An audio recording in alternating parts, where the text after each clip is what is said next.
absolute minimum that they should be able to do is that. I want them to be more ambitious. I'd like to see the whole scheme gone. But absolute minimum is that, because how do Democrats vote against that? Yeah. They're going to go home and tell their voters, no, we want you to have to inject yourself with every new drug that comes out. So think about this. We have Europe and other parts of the world freeloading on American innovation. We have politicians in the U.S. enacting laws that introduce innovation-killing price controls. We want to bring, who here thinks they pay the right amount for health care? All right? Yeah. We want to bring the costs down, and there's ways to do that. One thing is PBM reform. Yeah. So all you guys, start here, Andrew, PBM reform. So let me just gin off of the issue of the price controls and the importation issue. Go. Because it is parallel to what we've been asking in terms of foreign policy generally, right? As we are asking other nations in NATO to pay their fair share for, so that America doesn't foot the bill for global security, we need to be doing the same thing with regards to healthcare, especially with the amount of innovation we're doing. Now, the issue of PBMs is an important one. And what's amazing what's about a PBM? That's a pharmacy benefit manager. It's essentially a middleman between the drug companies and the consumers in terms of setting prices. And it's an area, weirdly enough, in which Democrats and Republicans can agree that something needs to be done. And yet, nothing has been getting done. I know Phil could speak to that issue. We need to get it done now without opportunities. I grew up in the Bronx and in Irish Italian neighborhoods, and there was always a guy walking around the neighborhood who would go and visit the stores and such. That's the PBM? Well, the PBMs now are actually all owned by the big insurance companies. Yes. So they're not really a separate company. It gets a little bit confusing, but basically, normally, I love middlemen. I'm not one of these middlemen are horrible guys. I think that usually they're market makers. They reduce friction. So I try to be safe. But I'm against middlemen. In this case, it's actually they exploit a loophole in federal law. They have an exemption from the federal anti-kickback statute. I don't know why or how they got this exemption, but in any other federal program, you couldn't do what they do. And this is what they do in Medicare Part D. When they're negotiating prices, the insurance company's PBM division, when they're negotiating prices with the drug makers, they don't go in and say, hey, we have huge buying power. We have 10,000 pharmacies. We want lower prices on all these drugs. Instead, because if they did that, they'd have to pass on the lower prices because there are caps on these copays. Okay, what they do is they say, we actually want a really high price, and we can base the copay at the counter on that really high price, but then give us a huge rebate, and we can pocket the rebate because we're exempt from the federal anti-kickback statute that in any other federal spending program would make that illegal. So Trump tried to end this. He actually, in his first term, they did a regulation from HHS that prohibited pocketing those rebates, said any rebate has to be passed on to seniors at the point of sale in Medicare Part D. And in the Inflation Reduction Act, they delayed the effective date of that Trump rule until 2032. So let me put a fine point on this. Again, an issue in which voters, consumers agree is a bad thing, in which Democrats agree, many Democrats agree is a bad thing, in which President Trump has said is a bad thing. Many Republicans and Congress folks on this stage last year said, this is a bad thing. It hurts average, everyday.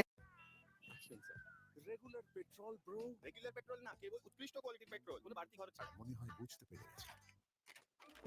বাড়তি খরচ ছাড়াই? শুধু আমার জন্য না। না sir. আরে বলেছিলাম না, জিও বিপিতে বিশ্বস্তরের কোয়ালিটির ফিউলস এখন সবার জন্য। কোনো বাড়তি খরচ ছাড়াই। First of all, I think that Trump learned a lot of lessons in this area in his first term when he was stymied in these different ways. For instance, in USMCA, he actually got Canada and Mexico to agree to pay more for certain classes of drugs, which of course would have been a huge breakthrough if we could replicate that in other trade agreements. Nancy Pelosi insisted that come out. They actually took it out of the agreement. She's not going to have the power to do that. No one's going to have the power to do that when he gets these provisions in trade agreements this time. And his healthcare team is fantastic. It's phenomenal. Yes. It's unbelievable. What do folks think of RFK running HHS? Are we excited about it? It's going to be unbelievable. How about Marty McCary running FDA? How about Jay Bhattacharya running NIH? Here. So we've really got a dream team coming in. Yeah. And I think that he did that incredible healthcare transparency order in his first term, that all the prices for everything in healthcare were supposed to be posted. 75% of hospital systems are in violation. They're just not complying. Well, I mean, when we get Dr. Oz in at CMS, we get this new team in play. They're going to say, hey, you don't comply, you don't get paid. Yeah. And we're going to force them to comply. Steve, so I'm really optimistic with the team coming in. Speaking of lessons learned from Trump's first term, and we all want to make America healthy again. That's why RFK Jr. is going to be one of the great HHS secretaries ever. But can we all agree, everyone in this room, that never, never, never again will shut down our schools. Never again should they shut down our government. Never should they shut down our churches. What they did was so terrible for our health, and we will never let the government do it. It was the greatest abuse of power ever. I want to make one point about the drugs, because this is so important. Folks, we are on the cusp of so many incredible breakthroughs in medicine. In everyone's, unless you're over the age of 9. By the way, I'm 65. I'm so excited to learn that I'm going to be able to get Social Security for the next 65 years of my life, right? But we can... 65, you're living young, 150. Exactly. So look, we are going to have cures soon for cancer, for epilepsy, for multiple sclerosis, for all of these horrible diseases. The problem, the fundamental problem with these price controls, be very clear about this. When they impose price controls, it delays the introduction of these new lives. So in other words, price controls on drugs kill people, and we got to get rid of them. You know, I want you guys to comment on this. So other nations have an industry or that is innate to that nation, and they promote it. America has the greatest innovators in the world in human history. Yet many politicians beat up on the innovators.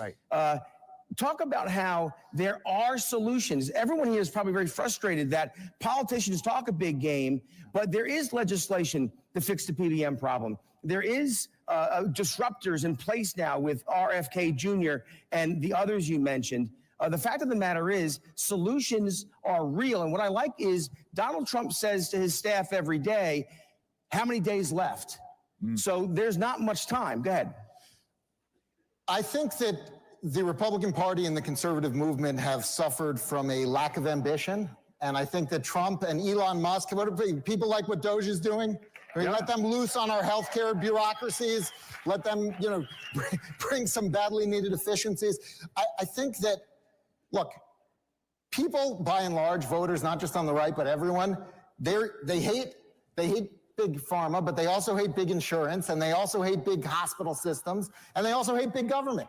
We hate everything involved in healthcare except probably your own doctor.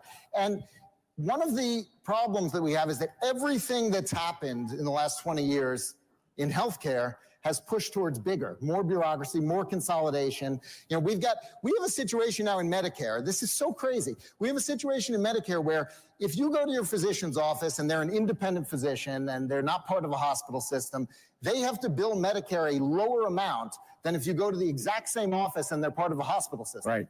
And so all the physicians' offices are getting bought up by the hospital systems because we'll pay them more. That is an insane incentive because now they're part of some huge bureaucratized system that is generally inefficient, and they are less able to exercise their own medical judgment. So what I've been telling people, and I think we have the right team in place to do this, is be willing to blow everything up. Be willing to get a real functional market in healthcare that's free of all these bureaucracies, government. Well, and that's why these disruptors are so important. And look, before you say, I want to get to the EPIC Act because that's a solution. But Langer, go ahead. Let me just add to this because it goes beyond obviously the pharmaceutical side of it, the drug side of it. But again, if you are changing the way we reimburse doctors for their time, what you're going to do is like everything else with price controls, you're going to get fewer of them. We should have been, for the last decade, doing whatever we can to produce more medical care, more doctors, more nurses, and more physicians' assistants. We are facing a massive gap between the number of physicians that we have and the number of patients who are going to need them. This is the coming crisis in medical care. We need to be starting today with fixing that. So another point, and something that Trump did in his first term that's highly underappreciated and something we have to expand on in his second term, and I think all of you would agree with me, everyone should have the right to try these drugs. So in other words, if they have a new cancer drug or a new drug for heart disease, right now, the government holds these up by 6 or 7 or 8 or 9 years. And Milton Friedman used to say, this is a perfect example of how regulation kills people. They say, oh, look at how, all these drug approval processes. And they say, oh, there's a new drug that's going to save 50,000 lives a year. If the government, as Milton Friedman would say, if the government holds that up for 3 years, guess what? The government just killed 150,000 people. Right. So everybody in this country should have the right to try experimental drugs. How many are with me on that? Hey, guys, we're getting another warning. There's another side of that coin, though, which is no mandates ever. Yes. It's your decision. No mandates ever. All right, guys, I think we'd all agree when we follow politics, patience, innovation get hurt. There's no reason why the Republican Party or the conservative movement shouldn't be the party and the movement of science and solutions. But we're short on time. Real quick, one solution, the EPIC Act. Tell me about the EPIC Act. This is a one-page bill that just fixes that pill penalty that we were talking about. Very earlier. good. I want to say, it's pretty rare to have a one-page bill. I'd like to see more one-page bills in Congress. This is a one-page bill. It's written by a congressman named Greg Murphy, and it just says the price controls are not stricter anymore for pills than they are for injections. All right. But that's all about. So I have a one-sentence bill that would solve all these problems. Government is the worst medicine. Here. All right, so wrapping things up in less than a minute. It's like being on the radio and I'm looking at the clock. Yeah, looking at the clock. How can we be more pro-science, more pro-patient? The right medicine, the right therapy to the right patient, the right time at the right price. Well, I think this is the challenge to the new team that's coming in with RFK and Marty McCary and Jay Bhattacharya. And I think we've got a lot of people who have been very committed to science. And you got to do it by, don't tell us, show us. Yes. Publish the results, prove it. Don't expect us to take your word for it. Steve, I'm going to go back to what I said at the very outset. We're up on we have a lot of seniors in this room, a lot of people in their 50s. We're going to make a pact today that we're going to get, everybody's going to get out of AARP and we're going to join AMAC, okay? That's the way. And no more freeloading. No more freeloading from other countries on our innovation. Hey, we are in a good place in this country. We should be hopeful and understand that innovation in science is on. And how cool is this, by the way, that today you're going to see the two most popular leaders in the world, Javier Milei and Donald J. Trump. I mean, how about that for a Thank you very much. Thank you all very much. Thank you very much.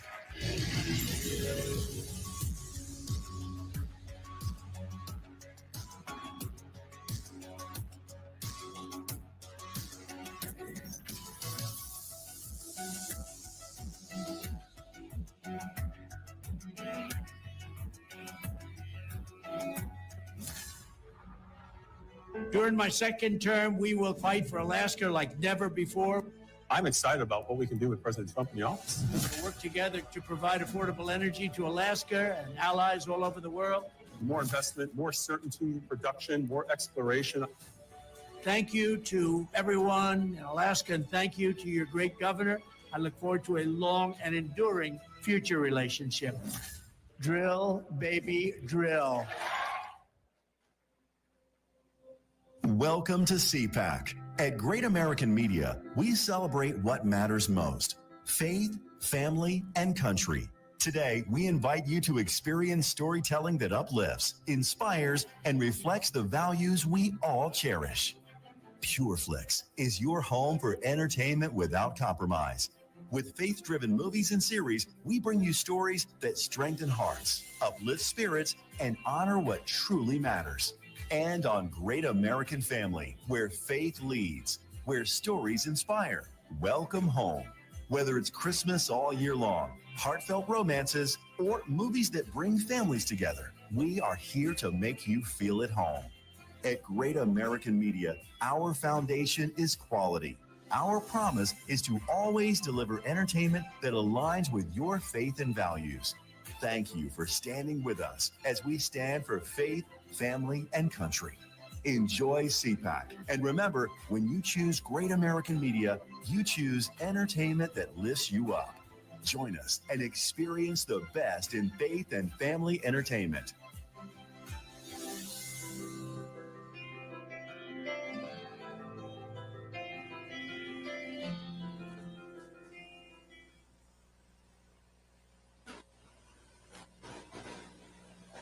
America is under attack.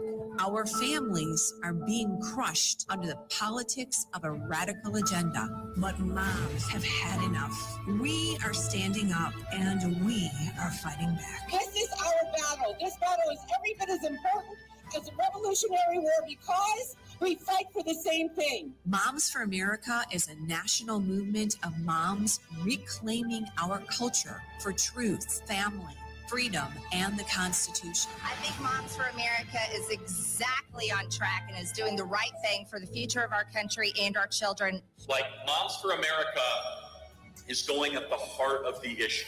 I want to go on the record and say I'm for moms, I'm for America, and I'm especially for Moms for America.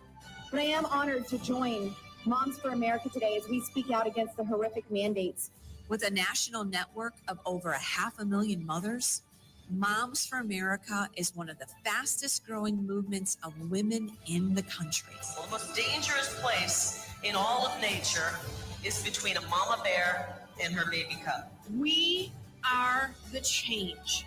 No matter what, no matter where, and no matter how difficult the obstacles are that are facing us and our families, we will not give up and we will not give in. So if not now, then when? If not you, then who? Welcome to the Momland Revolution.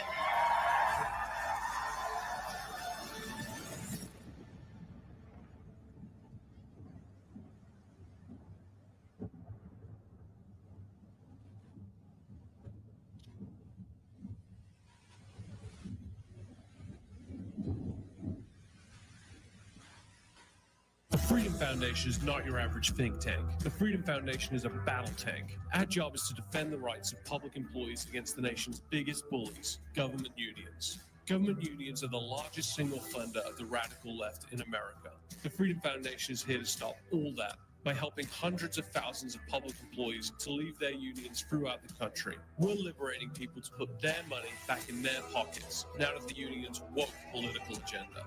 This is how we take back America. Hey, it's Matt Schlapp with CPAC. You know, we've had a huge problem in this country with election fraud. But at CPAC, that's not a problem. Our only problem is getting each and every one of you to vote. You have a number on that badge, and get your phone out and vote on all the issues that matter. And my guess is you probably like what Trump's doing as well. And we'll have the results for you very soon. Ladies and gentlemen, it's Trump's world now. Please welcome co-founder Unplugged, Eric Prince, and CPAC board member Gordon Chang.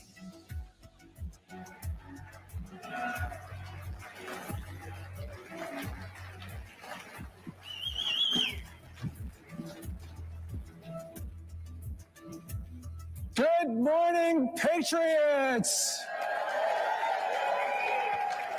All of you are good people. And don't let anybody tell you otherwise, because when they run you down, they take away your freedom. And freedom is the basis of our constitutional republic. And we've got a defender of freedom right here. Eric, I am so proud to be here today with you. Glad to be here, Gordon. Eric, we got problems all over the world. There are wars, there are disturbances, there are conflicts, but let's start at our southern border.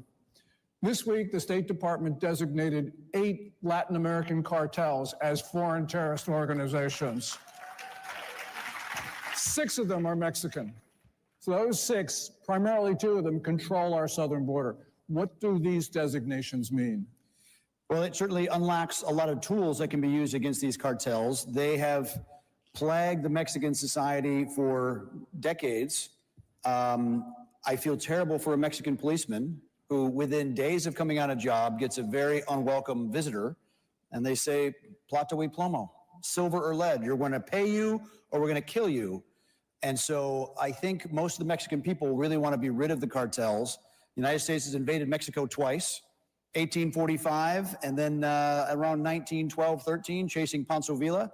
I don't think we should do that at all, but I think by designating them terrorists, it unlocks a lot of surveillance capabilities, a lot of intelligence gathering, and certainly the ability for special operations units to do of, by, and through Mexican units to help really degrade these cartels' ability to terrorize the society. So what you're saying is that we are going to bulk up the confidence of the Mexican forces, I guess, right? Yeah, the federales, the federal police there, very corrupt. The state and local guys are very intimidated and cowed. They've actually had to use the Mexican Marine Corps as one of the only reliable forces against the cartels, and even they have problems. So again, having a true mentorship, providing significant technology to overmatch the cartels, hopefully helps degrade their ability to terrorize that society. But again, part of the guilt is on America. We need to stop our own drug appetite, because that still flows through Mexico, and that illicit profit screws that society up. You know, it's interesting. Do you think that the Mexican forces can actually outfight the cartels? Because I get the impression the cartels are pretty good. They're pretty good, but they've never met a JSOC level force. Okay. You mentioned 1845, President Polk sends the U.S. Army down there. What happens if we have to resort to that? That's a long time from now. Look, we don't want our southern neighbor collapsing. We don't want it to be a narco state. Colombia was on its way to becoming a full narco state. Remember during Pablo Escobar, and he blew up the Justice Ministry and blew up airlines, and the U.S. never had to invade. They sent advisors of, by, and through, severely degraded the cartels, the FARC, et cetera, and eventually got them to a peace deal. So I think that kind of solution is possible, but we just have to be extremely careful. I think there's been talk about even help. Invisalign for my wedding smile. Comfortable, predictable, and precise. Record of stabilizing difficult countries like Iraq or Afghanistan. So I think being extremely light in the touch and being very severe in the cartels is necessary. Okay, we got a problem not only at our southern border, we actually got a bigger problem at our northern border. They call it the longest undefended line. Well, you know, a number of terrorist watch list suspects apprehended at our northern border is more than double the number apprehended at the southern border, even though the number of migrants coming across our southern border far exceeds those from Canada. And the problem is that the Canadian government has actually allowed to use Canadian territory essentially as a staging ground for assaults on America. What do we do about Canada? I know the president has imposed tariffs, the Canadians have done this and that, but what do we do? Some weeks ago, when the president was threatening tariffs on both Mexico and Canada, it was about that border issue. And I think Canada committed to spending a couple of $2 billion in some very specific border security capability. The RCMP, the Royal Canadian Mounted Police, not a bad organization. It requires leadership. Canadians have fantastic special operations units, so they can interdict the terrorists within their own border. It comes down to leadership, and hopefully the Canadian people. We got a lot of problems in the world. What did Britain just do to Apple a few days ago? They just tore up the Magna Carta. I remember a few years ago, the Magna Carta was visiting the Museum of the Bible, and it's such a significant document because it's the first time that it defines a citizen's role versus the government. And I feel like we should keep it because they've lost the right to have it. Because what the British government did, they forced Apple to turn over the encryption keys for their cloud storage. And so the government police can have unlimited access to anyone's iCloud account and all the pictures, content, whatever, with no warrant or any probable cause. It's the biggest invasion of privacy in the world. It's something that not even occur in China. You know, it's interesting because J.D. Vance at the Munich Security Conference last week talked about how freedom was being eroded in Western Europe. This is really the same thing, isn't it? Case in point. I mean, terribly. It's that surveillance state that there's a reason our founding fathers have a constitution, but immediately a Bill of Rights to define what government cannot do. And the British people don't have that, and they are lacking for it. And you can see the slow eroding, even destruction of that society. Because in Britain and in other places, we have these pictures of like people being rounded up for posting nasty comments. Yeah, you can misgender someone and actually go to jail. There was a guy that, as JD pointed out, a guy sent to prison for praying for his unborn child less than 200 meters away from an abortion clinic, and he was sent to prison for that. It's extraordinary. Wasn't doing anything violent. He was praying. Okay. I got to have time for a commercial. The Trump tribe of Texas is over there. Everybody give them a hand.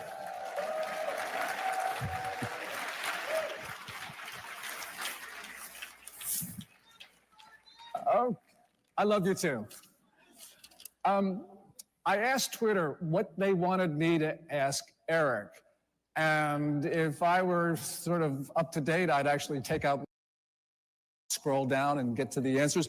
But I'm not only old, but I'm old school. So here is a question for you, Eric, from Twitter, a guy named @NIXREL828. And he asked, what are we going to do with regard to future relations with Korea? There's a lot in there. So if you haven't noticed, Korea had a bit of a political meltdown. There is massive North Korea-sponsored and CCP-sponsored subversion of Korea to shift their government leftward. The previous president saw that, declared martial law, probably a bit clumsy in how it went down, but it was because there was a lot of funded, organized subversion to capture that government, and now they're in real political turmoil. Beyond even North Korea threat for South Korea, their biggest threat is demographic. They are collapsing. It's one of the lowest birth rates in the world, and it's like people have stopped having children. They don't date, they're not married, they don't have kids. Demographic collapse is a real possible problem for them. And what we're seeing is a possibility that the communists could actually take over South Korea. And I know that sounds inconceivable, but the people who are now leading in the popularity polls, they are pro-North Korea, they are pro-China, they are anti-America, they're pro-communist. This is a dangerous situation because South Korea is a really important country. An extraordinary economic success to literally climb out of a very agrarian, super poor, starving society at the end of the Korean War to one of the highest standards of living in the world with unbelievable internet connectivity, productivity, industry. I mean, they make an enormous amount of vehicles, steel, electronics. Their aerospace industry is incredible, and I can't believe they're throwing it away. Yeah, and that really is a situation which is hard. We've got Korea CPAC here. Talk to these people around they are fantastic. And, oh, there they are, Save Korea. You know, and the good thing, Eric, is that when conservatives in South Korea,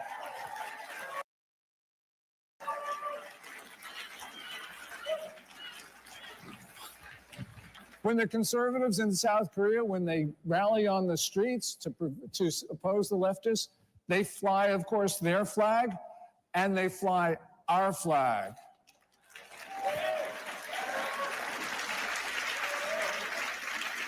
Well, and it's important to remember, 1953, we were still fighting against millions of Chinese communist troops there.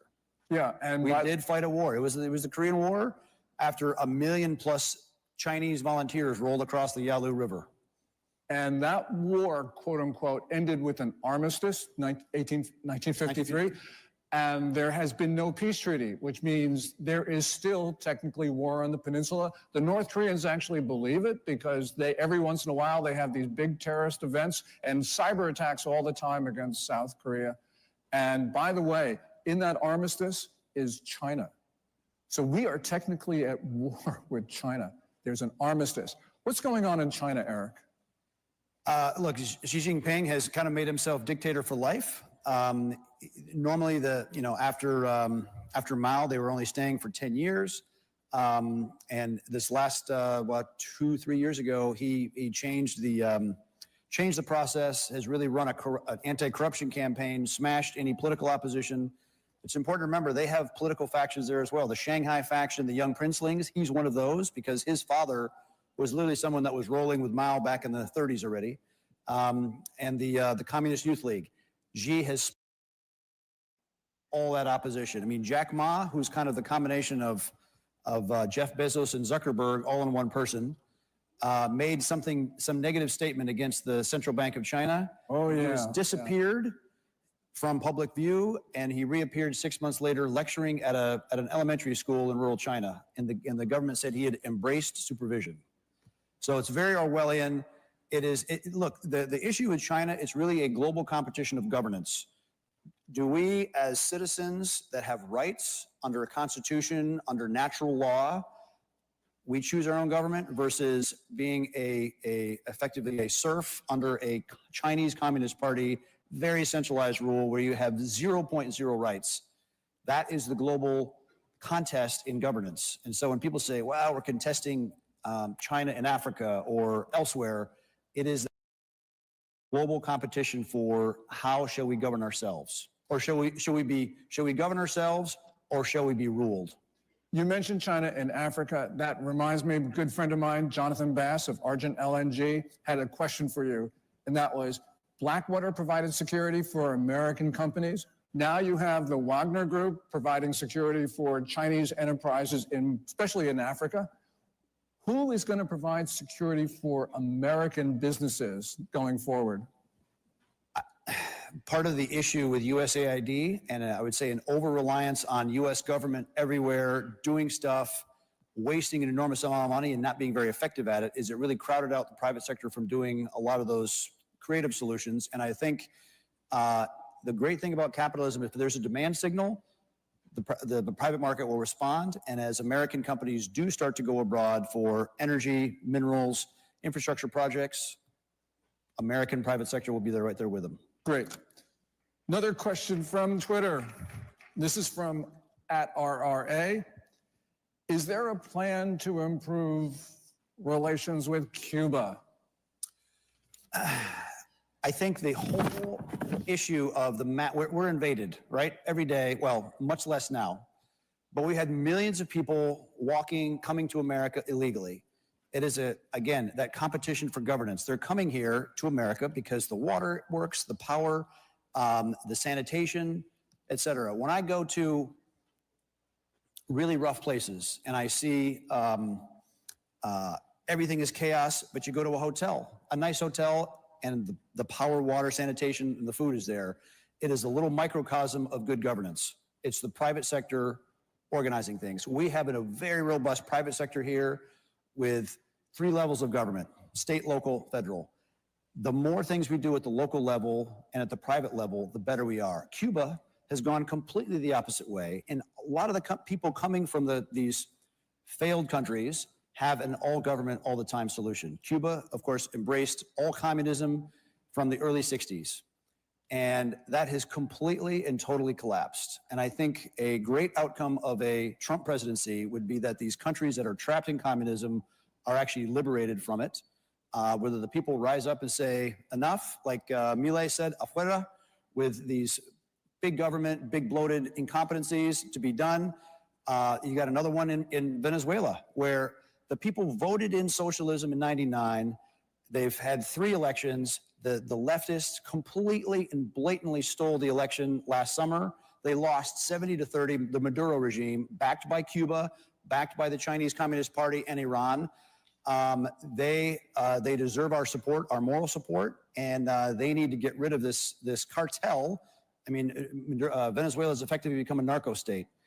We should do business with them, but do enough business with them to flush them out. Eric, we have run out of time. Let's talk to these people now. You talked about the Trump presidency, which means that, of course, America is back. But there are a lot of bad actors in this world. So you need to tell them what we Americans are. So hear it. We are the United States of America. And remember, everybody, USA. Come on, let's say it. USA. USA. USA. USA. Thank you, everybody.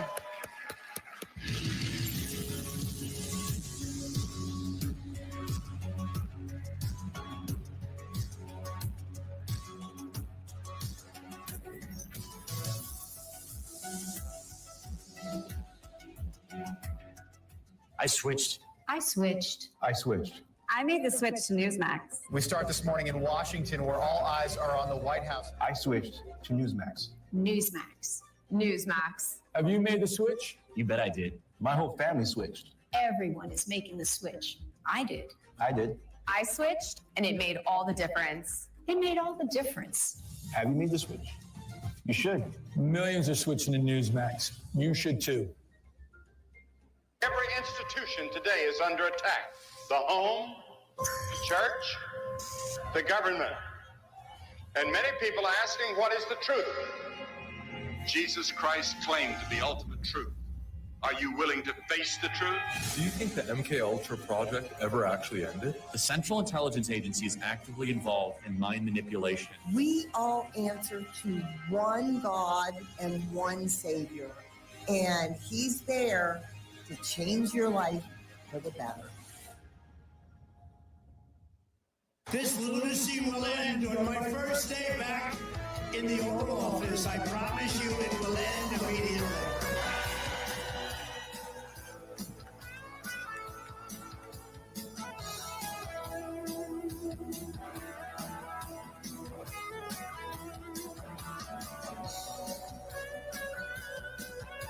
I, Donald John Trump, do solemnly swear. RSBN, by the way, how good is RSBN? They do a good job. So beautiful.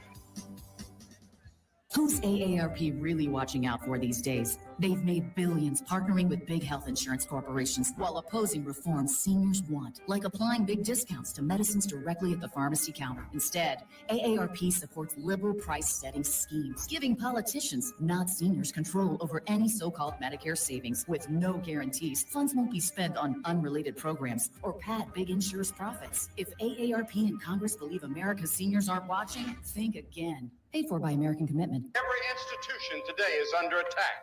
The home, the church, the government. And many people are asking, what is the truth? Jesus Christ claimed the ultimate truth. Are you willing to face the truth? Do you think the MK Ultra project ever actually ended? The Central Intelligence Agency is actively involved in mind manipulation. We all answer to one God and one Savior, and He's there to change your life for the better. All right, America is back on track 2025, but next year, CPAC 2026 is going to be even bigger. Go get your tickets now. Go to cpac.org and join the movement.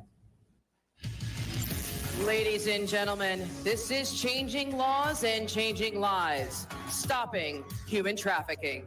Please welcome Attorney General of Georgia, Chris Carr, National Correspondent, Blaze Media, Julio Rosas, award-winning investigative reporter, Sarah Carter, and your moderator, CPAC Chairman, Matt Schlapp.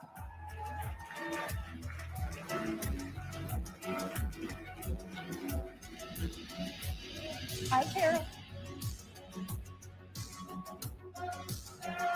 I love Sarah too. I love Sarah too. We all love Sarah. But how about Julio? Guayabera, huh? I like this. It's a bold move. Red, white, and blue. So yeah, I love got it. the Latin flair, but still patriotic. It's good. It works. It's kind of like a little. It adds to the international flavor of this. I just missed Florida, so I'm looking forward to go back. Yeah.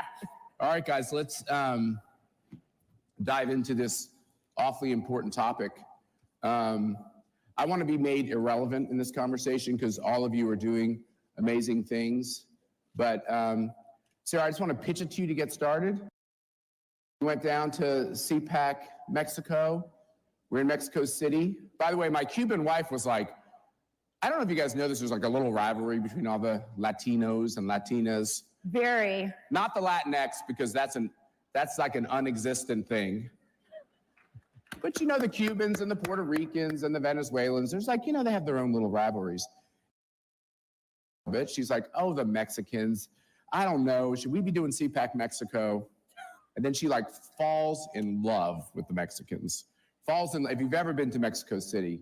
You absolutely fall in love. And let me tell you, Americans have to be careful because we're like, oh, we can't go to Mexico City. It's dangerous. And after I got back from Mexico City, I was like, I think Americans ought to stop saying that, because have you been to San Francisco or LA or New York City? I think we got our own problems. But the point is, we go down to Mexico City, and with Eduardo Verástegui and Rosie and all these new friends we made.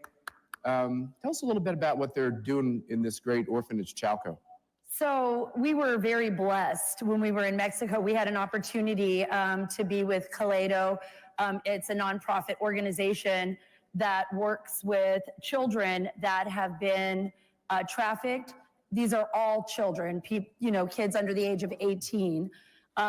So they have special homes in undisclosed locations in Mexico that are specifically for the kids that have been rescued from their abductors. So whenever you hear stories, and we were talking about this backstage with the AG, with Julio, with Matt, whenever you hear stories like, is that really true? Are children really being abducted? Are children being trafficked? Yes, they are, because I took you and Mercy with Rosie to these homes so that you could see for yourself and meet these children. And we were able to go to the homes and talk to some of the children that were being kept there. Some of the children are as young as 6 years old. And this is in Mexico. We have homes in the United States as well. So when we discuss the topic of human trafficking, and when I'm on television and I talk about it, when I work on investigative stories and travel like Julio to Central America, and we talk about the US-Mexico border, and you see these beautiful little children, 2 years old, crying because they're alone and they've been trafficked into the United States. I want you to imagine what it must be like for those kids to be brought into this country and then literally delivered into the hands of their abusers. But when I was backstage and I saw that video clip of President Trump, and after he was shot, and thinking how close we all were to losing him, and how grateful I am to God that he is now the president of these United States. Literally saving children's lives. Literally saving children's lives. When we were here last year, and I'll let you move on right after I say this. When we were here last year or the year before, we were always talking about, what are we going to do? How are we going to stop this? It's being stopped right now because we have a president that actually cares.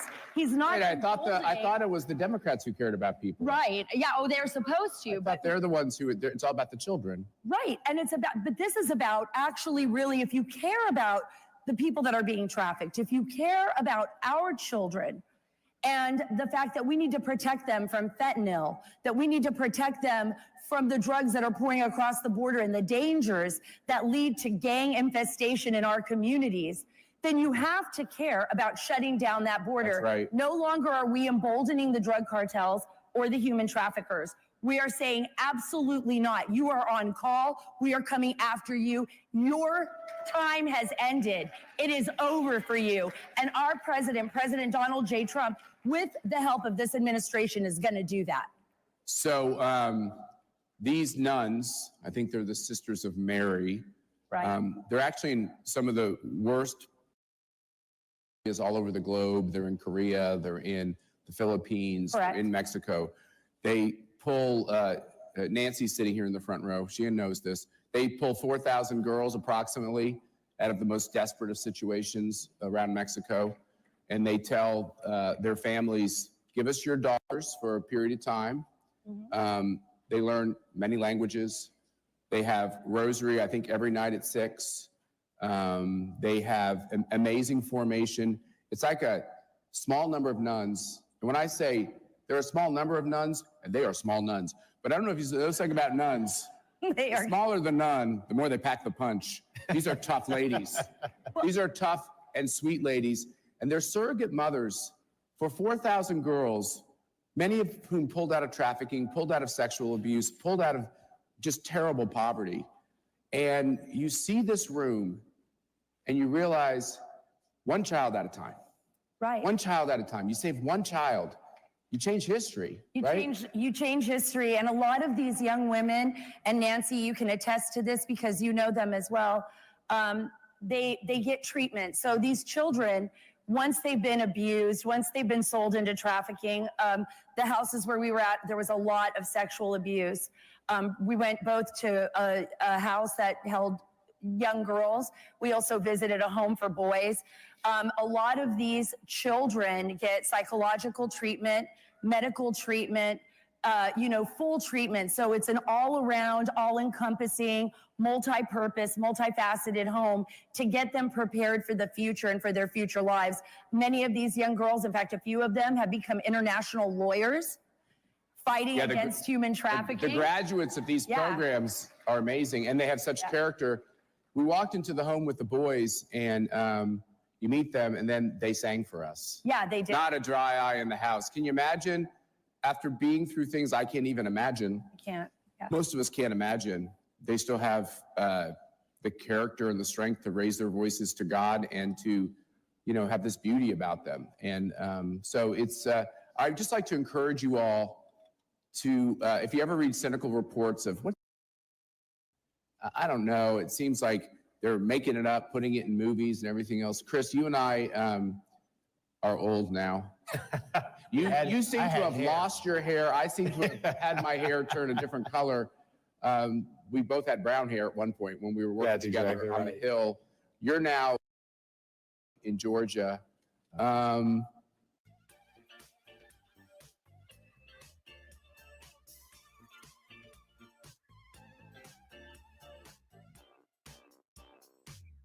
And Sarah was talking about one element. That's restoration. Think about it. Let's talk a little bit about what human trafficking is, sex trafficking. And what we see in Georgia, we're talking about the average age of a victim is a 14 to 17-year-old girl. So we're talking about the 8th to the 11th grade. And human trafficking breaks human beings. And I believe everybody in this room believes in the dignity, value, and worth of every human being. And we have an obligation to put those human beings, try to put them back together. But you do it through restoration. But you also do it, Matt, through legislation. And that's why your ranking system matters, to make sure that legislators and the public understand what laws need to be passed. Because as you said, 8 years ago when I became Attorney General, people said that we were making this up, but we're literally having children. Making it a political issue. Making it a political issue, trying to scare people. But when you have 14 to 17-year-old girls being bought and sold 5 to 10 times per day, this is an issue that I think we not just have a legal obligation, but a moral one as well. So absolutely. So education. Every single person in this room can be trained on the signs of human trafficking, and I'd encourage you to do it. We in Georgia, our first ladies, put a training system together. You got to educate, you've got to legislate, but you also have to prosecute. And that's what we've done. So in 2019, in our state, our governor, our legislature gave us the authority to prosecute human trafficking. In these 5 years, we've rescued and assisted over 200 victims. That's 200 lives that will forever be changed. We've convicted 50 individuals on trafficking, and this is sellers as well as buyers and enablers. What's an enabler? Well, we prosecuted a clerk in a hotel that was in on the act as well. And as Sarah said this, you cannot be serious about fighting human trafficking if you're not willing to secure the border. Because gang affiliated, human trafficking, 80% of human trafficking is gang affiliated, both in the country as well as transnational gangs, as well as the cartels. And finally, we have an administration that's not willing to coddle criminals, but President Trump and A.G. Bondi and Kash Patel, they're willing to go after and partner with us too. So the cavalry is coming, and the people in this room are the cavalry as well. And God bless you for doing it. So when you go to the airport and the either TSA official or the airline official, I have 5 daughters, and when they look at me and ask me a couple extra questions, or my daughters a couple extra questions, you might think that they're harassing you. They're not. Because what these perpetrators do is they act like the little girl with them or the little boy with them is their kin. And oftentimes, especially with all this illegal immigration, they're not. And so welcome those questions. And if you see something that doesn't look right, go tell someone, I don't think this looks right, because they're masquerading as families, but they're really victimizing these kids. Is that right, Chris? And that's a critically important point. When you train, you'll see the signs of human trafficking. Then you got to get over the stigma of actually going to somebody in law enforcement and saying, hey, I think something's wrong. We would be better off to be wrong than let one more child be abused, okay? Please take this seriously. So what Chris is saying is all of us together collectively, all of you who support CPAC, we're the only group that ranks and rates every state legislator, every state senator, every state House member, every U.S. senator, every congressman, every governor. We're ranking all these people. There's all these international people. I think we should start rating the EU personally, the EU Parliament as well. But it's all the same stuff, guys. We're fighting all the same evil, satanic battles. But but that's a good tool, and what we're using that tool for, including the money when you buy tickets and everything else, it's going towards these causes. One of them is hold these legislators accountable, and human trafficking is one of the ways we want to hold them accountable. Julio, the border, you spent a lot of time there. Sarah spent a lot of time there. Mexico's a complicated country. As I said, Mexico City is a beautiful country. They've elected this left-wing leader, unfortunately, to the presidency. But behind that, there's a lot of Mexican victims in the country with the rise of the cartels and everything else. Give us a little insight of the latest in the battle. Yeah, I mean... Well, by the way, I think the cartel heads are sweating a little bit that Donald Trump was elected president. Thank God. Yeah, definitely change dynamic. No, I mean, that's what always would surprise me, especially when the border crisis was at its peak, because whenever Republicans would obviously criticize saying this is the wrong approach, they say, well, that's racist. You're just fear-mongering, you're scared. And that would back us down. I mean, I always used to say they used to put me on CNN because I looked like Colonel Sanders or something. It's like when the black commentator knows that they call the white guy a racist, initially 5, 6, 7 years ago, the white guy's like, I got to get out of this conversation. There's no win here. Today, that's all changed because people of color have had enough of everyone being called a racist, because there's actual racism and they've ruined the term by making it a political term. Right, and so it would make me upset because obviously with the increase of illegal crossings and human trafficking, that became more profitable than drug smuggling, because that became a cash cow. Alejandro Mayorkas, he said one of the most idiotic things, but it's because he was forced to. Which one? Which one? It was at the very beginning of the Biden administration, where he said, if any child comes to the border by themselves, we will take them in. And that was the worst thing to say, because that was the dinner bell for these human smuggling organizations. That's right. Because not only is there a guarantee of a supply that they can provide for this demand, but it was the green light. It was a green light for that. And then, of course, as the cartels got that influx of cash, the Mexicans became victimized even more from their activities. So by emboldening these very dangerous criminal organizations, not only is it a threat to us here in the United States, but it's also a threat to the everyday Mexicans.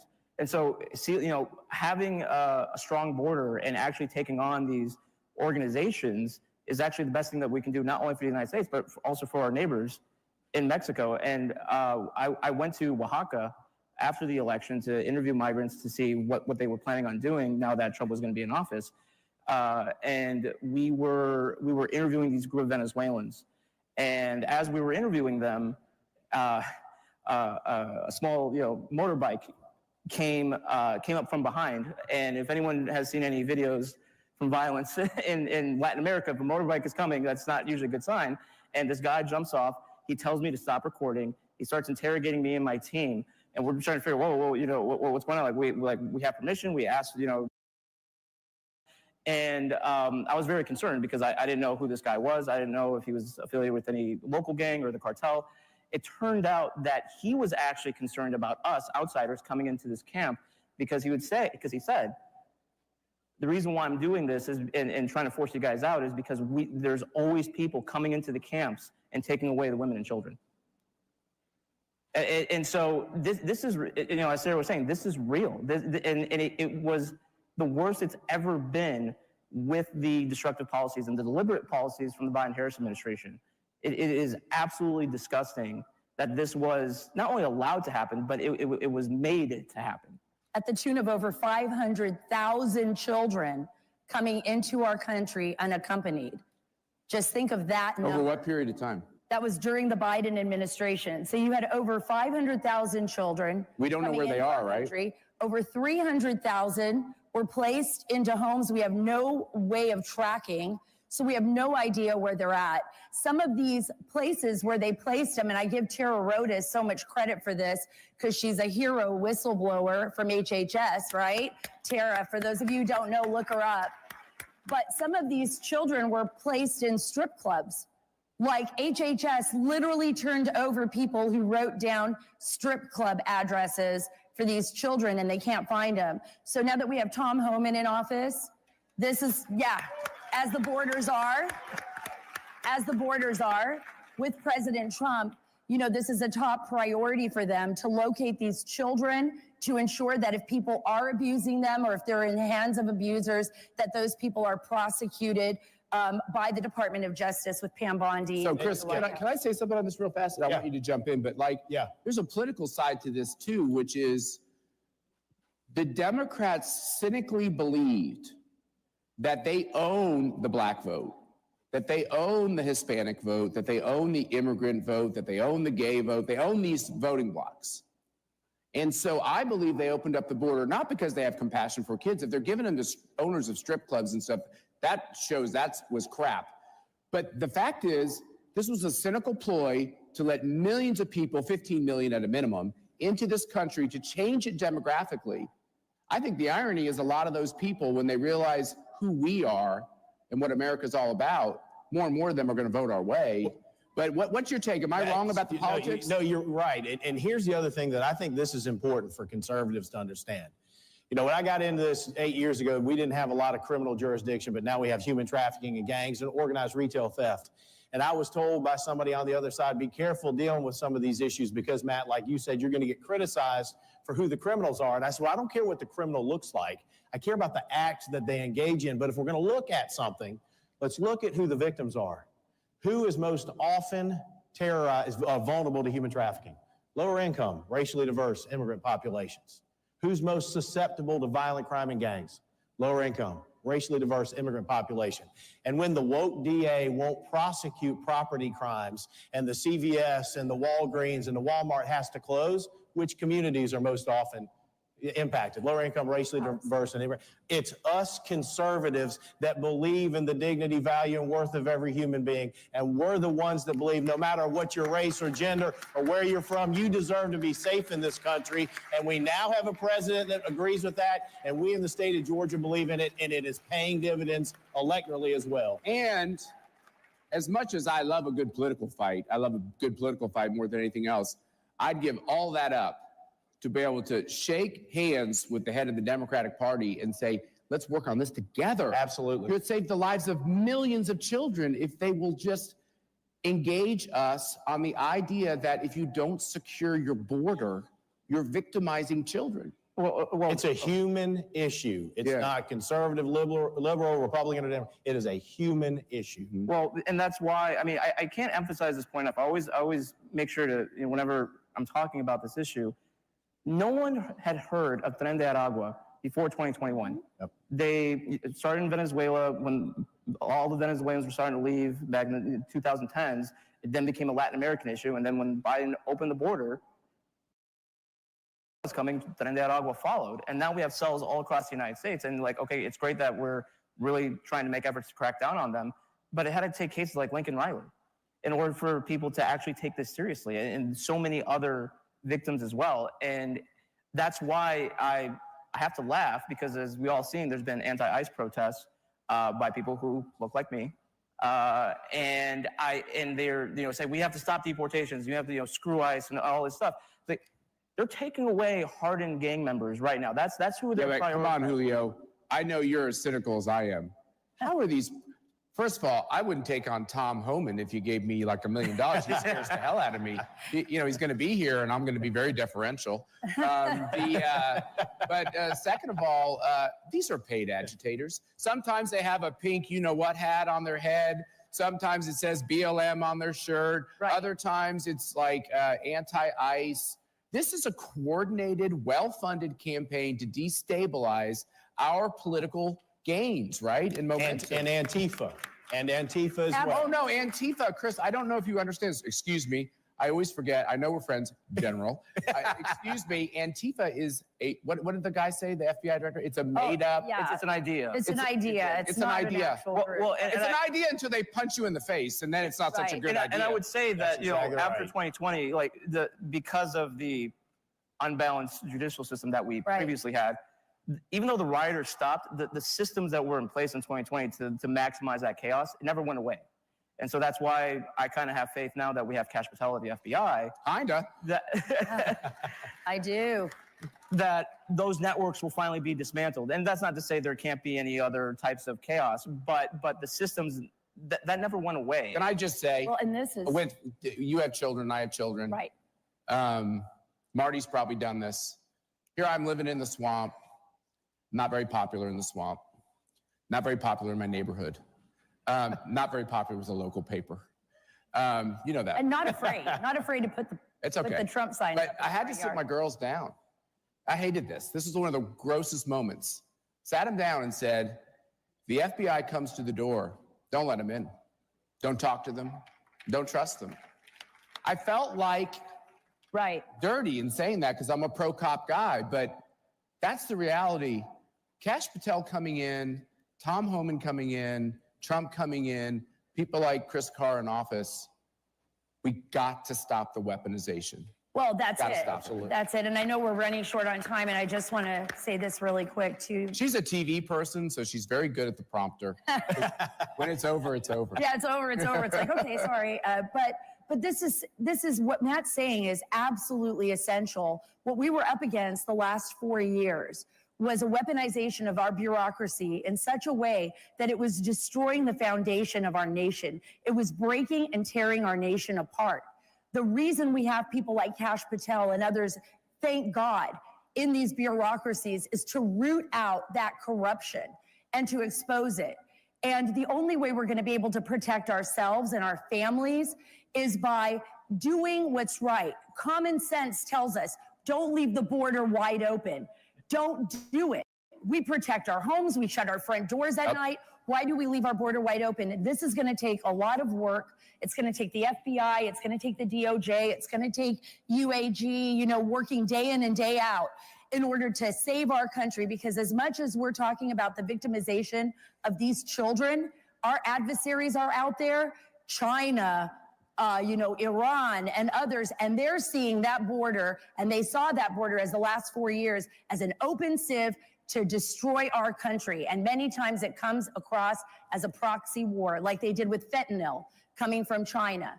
And so we have to be very aware, and I'm just so grateful to be living in this time, in this amazing time where I know our country. Did this room do a good job or what? Wow, this Thank room's you guys. amazing. You saved America.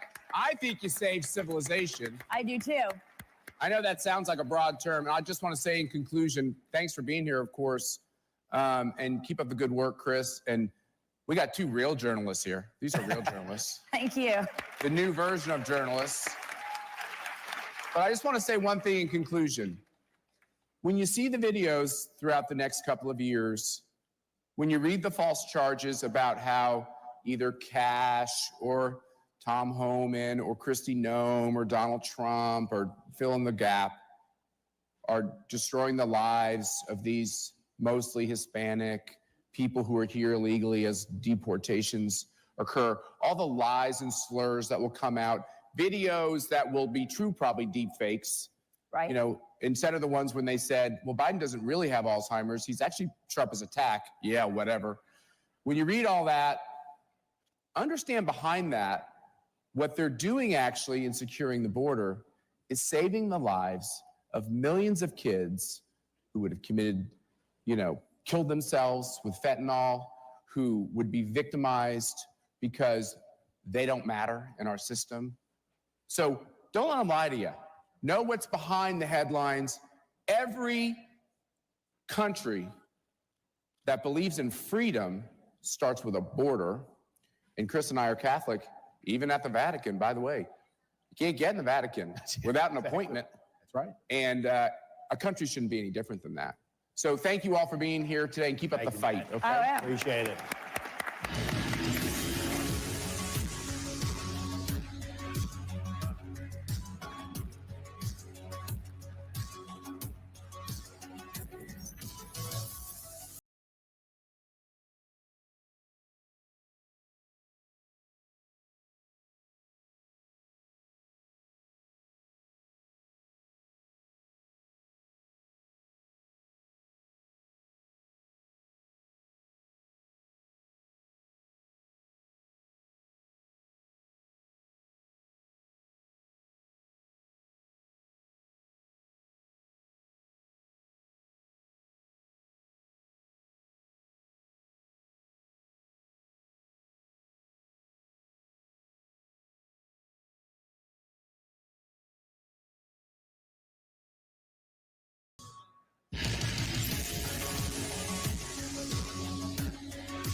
Blessed are the prosecuted, fixing justice.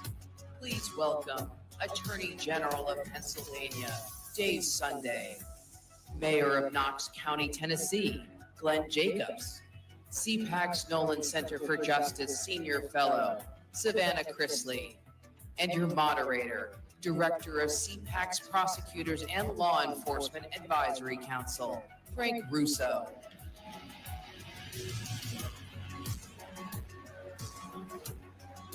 You nailed it. Thank you. What's that? I said you nailed it. I was following you. You got there. I'll ignore the Go Vols being a Georgia Bulldog myself, but thank you all for joining us today. We are honored to be here with such an important panel focused on one of the most important issues. You just heard from our chairman, Matt Schlapp, that the weaponization of government is tearing our country apart. And thankfully, in November, the voters brought an end to that damage. Amen. But unfortunately, there are still victims of that weaponization. And thankfully, there are prosecutors and elected leaders who are working to fix it. So I want to start with someone who's had to live through this weaponization. Savannah, you are well known to this audience, not just for a slightly popular show that some of us have seen on Bravo. My wife's a little jealous. Well, thank you. But also for some of the challenges your family faced when prosecutors who put politics over public safety harmed your family. Can you tell us your story? 2 years ago, both my parents went to prison for a combined 19 years. My dad got 12 and my mom got 7. This was in Fulton County, Georgia, and where prosecutors labeled us the Trumps of the South. And I spoke at the Republican National Convention, and as I like to say, I would take that as a compliment. I will be the Trumps of the South. I'll take it. But it's sad. I mean, because of that, I got custody of my 10-year-old sister and 16-year-old brother at the time. And that's when I learned to fight. That's when I learned to fight and to uncover the injustices that happen with us. There were huge Fourth Amendment violations, and the government even went to accuse us of money laundering and terrorism just so that they could access certain financial documents. And when you have things like that happen, it taints the entire case. And I tell people all the time, if you want to convict them, I'm fine with that. But do it based off of the truth. And the government shouldn't be allowed to break every single law in order to get a conviction. And our judge, too. That's a whole other story. First off, I do not believe prosecutors should have full immunity. That we have to get rid of that. People have to be held accountable. And our judge, she is the youngest African-American female appointed by Obama. And you look at her Wikipedia page, and her notable cases are ruling against Trump for mail-in ballots. She also refused to allow the victims of Hurricane Helene to register to vote late. And then my family's case. So I think you have something in common there. So you mean to tell me that the weaponization of justice actually has a face? And it's your family. It does. It's families who care about the communities they live in. And I think what's sad is we had the money to fight this. Yes. And we spent millions of dollars. I want to say it was about $6 million on trial lawyers. And they still ended up in prison for a combined 19 years. And most people don't have those resources. That's why the DOJ has a 98, 99% conviction rate, because they scare people, and people have to plead out no matter if they're guilty or not. And 1 in 20 criminal cases result in a wrongful conviction. I would argue it's more than that. And that is why I had lunch at the White House on Thursday. And that's why I am a daughter fighting for justice for my parents and to get them home. Yep. So now that we know what the problem is, we have 2 gentlemen who are going to have to fix it. No pressure. Yeah, none. Mayor Jacobs, can you talk a little bit about accountability and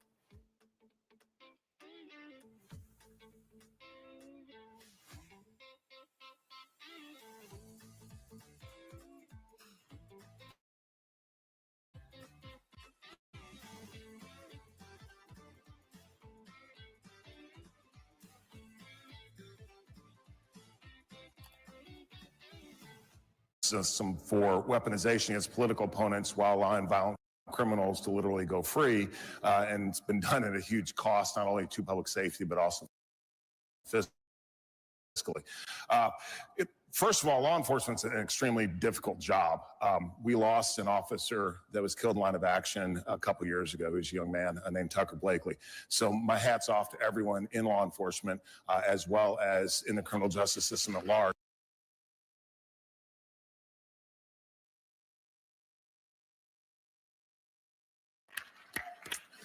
As you say, when you think about the criminal justice system, obviously some folks have to go to jail. They've committed crimes that necessitate that they have to be removed from society.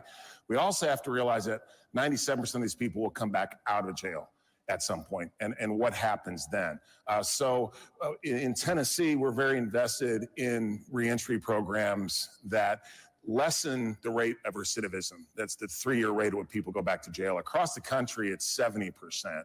In Tennessee, it's still at 50%. One of the organizations that we work with is Men of Valor. It's a Christ-centered prison ministry that walks with men and through their incarceration as well as post-incarceration. The people that complete this 1-year program, it is a great program. The people that complete this 1-year program, their recidivism rate drops to less than 15%. So it makes a significant difference. And the great thing is, this is a private organization. So there's very little government funding that goes to it.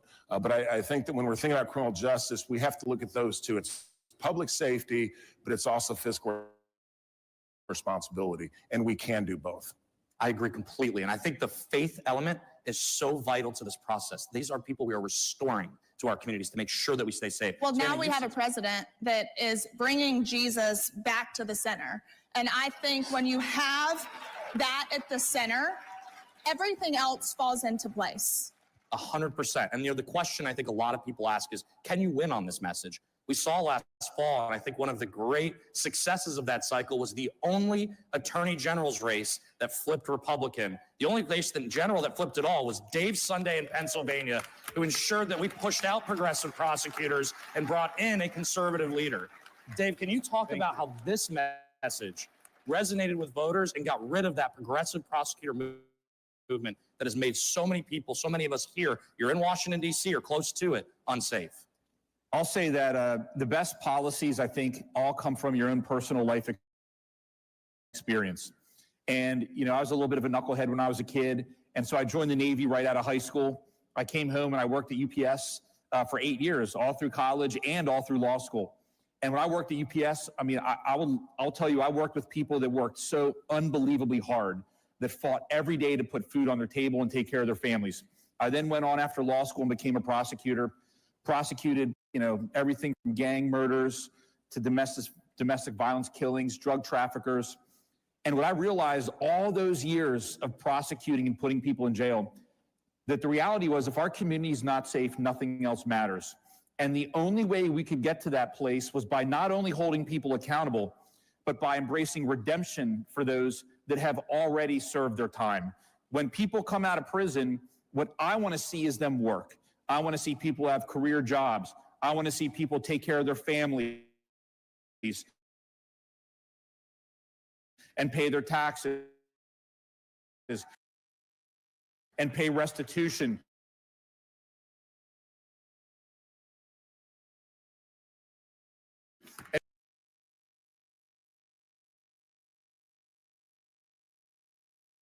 Themselves to change their lives.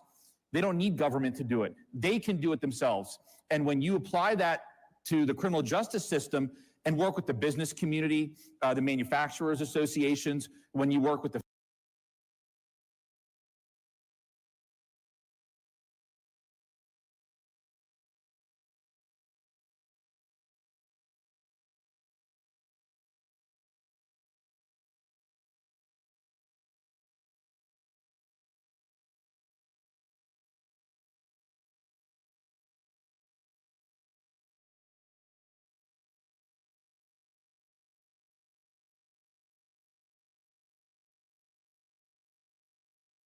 to the table, and we realized our prisons are full of people that have severe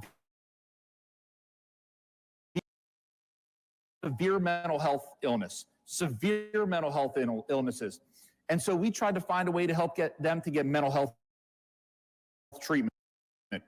It took the pressure off police departments because the police need to be out there doing their job and getting the bad guys, not sitting, at a hospital staring at someone who's going through treatment. So my point very simply is, I wasn't sure how the community would respond to that. That's my life story and how I've handled myself. And they responded in a very resounding and positive way. And that speaks volumes, I think. Yeah. Well, I think when you speak about mental health within the prison system, there was a hearing and the former director, Colette Peters, which I say former, thank God, she was probably the worst thing to happen to the Bureau of Prisons. And I'm saying that as a woman. When she was sworn in, she gave me hope. I was like, finally, there's a woman in power.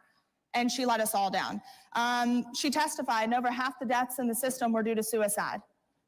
Over half of the deaths in the system. So it shows that there is a mental health crisis, and we have to take care of that first.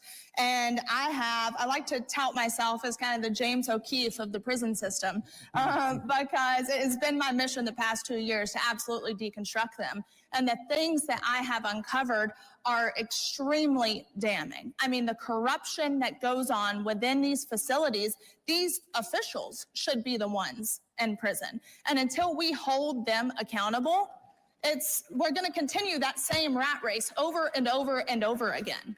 We continue to allow the political decision makers in our criminal justice system to harm those who work in it and who are forced into it or who have to live through it because of the mistakes that they've made.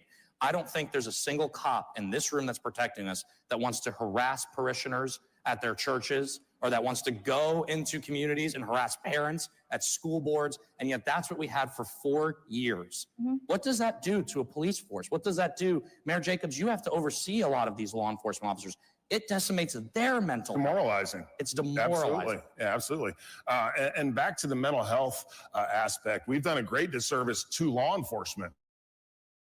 Yes. With essentially making them the mental health experts and the caretakers of folks who have severe mental illness. In Knox County, we estimate that about 35% of our daily census at our jail suffers from mental illness. And the reason is there's no place else for these folks. So you have law enforcement people who are trained to be cops, or in this case, corrections officers, and they're forced to be mental health professionals, which they're not. I was really happy. We just started a mental health court in Knox County. There's only about 300 around the country. It's a new concept in Tennessee. But basically, folks that qualify, that have mental illness, stand in front of a judge, but instead of going to jail, the judge oversees their sentence, and they have to go to counseling. They have to be on their meds and all those sort of things. But yes, that frees up police resources because then they're no longer acting as mental health professionals. They can do the job that they're trained to do, and it makes things safer for everybody. Right. And also, you're exactly right. President Trump's First Step Act is overwhelmingly popular with Republican primary voters. So it is a winning issue. With the First Step Act, my biggest issue, I am a huge advocate for the First Step Act, but what the last administration failed to do was implement the First Step Act. And because they failed to implement it, you have the Bureau of Prisons that's asking for more money. Well, instead of asking for more money, why don't you actually implement the First Step Act, the Second Chance Act, and it could reduce. They are wasting upwards of $1 billion. I have an answer for you, because they're not concerned with public safety or fiscal responsibility. They just want to make sure that bureaucrats get more money, more power. That's why. Exactly. And I think, too, taking the Bureau, I have heard, and let's hope this is right, but taking the Bureau of Prisons away from the DOJ and giving it to DHS is going to be the most brilliant move, in my opinion, because I do not believe the DOJ should be able to charge you, sentence you, and house you too. We spent 4 years with the Biden administration acting as judge, jury, and executioner. Yep. And in that pace, I think what we don't talk enough about is what did that actually do to law enforcement? In my hometown of Roswell, Georgia, we lost an officer 2 weeks ago, the first one in 40 years. We've talked a lot about the problem, and there are real consequences. The good news is there is a solution, and that solution was delivered by all of you in November. And I'm excited, Dave, for you to talk a little about how we're going to keep communities safe now that you have a federal government that supports law enforcement, supports the rule of law, and thanks to Kash Patel, Pam Bondi, Kristi Noem, and others, is going to actually start solving these problems. You deserve to be safe. Dave, I know you're part of that solution because the voters sent you up in Pennsylvania to solve this. They did. I mean, I ran on if our communities aren't safe, nothing else matters. And it's something that I believe in my heart. I mean, when you look at the challenges facing us right now, if you think about, I mean, millions of times a day, someone online is trying to get to our children every single day, all day long. We have an aging population in America, and every single day, millions of times a day, people are trying to steal our seniors, the money that they saved up throughout the course of their life. And I don't care if it's $1 or $1 billion, they earned it. It's their money. They can do with it what they want until the day they die. And I find it, and so when you add on the technology right now with AI, it's become so complex. Drug trafficking has become complex. And so what I look forward to doing is collaborating with all of our partners, from local law enforcement to state law enforcement to federal law enforcement, and really bring everyone together with a common goal, which is to make our community safer. That's to get fentanyl off of our streets. I mean, that's to get go after the organized crime, these gangs that are shooting up our cities, and hold them accountable and put them in prison. The data shows that when you get the right people in prison, the right people, okay, crime goes down astronomically. And so you have to use precision policing, targeted prosecutions, and you have to do it in a manner that's fair and that's safe. And then at the end of the day, that's how we'll make our community safer. So. Have now the keys to solving a lot of these problems within your own city. You've actually seen the successes and talked about it. What should people here know and take back to their communities? What should this audience be telling their local officials when they go to town halls? And yes, that's me asking you to take a challenge. You should go to a town hall. It's cold in Alexandria, Virginia. I still go. I hope y'all do too. Can you tell them what message they should be bringing to their elected officials? But it ain't rocket science, okay? This is not. You get the violent criminals off the streets, make sure that the people that are going to reenter society have a pathway to do so successfully. And that's pretty much it. That solves so many of these issues. And the justice system should never be used for political purposes. Justice is supposed to be blind. And for the past 4 years, it's had a target on certain individuals because of politics. And that's absolutely, in fact, of all the horrible things that happened under the Biden administration, and there's a lot of them, all right?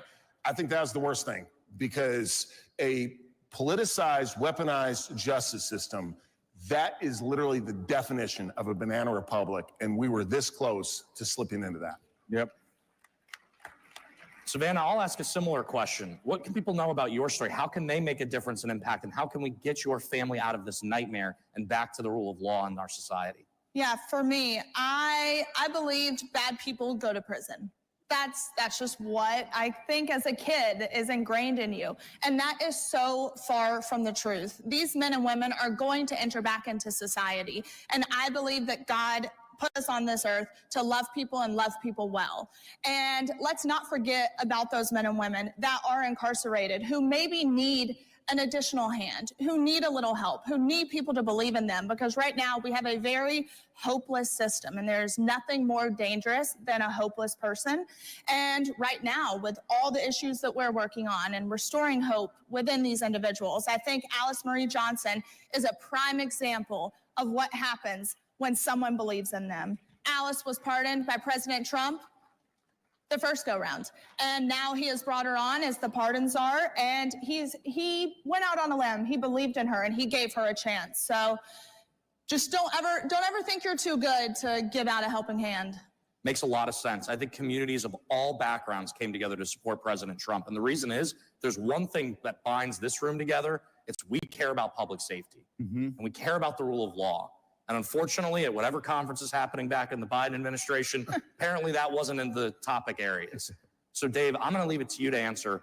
What do we do next? What do we expect to see next? And how do we restore? How do we do the hard work? You've touched on what you've already done in Pennsylvania. Yep. How do we do the hard work going forward of fixing this problem? Because unfortunately, as you've heard over the last 3 days, the Biden administration apparently left us with a lot of problems. I don't think any of us are surprised by that. Shocker. So I'll try to be as quick as I can. I'm looking at the time. Yep. So to start with, we have to have the courage to fight tough battles. And what I mean by that is a lot of the things we're talking about up here, severe behavioral health problems, the opioid epidemic, issues with regard to trauma on children. These aren't things that we can solve in a day. These are things that will take time and courage to be able to work through them. They're greater than the political cycle. And when we come together as a community and we work on this, and these are all conservative values, and we come together and we do this, our community will begin to get better. You have to have the courage to do it. The second thing, and what I want, you said something earlier that was so fantastic. We expect our police to be domestic violence counselors, mental health counselors, substance abuse counselors. We expect police to have the answer to every single problem within a split second, oftentimes 10 to 15 times a day. And we have to get them the support so that they can do their core function of patrolling, keeping communities safe, and investigating very serious crimes and putting the bad guys in jail. So support your police. And I said, don't always have the courage to take the tough battles, like winning Pennsylvania. Like winning Pennsylvania. Right? That was an important one. Yeah. I think it's easy to conclude on this. Today, we are being protected by strong, brave men and women of the Secret Service, of law enforcement. Yep. We owe it not just to ourselves, but to them to make America safe again. We know President Trump will do that. We know that our friends up here on the stage will do that. And CPAC ensuring accountability and redemption are what are the tenets of law in this country. Thank you for joining us, and let's make America safe again this year.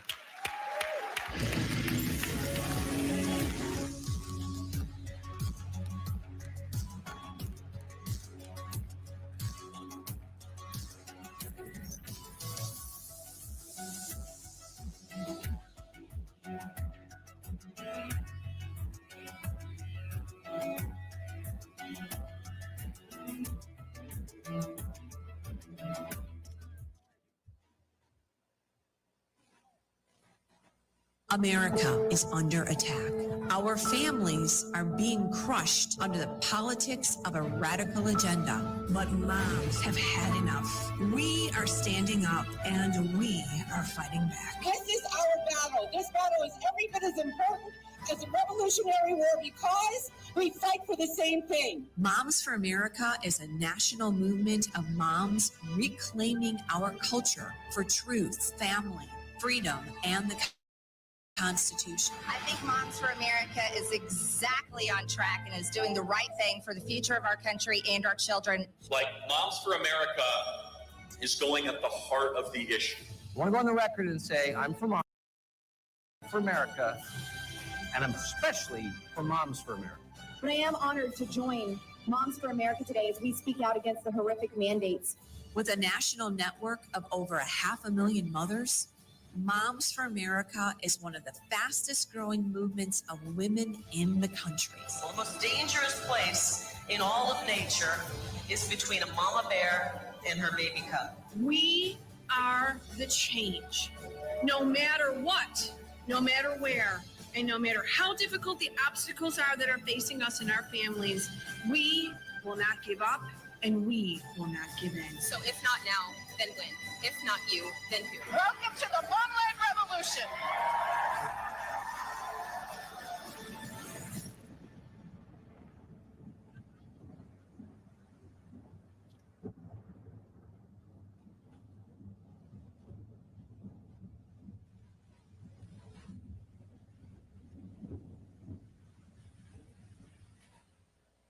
You came to watch two reasons. Some of you came here for position, for power and fame. You came for you. But if you came to change this town, we came to be sandpaper to a culture that despises truth. Are you one of the few willing to stand in the gap for our nation? If so, come join us as we make America's national motto our personal declaration. Creators, it's time to take control. With Bursts, you create impactful content in seconds. Powered by blockchain, your content and earnings are protected, transparent, and yours to control. Play TV isn't just a platform. It's a community of creators building a new future together. Your freedom starts when you press play. Conservative movement has come a long way. Back in the 1990s, there were so few college women who were interested in conservative ideas that we all fit on a very small boardroom table. Look at all of you in this room now. There's something special about conservative women. You all have a unique opportunity, I think in this generation in particular, to step into that full vision of womanhood. All right, America is back on track 2025, but next year, CPAC 2026 is going to be even bigger. Go get your tickets now. Go to cpac.org and join the movement. Ladies and gentlemen, please welcome White House Deputy Chief of Staff, Dan Scavino.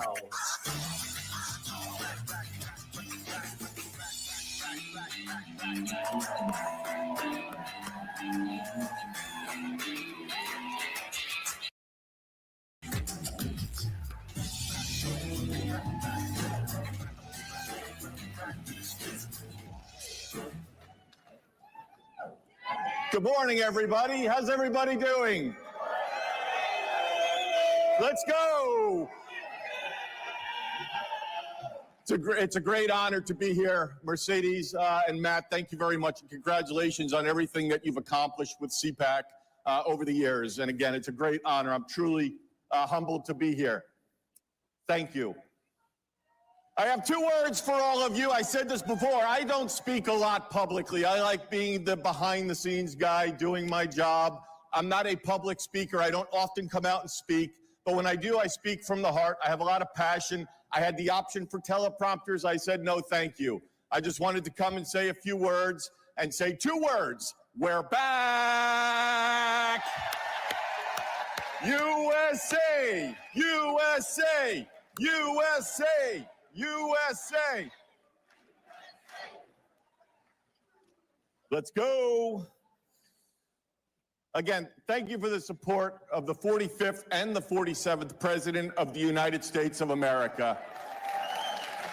He will be here in a couple of hours. He's excited to be here. He's got a great history of coming here. Some of his all-time greatest speeches that have gone on for hours have been right here. He'll go out before the speech is expected to be 40 to 45 minutes, goes out on stage, comes back 2 hours later.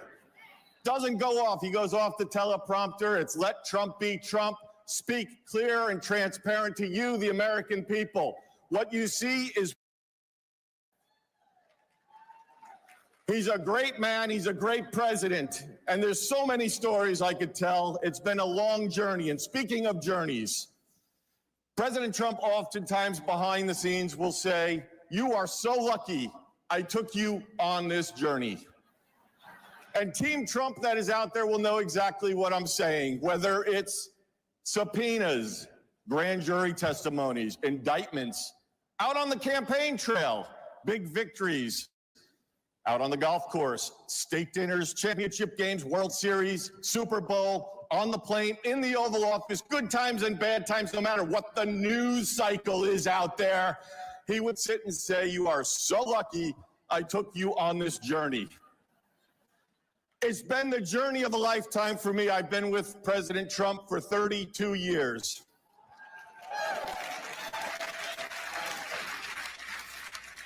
I started caddying for him back when I was 15 years old. I caddied, I worked in the bag room. And this real estate.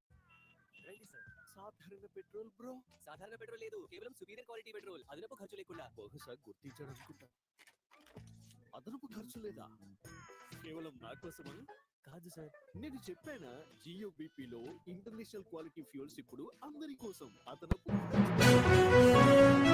Skyline, Donald J. Trump. And here we are 32 years later, and Mr. President, if you're watching, this has been one hell of a journey, the greatest journey of my lifetime. Thank you for having me. And by the way, thank you for joining us and supporting us, everybody out there, all great American patriots. We appreciate each and every one of you. We campaigned in a courthouse this past summer. We were all over the place. literally the campaign run out of the courthouse. Not only the courthouse, but we would be running around the country, barnstorming every state rather, seeing all of you out there campaigning. So much fake news out there, all of the leaks, all the defamation, all the BS that went on out there. He went out there, the indictments, everything, the lawfare. He went out there, and as he raised his hand in Butler, Pennsylvania, during that assassination attempt, and raised that fist and said, fight, fight, fight. That's exactly what he does behind the scenes every day. He could be out at Mar-a-Lago every day, golfing in Palm Beach, Florida, California, New York, New Jersey, Philadelphia. But he'd rather choose to be out there and fight for putting America first and making America great again.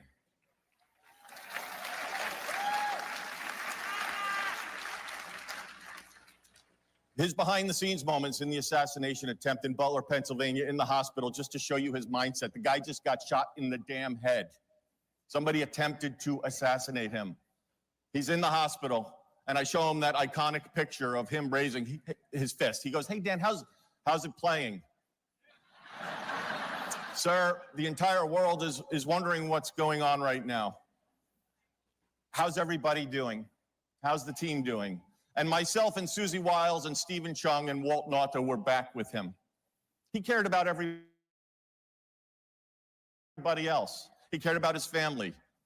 We're connecting him with Melania, Ivanka, Don Jr., Eric. He's speaking to them. How's it playing? I showed him that iconic photo. Doug Mills took it from the New York Times, great photographer. He stared at the picture, just stared at it. And he said, how is Doug Mills doing? Is Doug okay? Call Doug and see if he's doing okay. That's his thought process with everything going on. He's just a fighter. He's truly, I call him like America's greatest host because he's a great man, and everybody in the administration,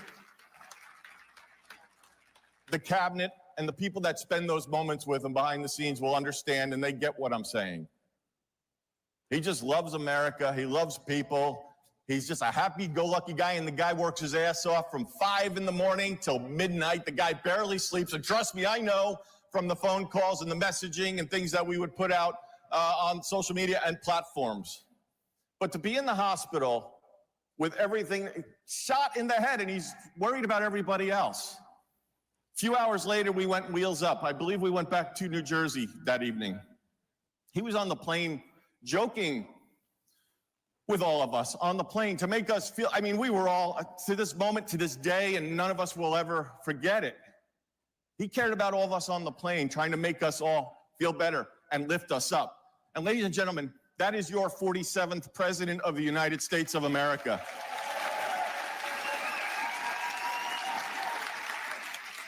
I have hundreds of stories I could share with you. Let's talk about in Pennsylvania, when he got excited to go work at McDonald's, because that's where Kamala claimed to have worked. For 2 weeks, we heard about going to work at McDonald's. He was excited to go do it. And sure enough, you all saw in those viral videos and on the news, he was at McDonald's having a good time with that French fryer and the people driving through. I'll never forget that moment when we pulled in with thousands of people lining the streets. That was the night he also went to the Pittsburgh Steelers game. But the guy couldn't wait to get to McDonald's, and he knew that it was a big moment for us. And it was pretty damn awesome, was it not? McDonald's.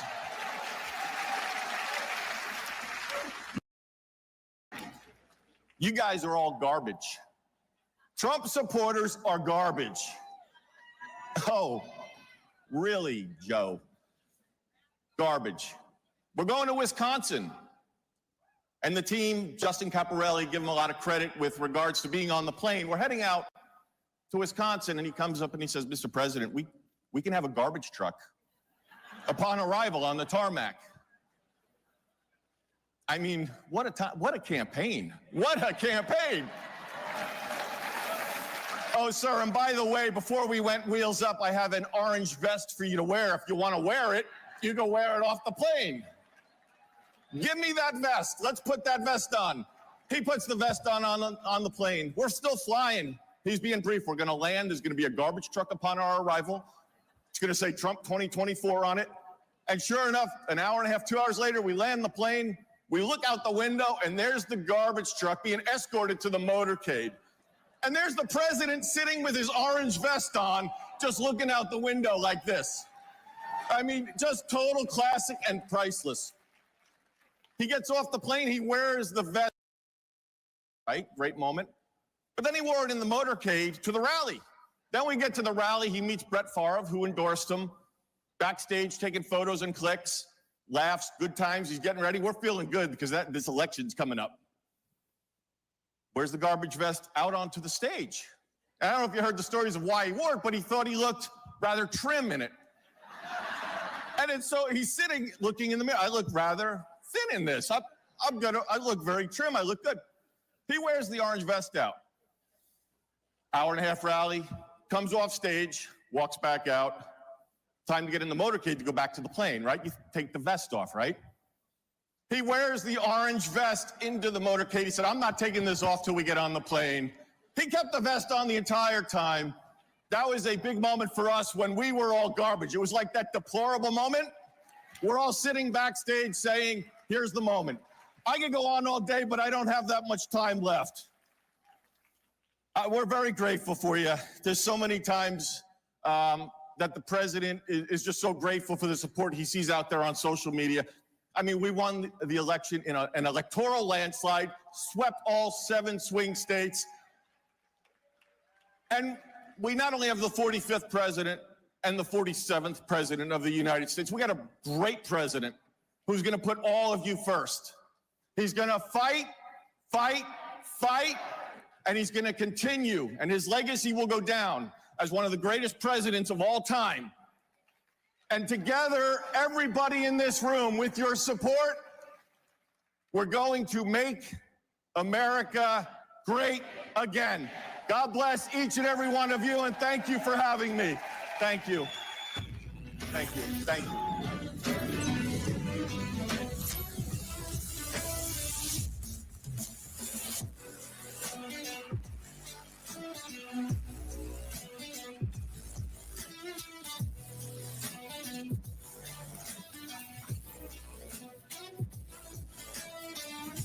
Ladies and gentlemen, please welcome from Wyoming, Congresswoman Harriet Hageman.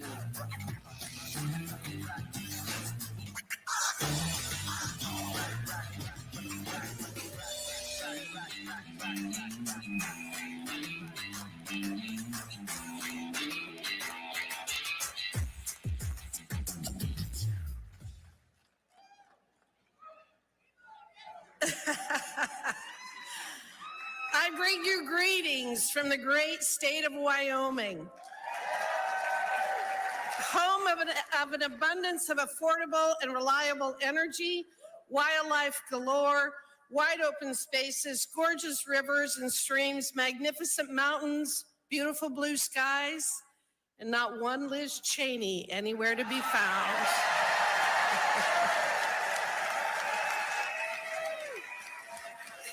In 2024, Wyoming provided President Trump with his largest margin of victory of any state in the nation, and we are so proud of the job that he is doing.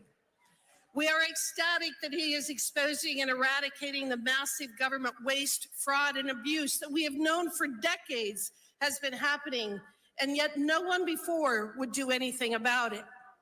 We are overjoyed that he has tasked Elon Musk and his team with overseeing DOGE, using their skills to implement what may be the closest thing to zero-based budgeting that we will ever see in the federal government.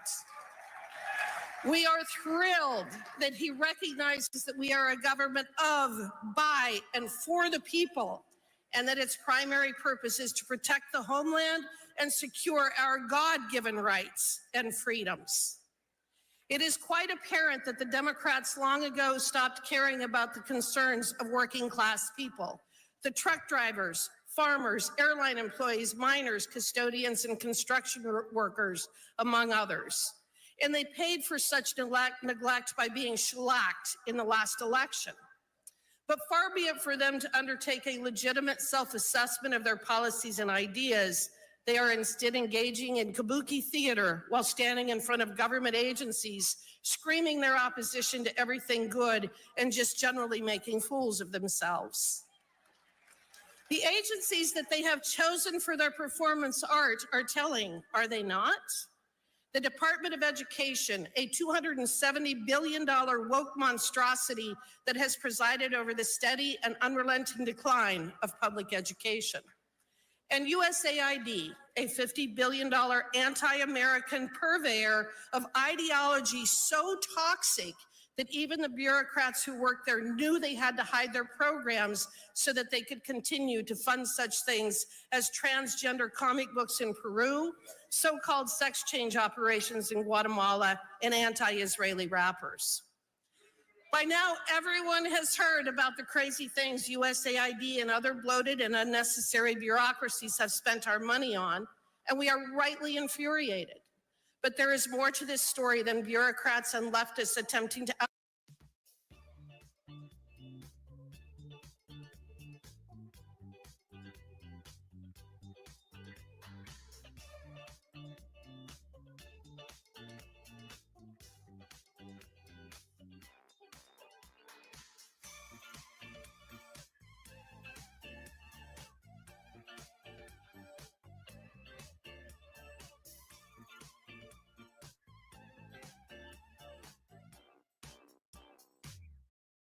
is that a government that does things that it should not be doing becomes incapable of doing those things that it should. What we can describe as the social and economic reality of opportunity costs. And it is this phenomena that I, as the chairwoman of the House Anti-Woke Caucus, want to make sure people understand.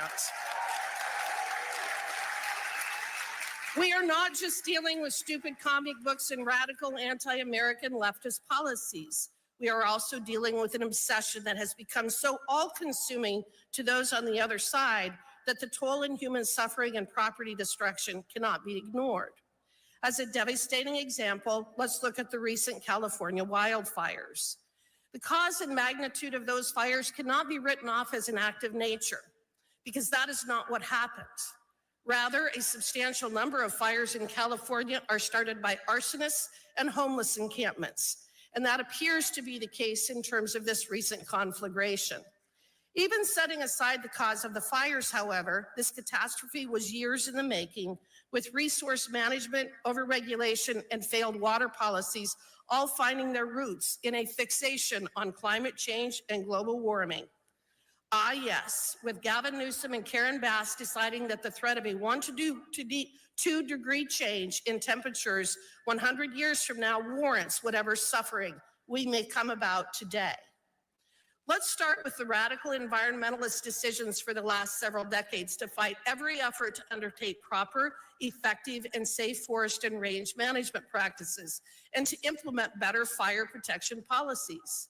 In fact, one such organization fought to block a wildfire prevention project near the Pacific Palisades to protect a shrub called the Broughton's milk vetch.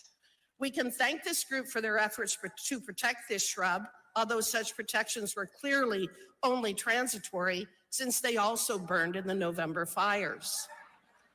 But this is not an isolated situation, and we have watched it play out year after year in Western states, as the so-called experts and environmentalists would rather our forests, our prairies, and our homes burn to the ground than allow us to implement common sense and much needed treatment techniques to prevent these catastrophes from happening in the first place.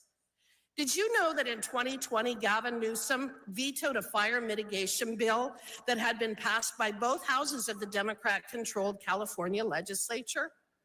That bill provided funding for vegetation management to maintain defensible space around structures, reduce flammable material, reduce fire risk, and harden evacuation routes. In his veto message, Governor Newsom exposed his moral corruption by stating that any efforts to fireproof California could not take precedence over his plan to replace single-family homes with affordable housing and multifamily units. I could spend hours regaling you with the many ways in which radical environmentalism and the fear-mongering surrounding our ever-changing and healthy climate has destroyed our natural and human environment, but I think you get the gist. In short, in the name of climate change, in the name of our environment, in an effort to burnish their elitist bona fides, these people have largely destroyed the very things that they claim to hold dear, with their policies and actions being responsible for spewing more carbon and pollutants into the atmosphere than our collective humanity could in hundreds of years. And that is why we must expose them for the frauds that they are. Charlatans who prove time and time again that they know nothing about the environment, climate, resource management, how to build strong, vibrant, and resilient communities, or human nature. But like so many dictators before them, believe that they are the experts who are entitled to micromanage our lives, mandate and restrict our mode of travel, control our food supply, and shove us into 15-minute cities and multifamily homes. Now, it is often easy to make fun of people like Gavin Newsom, Karen Bass, Kamala Harris, Al Gore, John Kerry, and others, but these people have caused and will continue to cause real human suffering unless we stop them. And one tool that we have is to expose the true cost of their woke ideology.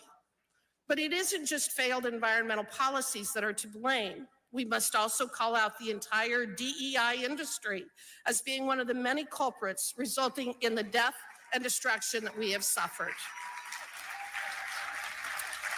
First, as I mentioned earlier, California's wildfire problem is largely man-made, with the homeless population and arsonists being responsible for well over 50% of all of the fires. All in the name of being equitable and inclusive, you see, personal and community responsibility are relics of the past when it comes to modern day California.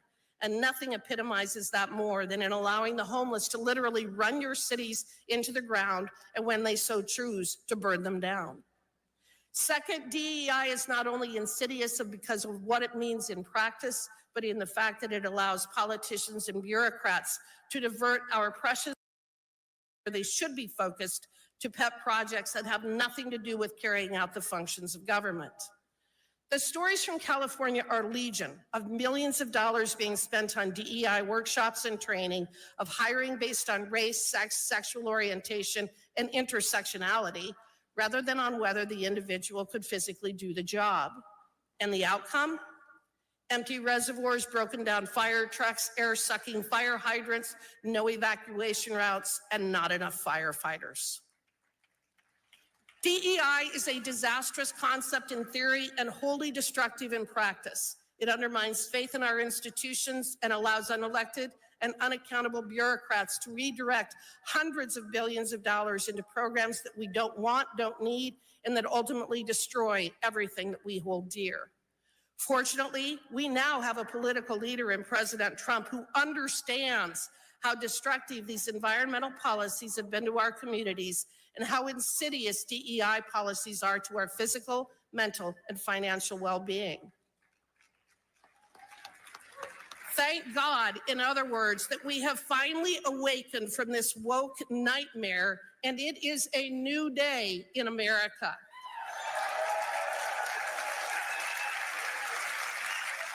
God bless CPAC, God bless President Trump, God bless our warriors who are fighting on behalf of all of us, and God bless America. Thank you very much.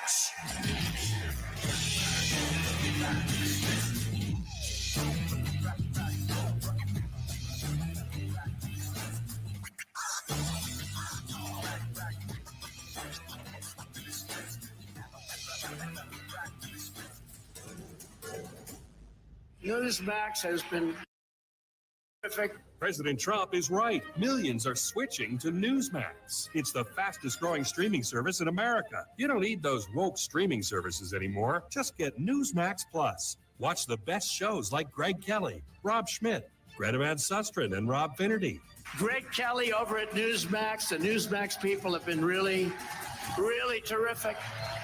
Gain access to exclusive documentaries, series, and special briefings. It's free to start. So go to NewsmaxPlus.com now to sign up and watch Newsmax anytime, anywhere.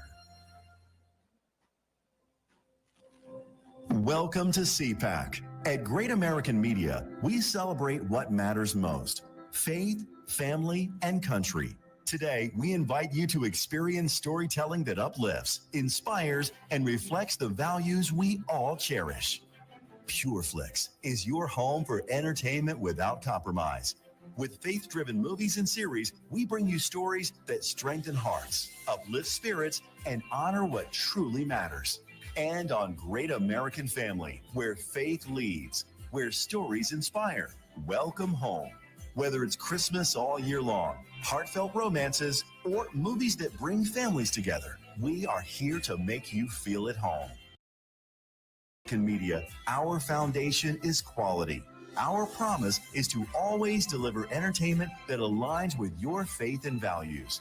Thank you for standing with us as we stand for faith, family, and country. Enjoy CPAC. And remember, when you choose Great American Media, you choose entertainment that lifts you up. Join us and experience the best in faith and family entertainment.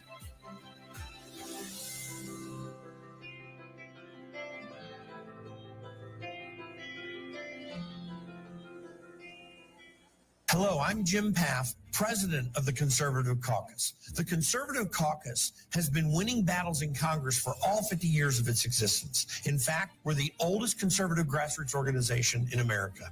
We helped re-elect President Trump and win the Senate. And with your help, we will continue to advance President Trump's MAGA agenda. Join the team to help Trump make America great again. Go to theconservativecaucus.org and sign up now.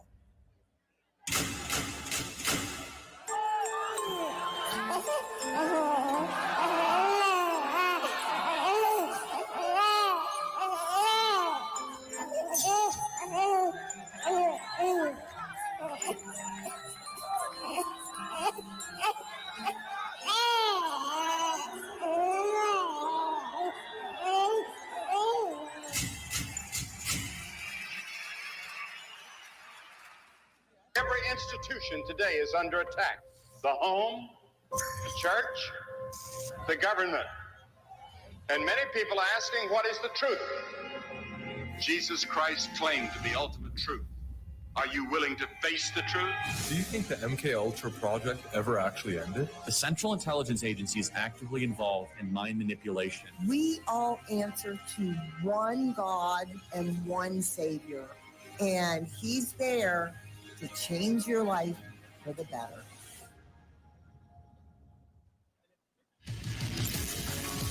Ladies and gentlemen, up next, an interview with Governor of Arkansas, Sarah Huckabee Sanders, hosted by CPAC Senior Fellow, Mercedes Schlapp.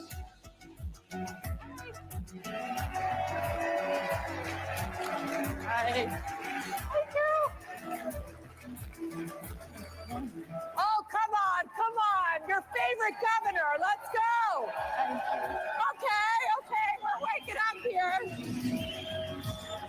All right, I think Governor Sanders, Sarah, Sarita, my sweet Sarah. Oh my gosh, I'm so excited to have Sarah with us. We are in countdown mode right now because guess who's coming? Who's going to close out CPAC? I mean, just a slightly well-known individual, maybe the most popular human on the face of the planet right now. Yeah.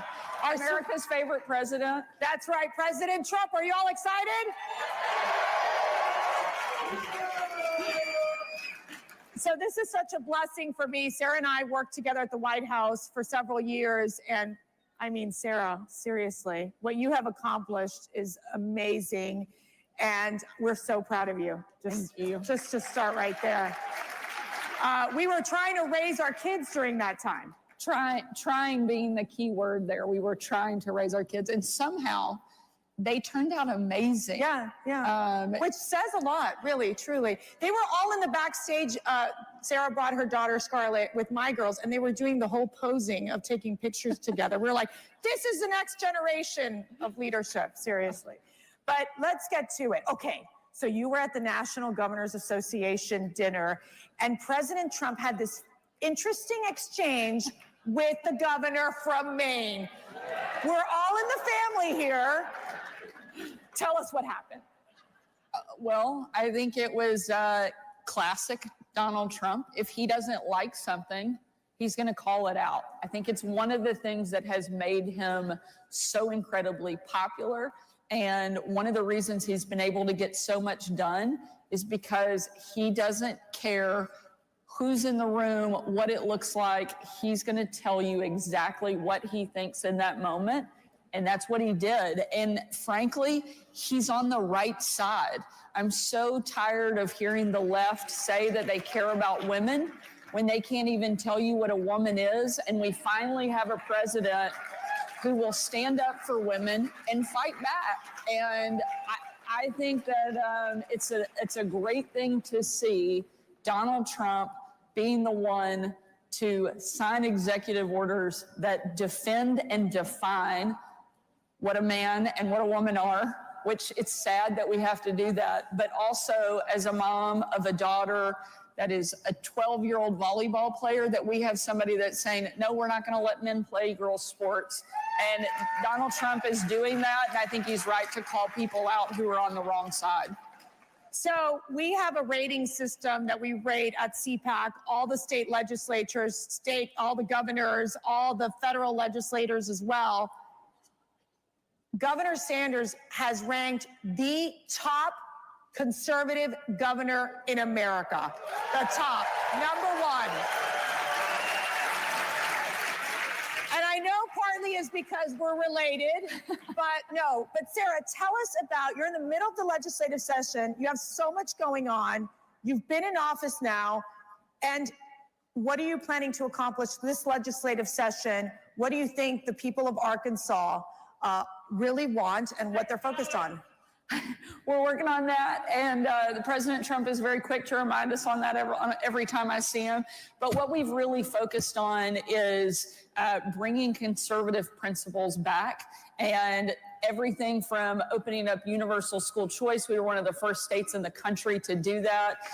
Starting next semester, every single student in Arkansas will be able to choose where they go to school, and their parents will be empowered to make that decision. And I'm really proud we were one of the leaders of that.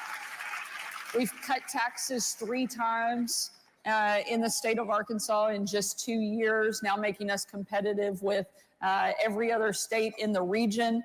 We are getting indoctrination, not just out of our K through 12, but also out of higher education. And we don't care if you're tenured or not. That is one of the big pieces of legislation that we have going through this cycle. We're also removing cell phones from the classroom, and I signed legislation this week. Bell to bell, no cell, and really proud of what we're doing for young people, for parents, for families, and we're going to continue fighting and making Arkansas the most conservative state in the country. And people are moving in. It is becoming a popular destination. I mean, walk us through why your state, and you know, we always talk about these federal elections, and obviously having President Trump in office is such a critical win. But these states are just as critical as well, because we meet people from California who talk about how horrific it is to live under Democrat oppression. Let's just call it what it is. And here we have a perfect example of what you're doing in Arkansas to be that blueprint for other states. What's your advice to other governors, especially Republican governors, that are trying to do the same? And we talk about conservative principles, but these are American principles of being pro-family, pro-economic prosperity, pro-safety. Well, one of the big differences now is we actually have a partner in the White House instead of somebody we have to fight every single day. I got to see Lee Zeldin yesterday. He's the new head of the EPA. I said, I'm just glad we have somebody there that we don't have to sue every single week, and we can actually work with to get things done. You know, over the last several years, Republican governors are the ones who have held the line. While Washington was a completely broken, dysfunctional mess, Republican governors are the ones who stepped up and worked on securing the border. We sent Arkansas Guard to the border 2 separate occasions over the last couple of years because Joe Biden wouldn't get the job done. Now we have a partner in Donald Trump who's not going to just be a partner, but he's going to be a leader. He's going to be the #1 fighter, pushing back on some of the crazy wokeness that we have seen the left try to impose on our families, on our schools, on our businesses. And Republican governors are going to be right there with him. We're going to make sure that our schools do not become indoctrination factories for the left. We're going to make sure that you can run your business the way that you want to and that you can raise your kids the way that you want to, as it was intended in this country. And I'm proud of the work we've been able to do. Arkansas is now the #1 state in the country that people are moving to. It's not Texas, it's not Florida, it's not Virginia, it's Arkansas. So if you don't live there yet, we're ready for you to move and call that your home. We're the #1 state for economic growth. We're the lowest cost of living. We are booming on all fronts, and it's because we're implementing good conservative policy that lets you live your life without constant government intrusion. And that's something we're proud of and something we're going to continue to do in our home state. Gosh, wouldn't she make a great vice presidential pick in 2028? I think so. I do. Sorry, Sarah, you don't have to respond to that. Okay. I'm not. Very happy to be in Arkansas. Okay. Maternal health, you're providing funding. I really want you to talk about this problem this crisis you discovered in your state, how you're solving it, because it's not only impacting states like Arkansas, but other states as well in the South. Walk us through what you're doing there. You know, one of the things that I think is so important for the pro-life community is that we don't just focus on the baby when they're in the womb, but it's what does that look like after, and making sure that we are actually fighting for kids every single day. And that's something that's really important in our state. We had about 10% of moms in Arkansas that were never seeing a doctor until they were in labor. That's unacceptable. Access to care, they just weren't taking advantage of it. We know that healthy moms make healthy babies, so we've invested heavily in making sure that those women get the care that they not only need and deserve, but they know that their life and their child's life has value. And it's something that we want to protect at every single stage. And so we're investing heavily in the maternal health problem in Arkansas, and something that we're going to expect to see a dramatic impact and dramatic results just in a short amount of time. So we've seen President Trump right now, where he's been in office for 32 days. It feels like it's been like 10 years that he's been in office. It's so remarkable to watch the amount of work he's been able to accomplish. Now, as us, the Trump 45ers, is that what we are? Yeah. Okay. Makes us sound older than we are. Makes us sound so old. Help me figure out here. Like, I'm watching this and going, I'm amazed. It is so different from what our experience was at the time. Give us of what you're seeing, and also what advice you're giving to this next administration right now. Look, I can't say enough good things about the president and his team and what they're doing. You know, we used to joke that you aged in dog years during the first administration.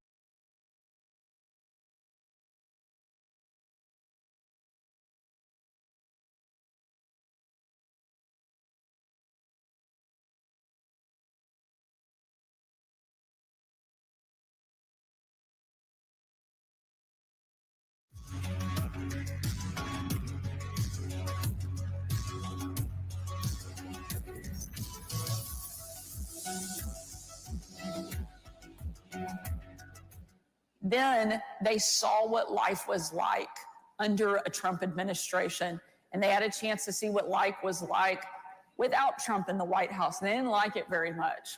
And so now that he's back, people want to see him doing exactly what he talked about on the campaign trail. They want a strong economy. They want somebody who will secure the border. They want somebody who's going to take China on. He was the first president in my lifetime that actually called China out and is holding their feet to the fire. I was the first governor in the country to kick China out of our state, off of our farmland, and impose a fine on it. We know that's popular. And it was because of Donald Trump that we were empowered to take those type of strong actions. We have a president who's going to make our allies actually respect us and our enemies fear us. It's a total opposite of what we saw over the course of the last 4 years. You know, you joke at the speed of which Trump is moving. They always have heard the moniker that we wish that government could move at the speed of business. Well, he's redefining that all over again. There's the speed of government, there's the speed of business, and now there's the speed of Trump, which is unlike anything I've ever seen. And he's doing so much so fast, they don't even know how or where to attack him this time. Yeah. And so I hope that he can keep up this pace. I've never seen anybody with the level of energy that he has. As you know well, it was not surprising that we could get a phone call from the president at midnight, 1 a.m., asking us to do a laundry list of things and then calling us back a couple of hours later at 4 or 5 in the morning and saying, "Did you get all that done?" I'm like, "No, I didn't." But he doesn't sleep. He doesn't expect anybody else to sleep either. And he has he's almost twice my age and he has twice my energy. But it's because he loves this country. And he did not need to run and take this job on, but America needed him to be willing to do it. And anyone else that would have gone through the level of intense criticism and the attacks, 2 assassination attempts on his life, would have given up. But this is a president who I think that only emboldens him more. The more they come after him, the stronger and tougher he gets, and the more he comes back ready to deliver for the American people. And I love getting to see him with this mandate and with this level of excitement for his presidency, because he deserved it the first time and he didn't get it. And now he's getting it and he's winning. And because he is, America's winning. So I love always getting the insider information. So there would be times, this is so funny, we'd literally our first meeting was like 7 o'clock in the morning. I can't even remember. It was so early in the morning. We're half asleep. And before you know it, they'll be like, President Trump had tweeted something out at 2 or 3 o'clock in the morning. So we would all look at Sarah and we'd be like, "Okay, Sarah, this is what he said.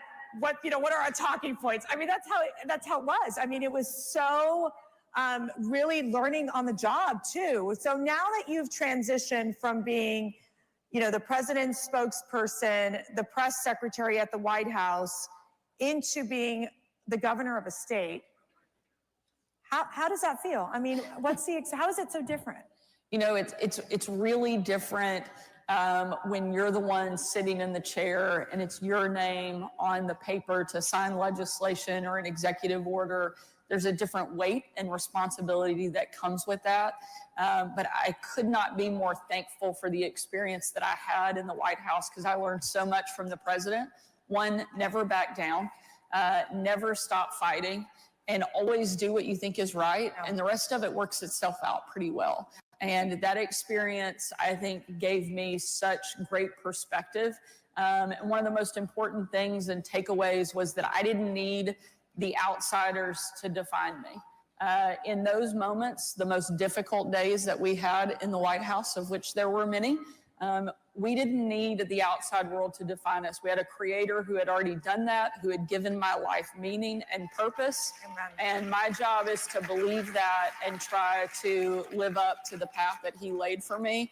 And if I do that, the rest of it, whether it's in the White House, my house, or the governor's mansion, gets really simple after that. And so proud of what we've been able to do, and glad that I got to do it alongside some of the most amazing people on the planet. You're gonna make me cry. Sarah would get up every time we'd go into her office. She would have her scripture open every day. Every day. It's what guided you every day. Otherwise, I'm not sure we would have survived. I would agree. And I'd come in with my holy water, the Protestant, the Catholic, we're all in it together, okay? So I just want to get this question in real quick, because, Doge has been a phenomenon. It's been a phenomenon in the federal government, but you have like pre-Doge. We started something we called Arkansas Forward. It was a project to go in, look at government efficiency, waste, fraud, and abuse. Just within the first 6 months, we've already identified at least $300 million in savings, which is big for Arkansas. Our budget's $6 billion. And so for us to identify that level of savings already that we're implementing, and some of it was as basic as getting rid of old phone and fax lines that haven't been in use in years. We will now save the state of Arkansas $1 million a year, just eliminating things like that. If we can do that on an Arkansas small state level, I can't imagine what they're going to continue to be able to uncover through DOGE and the amount of savings and waste, fraud, and abuse they're going to be able to get rid of. It's an exciting thing to see.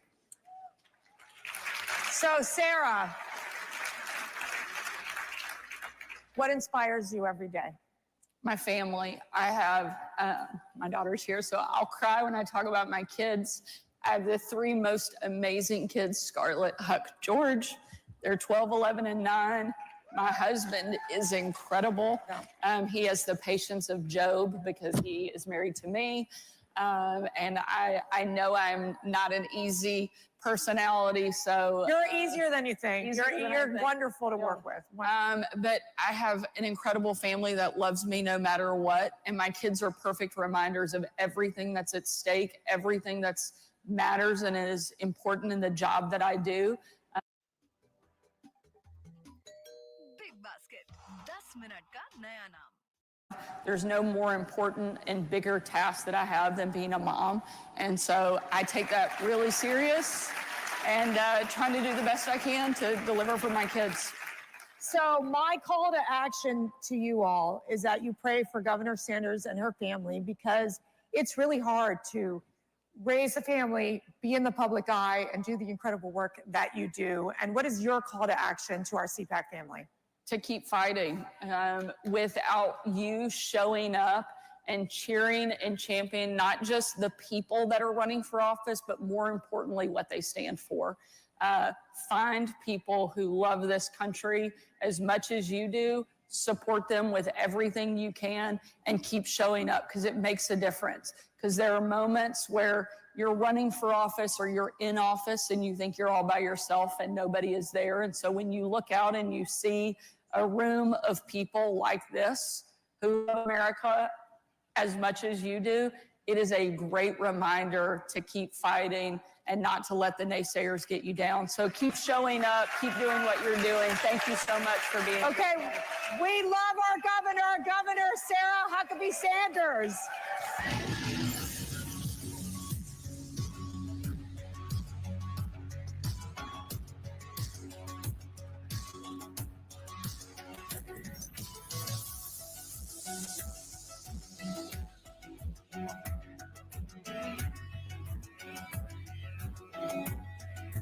Tucked away in the Blue Ridge Mountains of Lynchburg, Virginia, you'll find us, Liberty University. Here, we pursue excellence in all of our academic endeavors, from anywhere. We fight for victory in our athletic programs and fan the flames with a mighty roar. We equip students with a Christ-centered perspective that changes lives. We are creators, problem solvers, and world changers. But above all of this, we are champions for Christ. America is under attack.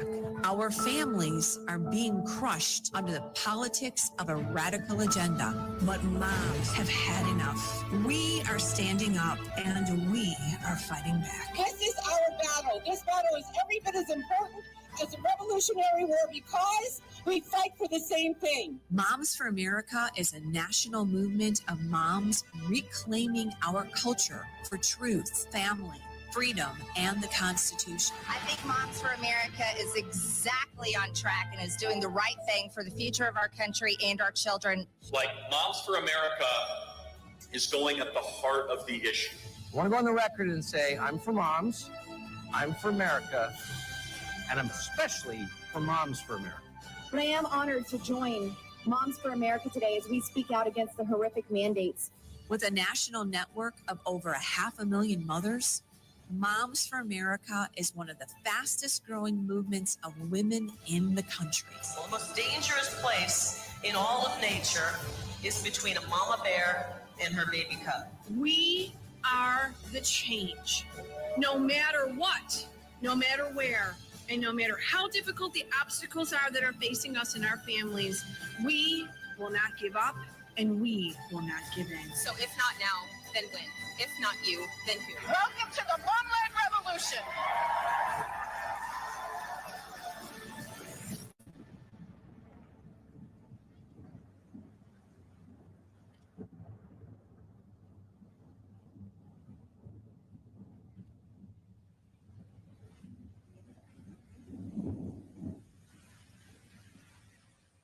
The steal was stopped on Election Day. I think in no small part thanks to Judicial Watch's heavy lifting. In just the last year and a half or two, we've cleaned up 4 million dirty names from the rolls. We also got that huge Fifth Circuit ruling that found counting ballots received after Election Day is unlawful. You can be sure that all helped ensure cleaner elections on Election Day, but there's more work to be done. So be sure to support Judicial Watch's election integrity work. Every institution today is under attack. The home, the church, the government. And many people are asking, what is the truth? Jesus Christ claimed the ultimate truth. Are you willing to face the truth? Do you think the MKUltra project ever actually ended? The Central Intelligence Agency is actively involved in mind manipulation. We all answer to one God and one Savior, and He's there to change your life for the better.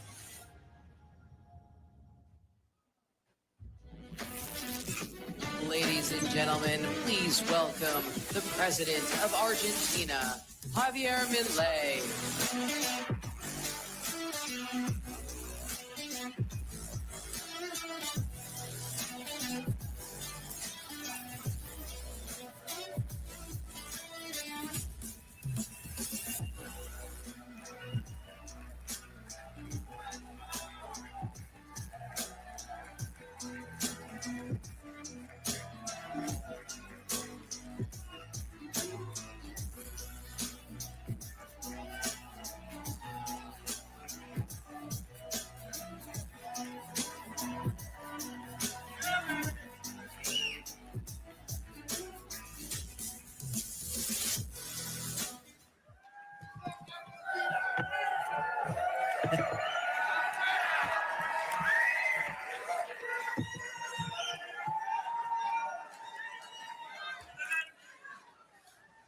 Hola a todos. Es una gran alegría para mí estar nuevamente en los Estados Unidos y es un honor poder hablar ante todos ustedes hoy. Muchas gracias a los presentes y especialmente gracias a CPAC, que siempre ha tenido una consideración especial conmigo. Gracias, Matt. Gracias, Mercy.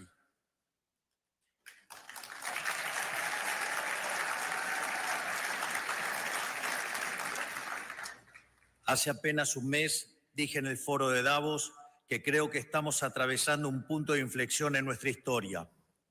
La historia transcurre en fases o etapas, momentos en donde el espíritu y la idea se materializa en una persona o en un grupo de personas, a veces cercana, a veces con kilómetros de distancia entre ellos, pero con un hilo conductor invisible que si se pudiera observar, presumo sería muy similar a las imágenes que observamos de redes neuronales del cerebro humano.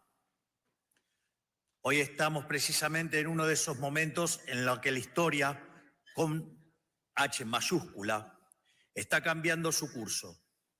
Estamos viendo en tiempo real el destino del mundo bifurcarse hacia un nuevo camino, distinto del lugar al que nos estaban llevando las élites y el establishment político de nuestros países.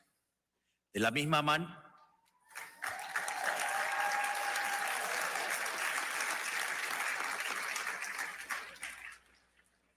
manera, que en la década del 30 se podía vislumbrar que la llama de la libertad se estaba apagando y que comenzaba un nuevo cambio de servidumbre para la humanidad, hoy finalmente podemos decir que la era del Estado omnipresente ha terminado.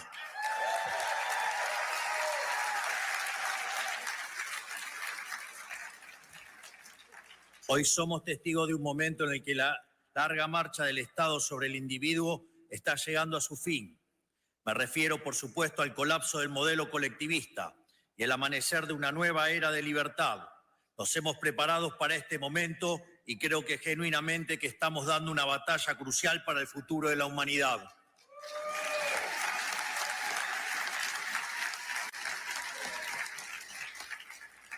Pero como siempre digo, solo se puede obrar de forma eficaz si el diagnóstico desde el que uno parte es el correcto. Hay que entender dónde estamos parados y a qué nos enfrentamos para poder saber cómo llegar a donde queremos.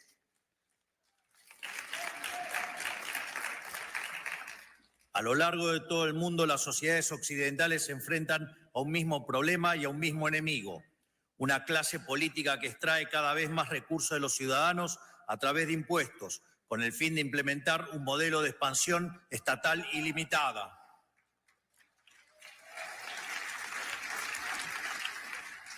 Una clase política con complejo de Dios que pretende regular cada aspecto de la vida de la gente, haciendo honor a una de las máximas del fascismo de Benito Mussolini: dentro del Estado todo, fuera del Estado nada y nada contra el Estado. Hemos llamado a esta clase política el Partido del Estado, una casta extendida cuyos miembros, más allá de diferencias superficiales, comparte la idea fundamental del avance del Estado sobre la sociedad. Son todos aquellos que por interés económico o convicción ideológica o incluso cierto idealismo ingenuo trabajan para los intereses del Estado. Los medios de comunicación tradicionales o ligas media, la oligarquía sindical, los empresarios prebendarios, los burócratas permanentes no electos y en consecuencia intrínsecamente irresponsables, las organizaciones mal llamadas no gubernamentales que hacen el trabajo sucio de los políticos, las instituciones académicas que proveen el marco teórico para la expansión estatal, los organismos supranacionales y todos los que de alguna manera pertenecen a la gran secta del colectivismo mundial.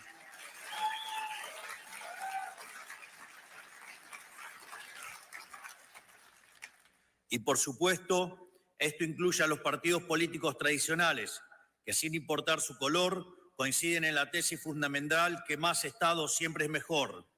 En Argentina, por ejemplo, teníamos un sistema político compuesto por unas 50 sombras de socialismo.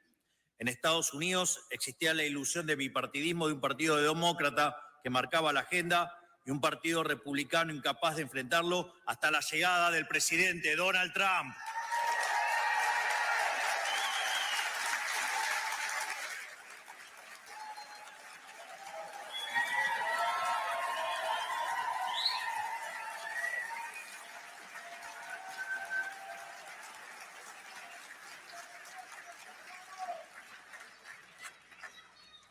¡Viva!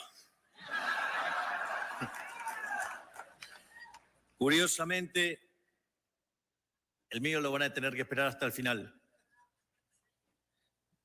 Curiosamente, el presidente Trump es un outsider, igual que yo, porque la tarea que tenemos por delante, el desafío que tenemos por delante, no es para políticos tradicionales que han vivido toda su vida del sistema.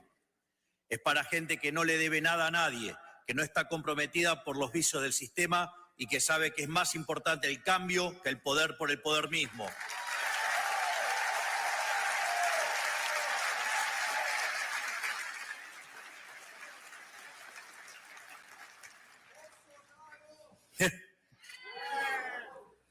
En el establishment político de nuestras dos naciones existía una mentalidad más o menos explícita de que el avance del Estado equivalía a avance de la democracia, que cada conquista del Estado implicaba un acto de justicia social ante las supuestas injusticias de la libertad, que el rol del Estado era llevarnos a una utopía igualatoria mediante la creación sistemática de supuestos nuevos derechos que obviamente debían ser financiados por los pagadores de impuestos.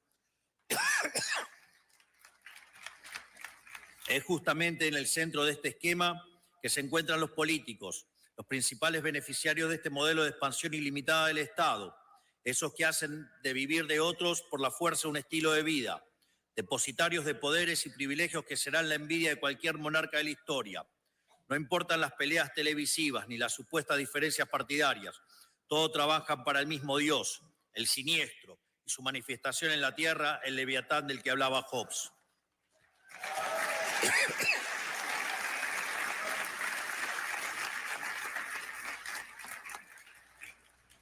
Por eso, salvando algunas particularidades propias de cada nación, todos los que estamos aquí tenemos una misma misión: quitar el poder al partido del Estado y devolvérselo a la sociedad.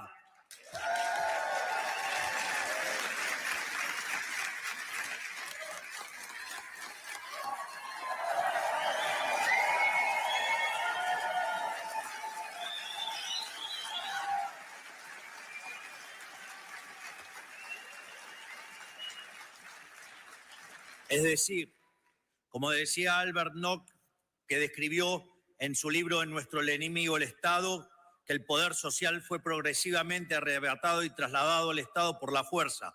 Nuestro objetivo es hacer el camino inverso, aumentar el poder del ciudadano y quitarle el poder al Estado.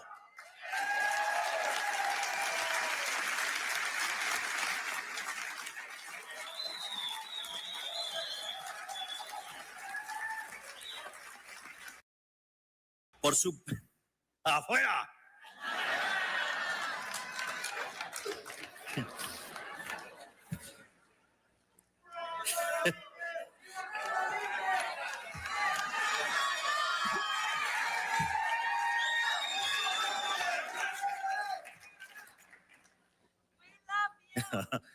Me too.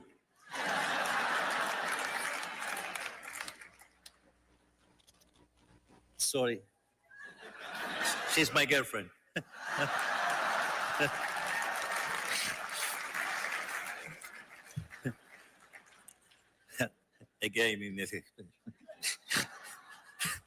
Por supuesto, no puede hacerse gestionando mejor el Estado tal cual existe o simplemente administrando correctamente los recursos de que dispone, sino que el único camino racional es achicar el Estado hasta su mínima expresión posible. Reducir el tamaño del Estado es en sí mismo un acto de justicia, porque cada erogación del Estado es una sustracción del pagador de impuestos.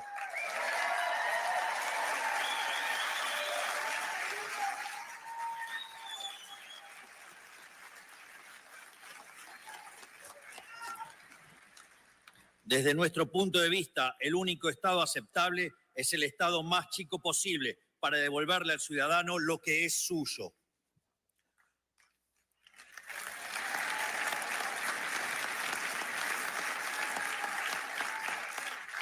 Por eso, todas las atribuciones que no tengan que ver directamente con la protección de los tres derechos fundamentales, que son el derecho a la vida, a la libertad y a la propiedad privada, deben volver a su origen, los individuos asociados de forma voluntaria sin intromisión del Estado.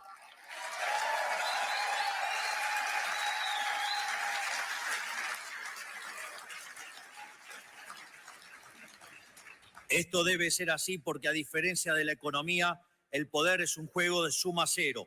Todo el poder que tenga el Estado necesariamente no puede obtenerlo al mismo tiempo la sociedad.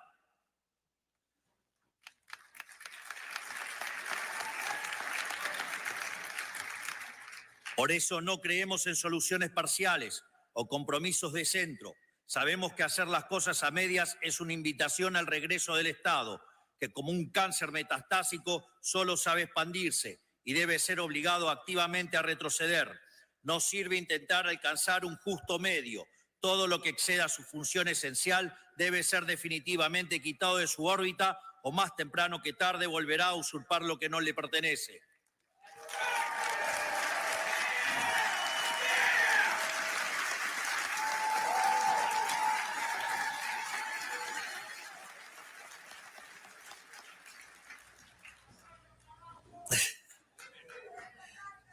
Sabemos que no es una tarea fácil. El Estado moderno tiene herramientas de sobras que han crecido en sofisticación con el paso del tiempo. No estamos hablando de un Estado obvio como el fascista o el comunista, sino de un Estado sutil e insidioso que avanza sobre el individuo a través del arte, de la propaganda y la infiltración cultural. O al menos así era hasta hace poco, ya que le resulta cada vez más difícil disimular su carácter totalitario.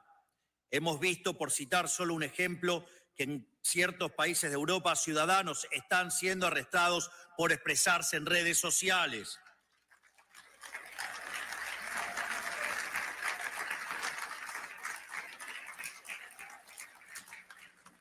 Pero en términos más generales, Hablo de la financiación de la academia, incentivando la elaboración de estudios que justifiquen la implementación de políticas públicas intervencionistas y de la compra encubierta de medios de comunicación mediante. Hablo de las múltiples ONGs que viven de nuestros impuestos, de los subsidios a la cultura para producir propaganda. Y aquí en Estados Unidos, por supuesto, el escándalo de USAID, que destinaba millones de dólares de los pagadores de impuestos a financiar desde revistas y canales de televisión, a fraudes electorales como en Brasil, o gobiernos con aspiraciones discriminatorias como el de Sudáfrica.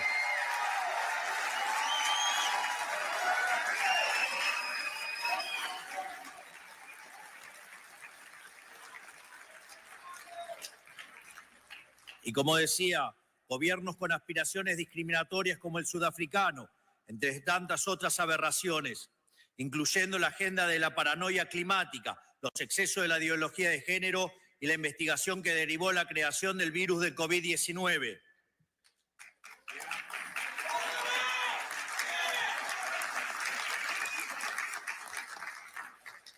Sin embargo, lo único que realmente logra este mecanismo de bajada de línea globalista es transferir riqueza de la clase baja de un país rico a la clase alta de un país pobre.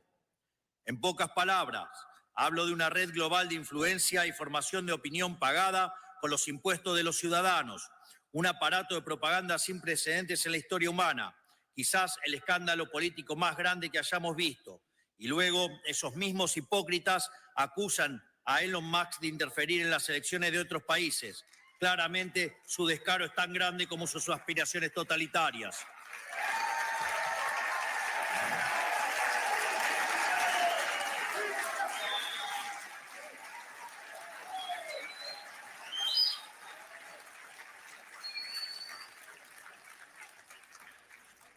Y si ese nivel de colectivismo en sangre hubiera tenido soluciones, sus apologistas tendrían al menos algo a lo cual aferrarse. Pero ni eso. Esa fue históricamente la excusa de los estatistas del pasado, que la prosperidad llegaría mediante la administración racional de recursos por parte del Estado, recursos que el sector privado era incapaz de aprovechar. Pregunta, ¿y acaso quién maneja el sector público? ¿No son humanos? Sin embargo, hemos sido testigos de que a mayor expansión estatal, peor es la calidad de vida de la gente. No por nada Hayek dedicó su último libro a explicar este fenómeno, al cual llamó la fatal arrogancia.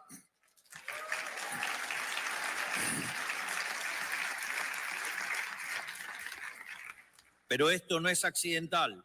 Más allá de su evidente incompetencia, la clase política no se dedica a solucionar problemas. Al fin y al cabo, un problema solucionado es un área de la que el Estado debe retirarse. Al contrario, la clase política se dedica a perpetuar los problemas y así vivir de ellos para siempre. Por eso viven creando problemas nuevos, instalándolos desde sus aparatos de propaganda para luego ofrecer a sí mismos como solución. ¿Y en qué consiste esa solución? En la implementación de regulaciones que causan todavía más problemas a ser solucionados por más regulaciones.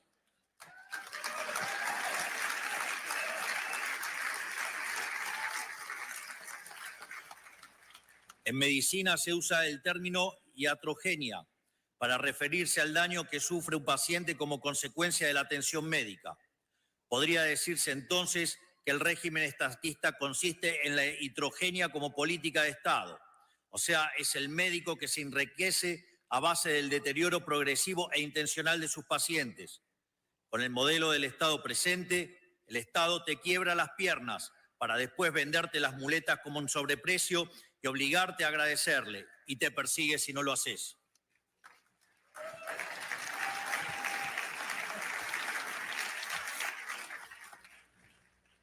Como contrapunto, dicen algunos testimonios que en la medicina tradicional china, el médico familiar cobraba honorarios de forma constante por mantener a la familia sana. O sea, según la leyenda, cuando un miembro enfermaba, el médico dejaba de percibir los honorarios, viéndose incentivado a resolver la enfermedad de una forma eficiente y rápida. Imagínense tan solo pudiera funcionar así el Estado. Cuánta miseria nos hubiéramos ahorrado.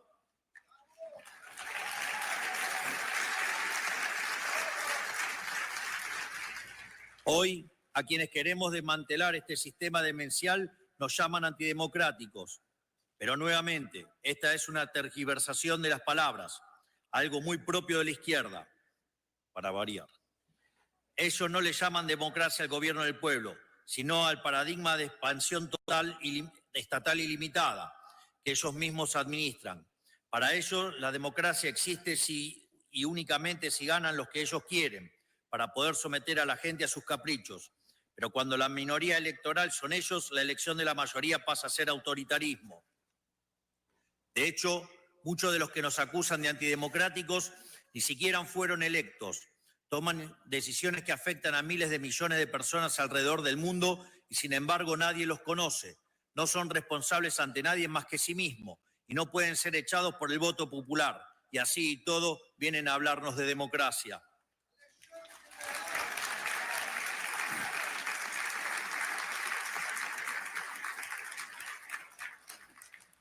En fin, dicen que Trump y yo somos un peligro para la democracia, pero en realidad están diciendo que somos un peligro para ellos.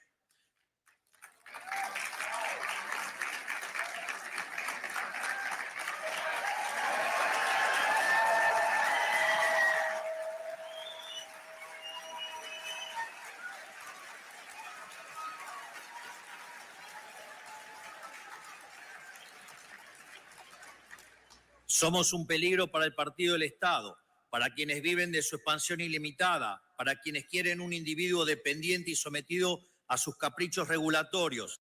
¿Y saben qué? Tienen razón, somos su peor pesadilla. Venimos por sus privilegios, habiendo sido elegidos por la mayoría de cada uno de nuestros pueblos, con el mandato claro de quitarles un poder que no les pertenece.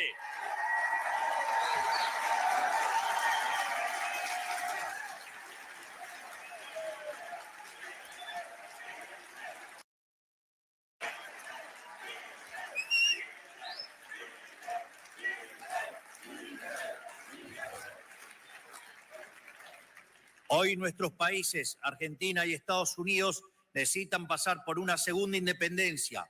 La primera nos liberó del poder de las monarquías europeas. La segunda nos liberará de la tiranía del partido del Estado.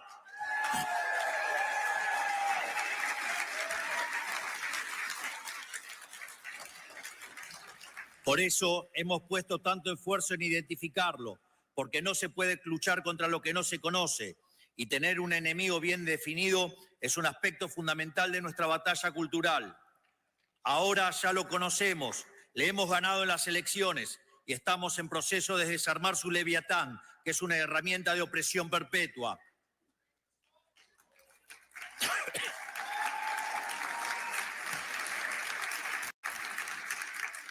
No tenemos ninguna fórmula secreta, solo conocer la historia humana y saber qué es lo que ha funcionado y qué no. Por eso, con humildad, quiero reflexionar un poco sobre cómo venimos llevando adelante esta batalla. Nosotros trabajamos con firmeza y de frente, sin dar lugar a compromisos. Defendemos un conjunto de valores que no estamos dispuestos a negociar, así como ellos no han estado dispuestos a negociar a la hora de quitarnos nuestra libertad. Lo que ellos impusieron sin nuestro consentimiento está siendo eliminado sin el consentimiento de ellos.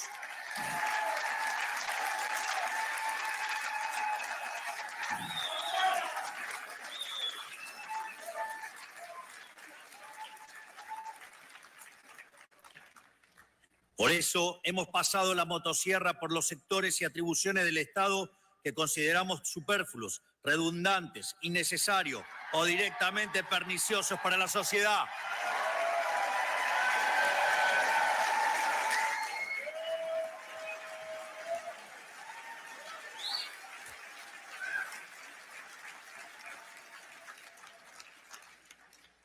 Y más aún, este año emprenderemos la fase 2 de este proceso, que hemos bautizado como la motosierra profunda, para continuar achicando el Estado, devolviéndole a la gente la riqueza que jamás debió habérsele sido arrebatada.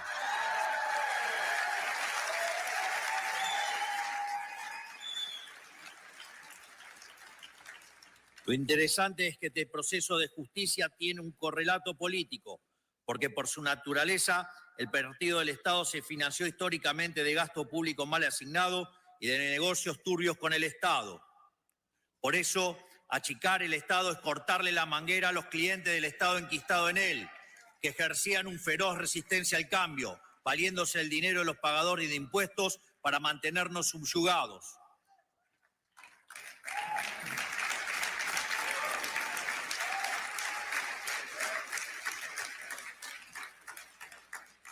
Nuestro método es similar al de nuestro querido amigo Elon Musk: revisar oficina por oficina, conservar lo que sirve y funciona y descartar el resto. Por eso le obsequié una motosierra. Con nosotros nadie que no pueda justificar el costo de su salario en impuestos está a salvo.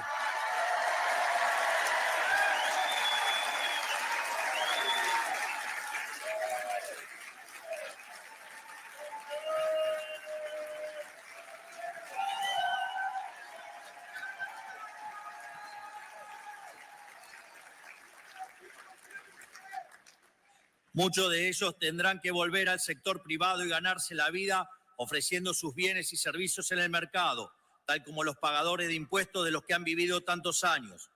Mi más sentido pésame a los políticos que creyeron que este momento nunca llegaría y no están preparados, porque se van a llevar un baldazo de agua fría.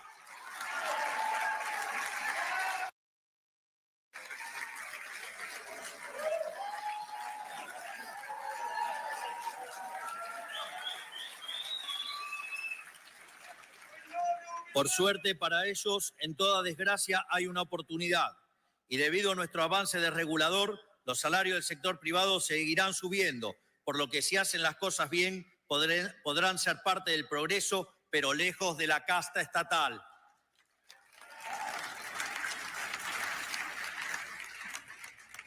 Como ya he dicho, esto no es una tarea sencilla. Aquí en Estados Unidos, burócratas rebeldes han intentado sabotear el trabajo del Departamento de Eficiencia Gubernamental y están recurriendo a mecanismos burocráticos ilegales para intentar bloquear cualquier reforma, lo cual también sucede en nuestro país y es algo con lo que debemos luchar día a día. Pero nada de eso nos ha tomado por sorpresa. Somos conscientes de que van a hacer lo posible por detener este cambio, sin importar el daño resultante. Si tienen que destruir el mundo para conservar sus privilegios, lo van a hacer. Y nosotros vamos a seguir luchando.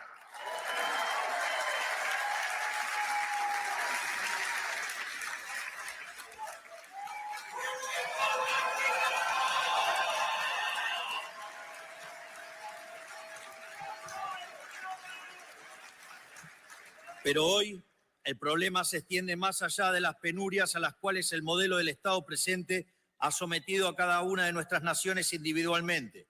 Porque la decadencia de nuestros gobiernos durante la historia reciente a lo largo y a lo ancho de Occidente no solo empobreció material y espiritualmente a nuestros propios ciudadanos, también nos debilitó política, económica, cultural y socialmente ante el enemigo externo.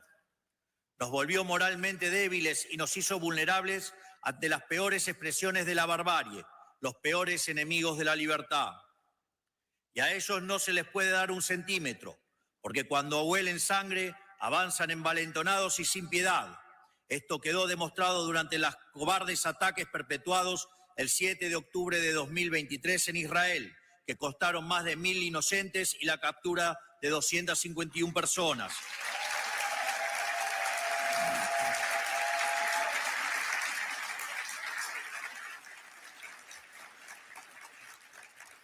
Esta semana Israel recibió los cuerpos sin vida de la familia Vivas, que permanecían secuestrados por el régimen terrorista y asesino de Hamas, entre los cuales se encuentra una madre y sus 2 hijos, un niño de 4 años y un bebé de tan solo 9 meses. Es tan inescrupuloso y sanguinario este régimen que, en el último gesto canallesco, no tuvieron mejor idea que exhibir burdamente sus ataúdes ante el vitoreo de una multitud sin el más mínimo respeto.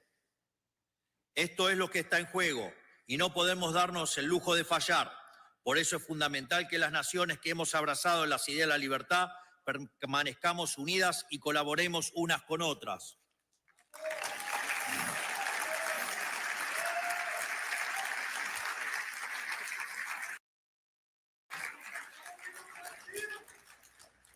Debemos formar una alianza de naciones libres, porque como ya he dicho en otra ocasión, El mal organizado solo puede ser vencido por el bien organizado.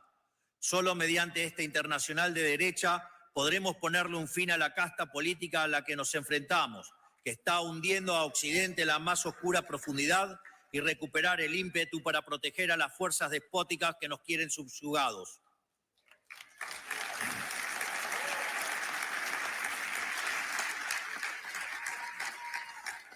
Por eso quiero también aprovechar para anunciar que Argentina quiere ser el primer país del mundo en sumarse a este acuerdo de reciprocidad que pide la administración Trump en materia comercial.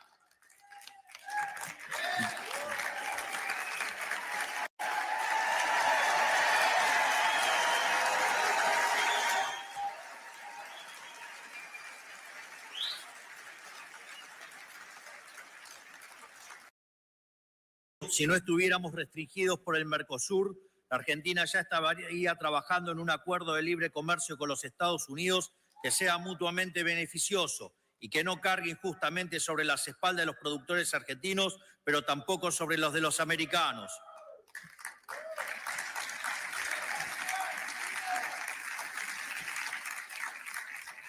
Esto es así porque solo trabajando juntos aquellos que queremos construir un mundo libre podremos salir adelante.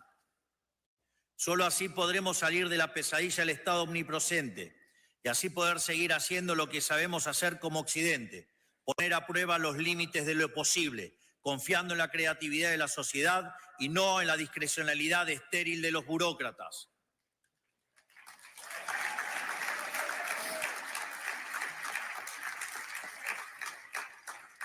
Solo así podremos retornar nuestro camino de grandeza como civilización, haciendo honor a nuestros antepasados que dieron la vida por ver un mundo libre y una humanidad próspera. Solo así, finalmente, podremos reencontrarnos con nosotros mismos y volver a crear en aquello que nos hizo grande como civilización. Que Dios bendiga a la República Argentina, que Dios bendiga a los Estados Unidos y que las fuerzas del cielo nos acompañen. ¡Viva la libertad, carajo!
Ladies and gentlemen, please welcome White House Deputy Chief of Staff, Stephen Miller.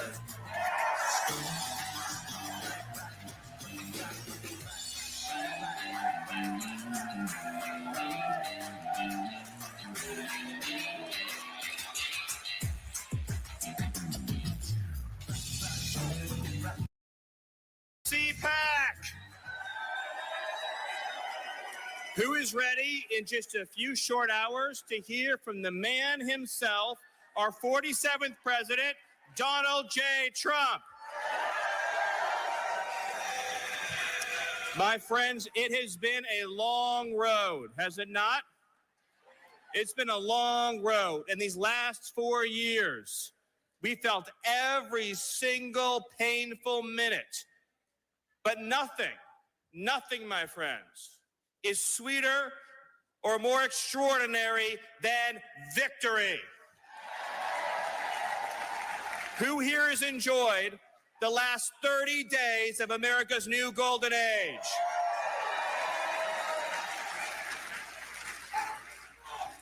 And who here has been filled with pride and excitement in watching President Trump install the most extraordinary cabinet and team any of us has ever seen?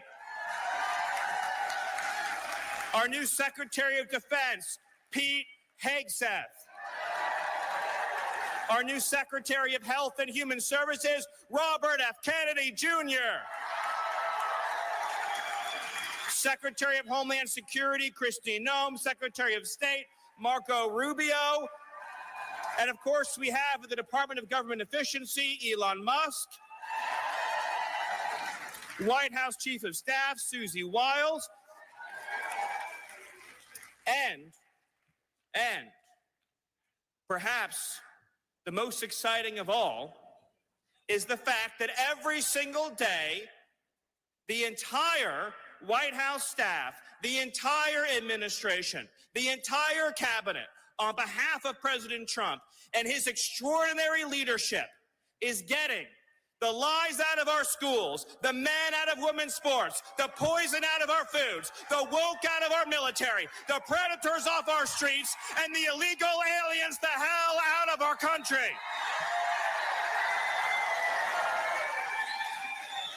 It's happening. It is happening.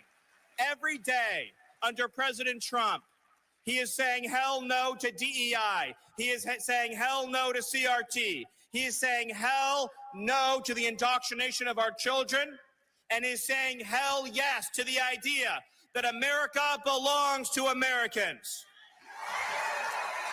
A historic slate of executive orders have been issued by President Trump to reclaim control of this government, to reclaim control of our destiny, to reclaim control of our future, and to restore the idea that under a democracy, the entire federal bureaucracy works for President Trump and not the other way around. He is the elected head of our government. And to all the people in the media, all the people on the radical left, all the people in the Democratic Party screaming about democracy, Donald Trump is the one who is saving democracy. Donald Trump is the one who is saving our Constitution. Donald Trump is the one who is saving America. And any federal bureaucrat who defies the lawful orders of this president will be fired. President Trump will ensure that whether you work at the FBI, whether you work at the CIA, whether you work at the Department of Homeland Security, the Department of Justice, the Department of Health and Human Services, career civil servants, also known as bureaucrats, work for the American people, and they work for the president the American people elected. They do not set their own agenda. They do not write their own rules. They do not work for themselves. They work for each and every one of you. You pay their salaries. You pay for the buildings they work in. You pay for every single thing they do. And if they are not following the laws, the Constitution, and the President of the United States, then they will find a new career.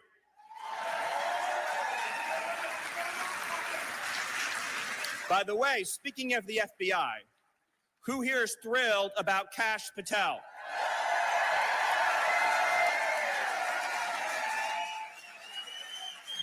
Let us not forget what President Trump endured in order to get to this point, to climb to the top of that Everest summit. Let us not forget what this whole movement has endured to reach this glorious day. 8 long years of weaponized government, the Russia hoax, the Ukraine hoax, one lie after another, one fraudulent impeachment after another, one hoax, one smear. Government weaponized at every level against democracy. Government weaponized at every level against the people.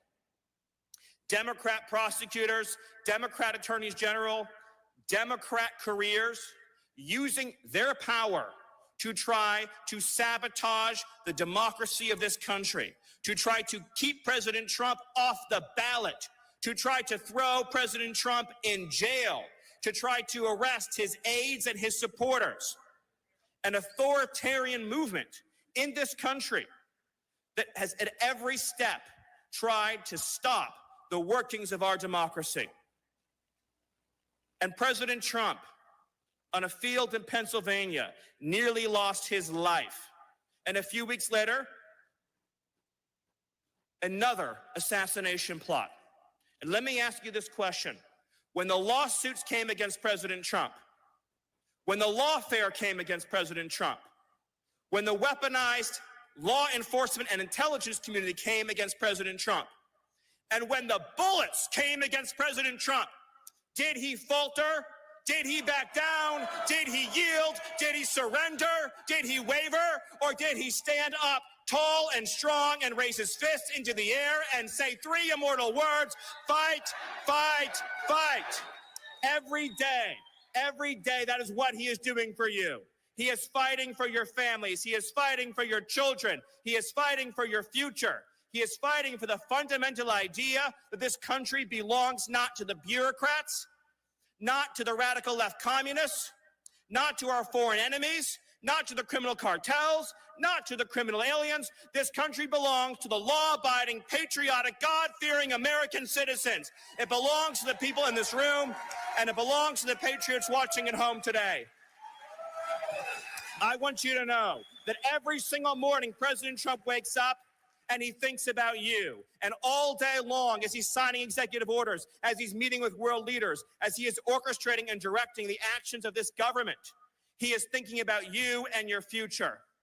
President Trump's heart beats for the American people. President Trump's heart beats for the American Republic. And President Trump's heart is filled with nothing but love and loyalty for this republic.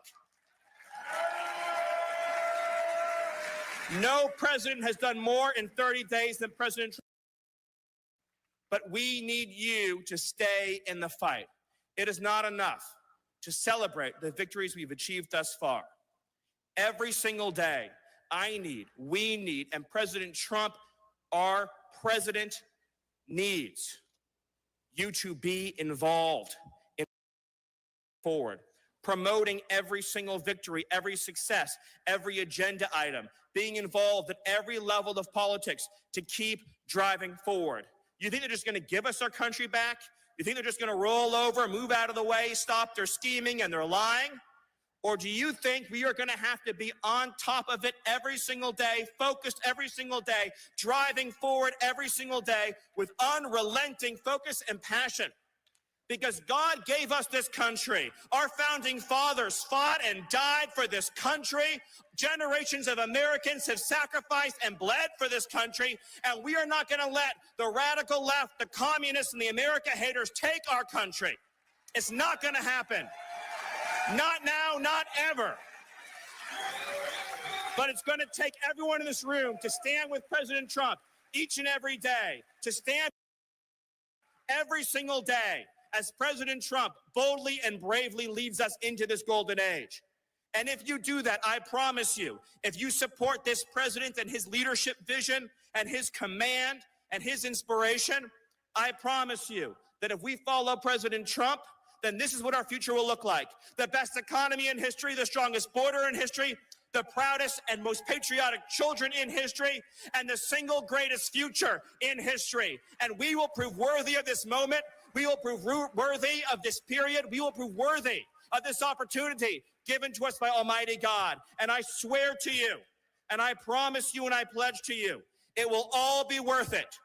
And our children will grow up in a world where they can say, America is stronger, more incredible, more courageous, more united, more devoted, more committed, more incredible, more exceptional, prouder, and more amazing than it has ever been before, with the leadership and the vision and the drive of our President Donald J. Trump. So I ask you all to send a message right now to all the bureaucrats, to all the radical left commies, to the criminal aliens, the foreign gangs, the transnational terrorists, to everyone who threatens the future of this country. Do you stand with President Trump? Do you support President Trump? Do you believe in President Trump? And do you believe in the future of America? Thank you. God bless you, and God bless the United States. I love you.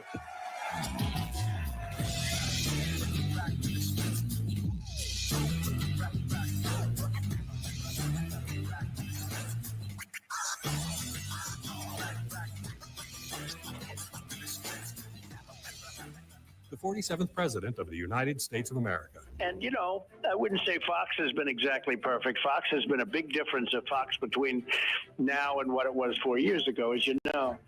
But we have others that come along and they're doing well, and Newsmax has been really good, and others are coming along, and people are seeing that they're watching these conservative networks. President Trump is right. That's why millions of Americans are tuning into Newsmax for the real news they can trust.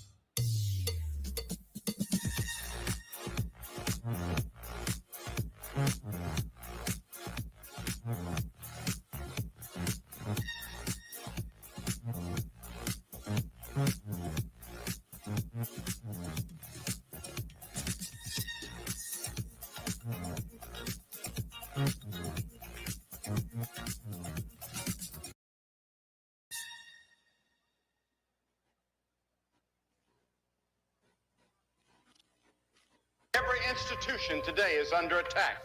The home, the church, the government. And many people are asking, what is the truth?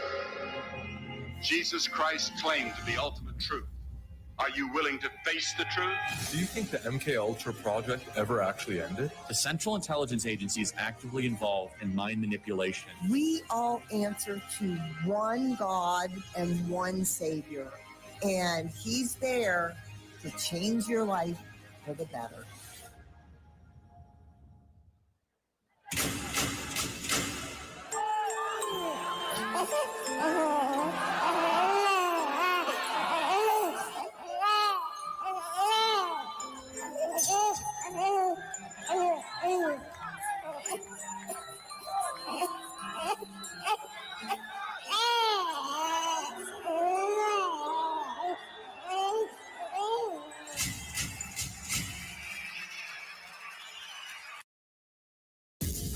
Ladies and gentlemen, it's time for the Great One and his boss.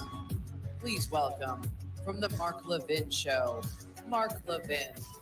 And from America First Legal, Julie Strauss Levin.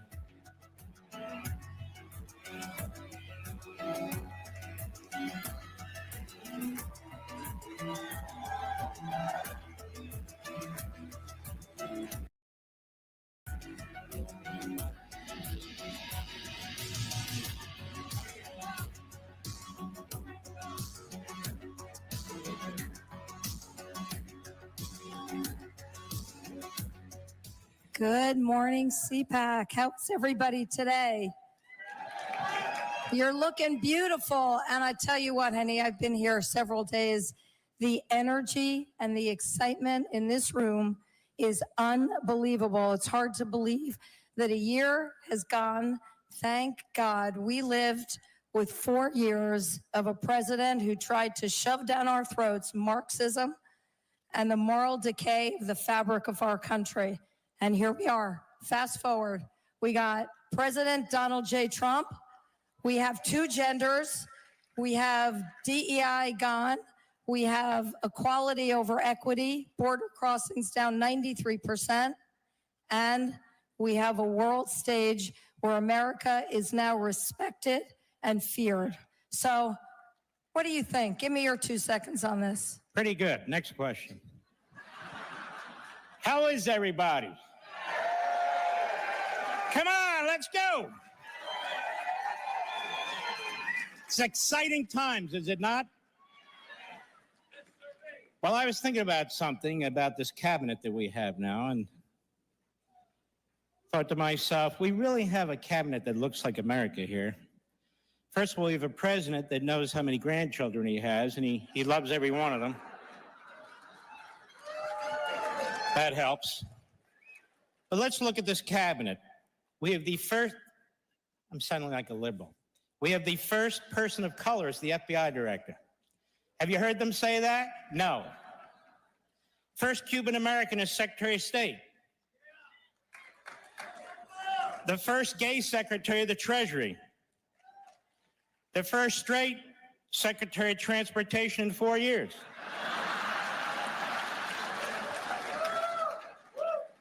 We have one of the highest ranking African Americans, Elon Musk. We have the first hillbilly vice president, J.D. Vance.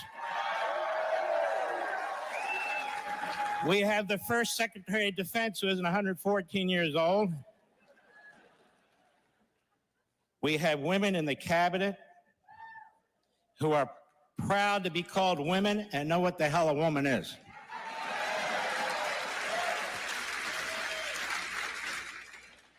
And then there's Donald Trump,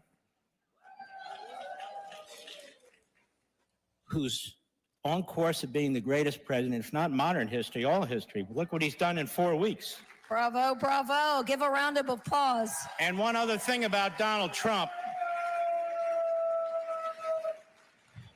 I told Donald Trump this at a Hanukkah party a few years ago. He's the greatest friend Israel's ever had. And so are you, by the way. And I want to thank you for that. He's the greatest friend Jews have ever had. So we have the first Jewish president in American history, too. Looks like America, that cabinet. So speaking of that, first of all, I want to do a real sincere shout out to Mercy and Max Schlapp, because their steadfast support of Israel is seen throughout this conference and day in and day out at CPAC. So we really need to thank them for that. It's really, really huge.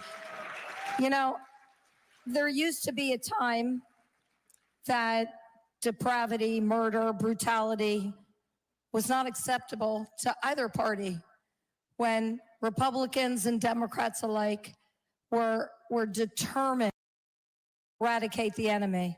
But here we are after an October 7, where we really learned what today's Democrat Party is. It's the Republican Party, it's conservatives, it's Jews, it's Christians who really care about what's going on in Israel and are appalled at the heinous acts that happened on October 7th. It's the Republicans, it's the conservatives, it's Donald J. Trump who have said Israel must conquer, Israel must win, Israel must do what it needs to do, not just to defend, but to go on offense and get rid of the enemy. So I just want to remind everybody that a year ago, I interviewed the father of a hostage victim at that time, Sagid Dekelhen, and here we are a year later. He's out. But, honey, I want you to talk about what we saw the other day with 4 bodies coming out of Israel and the joy that was exhibited by the Gaza as these coffins were shown. These bastards must be eradicated. It's that simple. You don't take a 9-month-old baby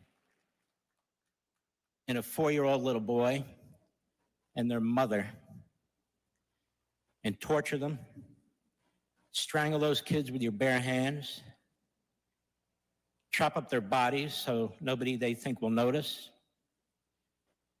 Remember when that mother was being pulled with her kids and she knew the people doing this are subhumans. They are rabid.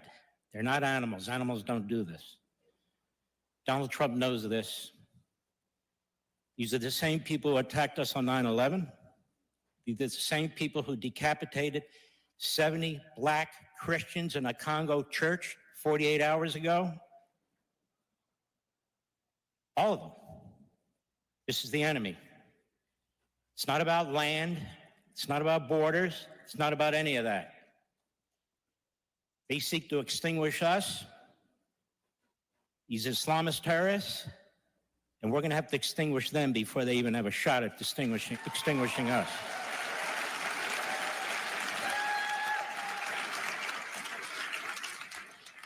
Another thing, constitutional crisis.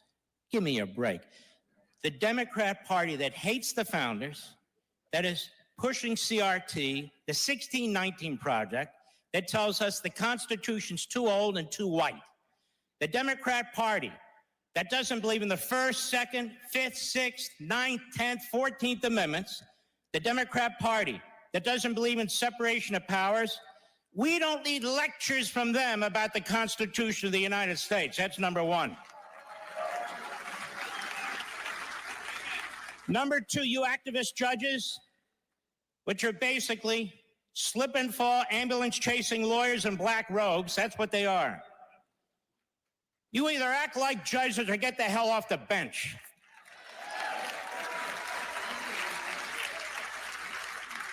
You are the people destroying the Constitution.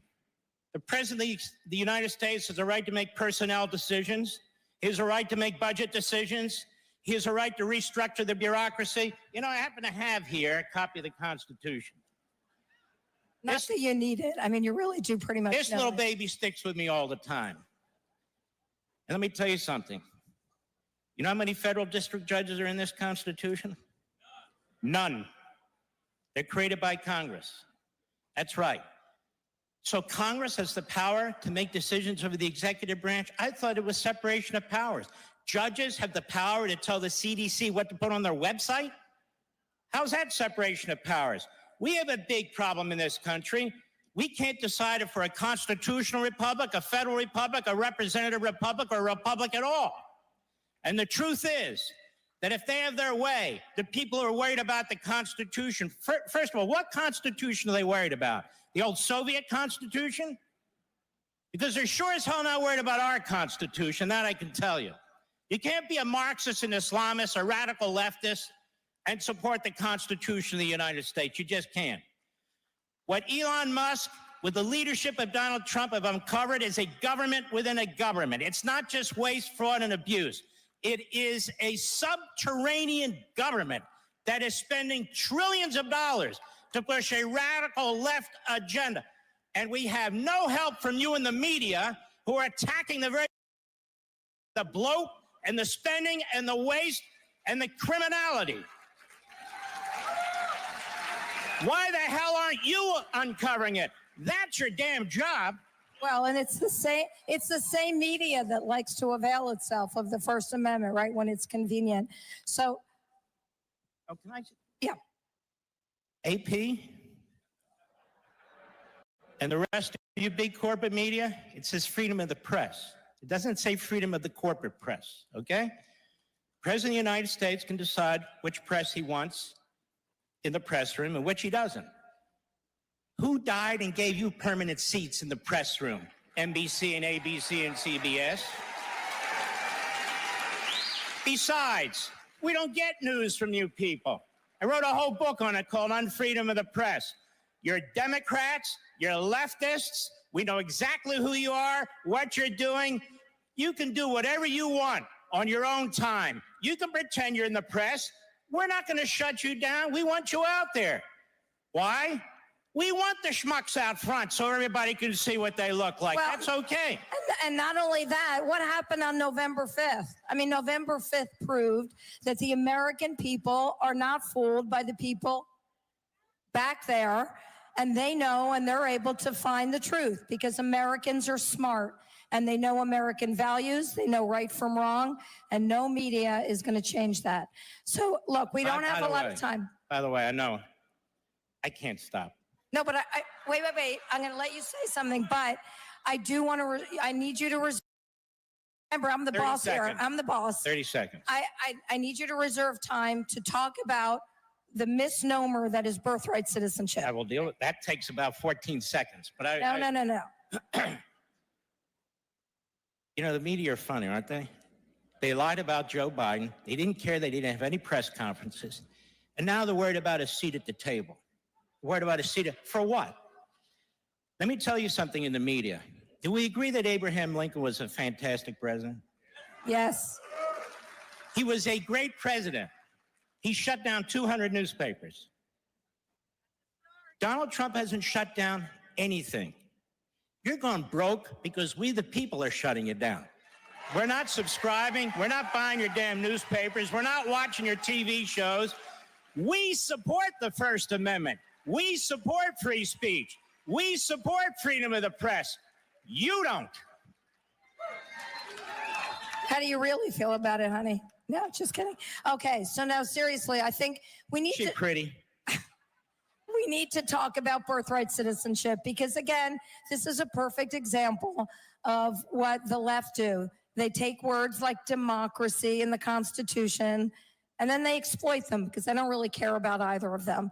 So they came up with this term, birthright citizenship, like anybody who comes here illegally and gives birth, that child, that baby, is an American citizen like magic. And that's not true. They cite the 14th Amendment. do your Mark Levin thing where you give a little bit of a primer. No, because it's really important. It was so taken hostage, this paragraph in the 14th Amendment. First of all, I wore the wrong socks, honey. I'm showing a little ankle up here. I'm not showing any more. Okay, so I wasn't going to bring an intention to All right, let me do it. I've been talking about this for 20 years. Read it yourself. Where's the phrase birthright citizenship in the Constitution? It's right next to abortion. It doesn't exist. So they have this invisible pen, you know, where they write these things in. The 14th Amendment was passed like the 13th and the 15th because of slavery and the Civil War. And the country came together and said, we must, in the Constitution, fix this. We must give equal rights to human beings who have been held as slaves and are now free. We must give them all the protections and rights of a citizen of the United States. Jurisdiction thereof meant the black slaves who were now free were in the jurisdiction of the United States, and all the rights and privileges, including equality and all the rest, would apply to them. It was written by Republican senators. The 14th Amendment was based, this aspect of it, based on the 1866 Civil Rights Act, the first Civil Rights Act. Andrew Johnson, who was then president after the assassination of Lincoln, was a Democrat. He refused to sign that civil rights bill. So they overrode him and they said, we need to enshrine this in the Constitution of the United States. That provision applied to black people who were freed from slavery and were still being abused in the old Confederacy. And that amendment was passed by 3/4 of the state legislatures, including southern states that were told, if you don't vote for this, you're not coming back into the Union. We know what they meant. The author of the 14th Amendment specifically rejected the idea of aliens, specifically. In fact, they rejected the idea of what they called Indians because they had separate countries at the time, or at least it was viewed that way. So they were excluded, underscoring the fact that you had to be a United States citizen and understood to be. So people who write that, all of a sudden, now it's interpreted to mean if you come into the United States illegally and you have a baby, that's a citizen, that baby? There is literally no language to back it up, no legislative history to back it up, no history whatsoever to back it up. And yet I suspect the courts are going to give the birthright citizenship crowd what they want. And they'll mention some 1898 decision involving a Chinese couple. Still didn't apply to illegal aliens. So illegal aliens have no constitutional basis, but I will just warn you about this. Hollywood John Roberts, that's what I call him because he's worried about the press. I don't think he, and I don't think his new best friend Barrett, will do the right thing. I think they'll join the three, I can't say women because she wouldn't say women. They won't join. That's okay, you can say it, go for it. Two of the non-males and one of the males. I think that's a 5 that worries me. But just understand, your Constitution does not provide for birthright citizenship. So I just want to add one little fine point because you said a lot. You said a lot there. You notice how it's the Republican Party that consistently has been the champion of equality and the rights of black people throughout history. Every major civil rights bill, starting in 1866 through the 50s with Eisenhower, the 60s, the Republicans either wrote it, sponsored it, or they had supermajorities to get them passed. Never forget, the Democrat Party is the party of slavery, segregation, eugenics, Jim Crow. Now they're the party of Marxism, Islamism, and anti-constitutionalism. That's a fact. And it was Woodrow Wilson who did what? He resegregated the military when he became president. God bless you all. Our time is up. Be well. We love you, CPAC. And thank you, President Trump.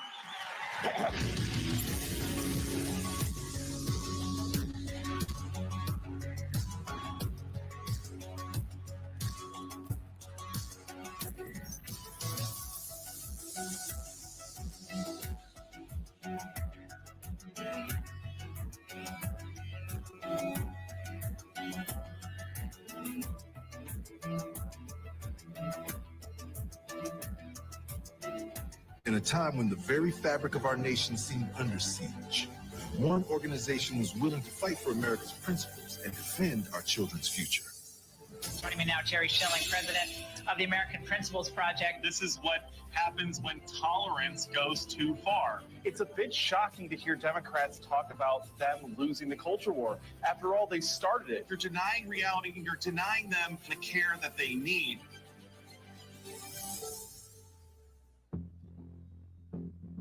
The only homicide on January 6th was the unlawful shooting death of Ashley Babbitt. This major new lawsuit that Judicial Watch filed, a $30 million wrongful death lawsuit against the United States government. She was unarmed. There were no weapons visible. She was shot in the shoulder and killed by Lieutenant Byrd. He popped out and shot her dead. Ashley was shot in cold blood, and the rule of law requires justice for her. Every institution today is under attack. The home, the church, the government. And many people are asking, what is the truth? Jesus Christ claimed to be ultimate truth. Are you willing to face the truth? Do you think the MKUltra project ever actually ended? The Central Intelligence Agency is actively involved in mind manipulation. We all answer to one God and one Savior, and He's there to change your life for the better. All right, America is back on track 2025, but next year, CPAC 2026 is going to be even bigger. Go get your tickets now. Go to cpac.org and join the movement. As I think it was President Reagan said, we're from the government. We're here to help. I think you all know that I've always felt the 9 most terrifying words in the English language are, I'm from the government and I'm here to help. We're from the government. We're here to help. I, Donald John Trump, do solemnly swear. President Trump is back in the White House. Donald Trump won the presidency. Is back in the White House. Donald Trump has taken back America. I actually started quite a while ago in CPAC, and I enjoyed it so much that I came back for a second one, then a third, then I said, what the hell, let's run for president.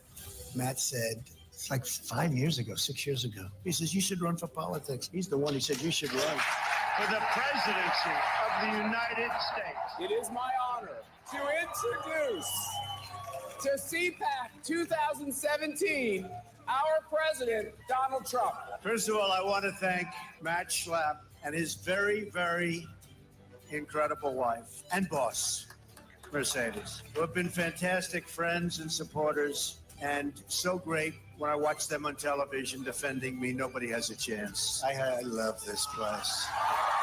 Love you people. You never stop fighting for America, and I will never, ever stop fighting for you. We know that there are still more records to be shattered, new summits to be scaled, more triumphs to be realized, and more amazing history just waiting to be written. The American adventure has only just begun. God bless America, and we will see you very much. You never stop fighting for America, and I will never, ever stop fighting for you. Ladies and gentlemen, please welcome host of the PBD podcast, Patrick Bet David. All right.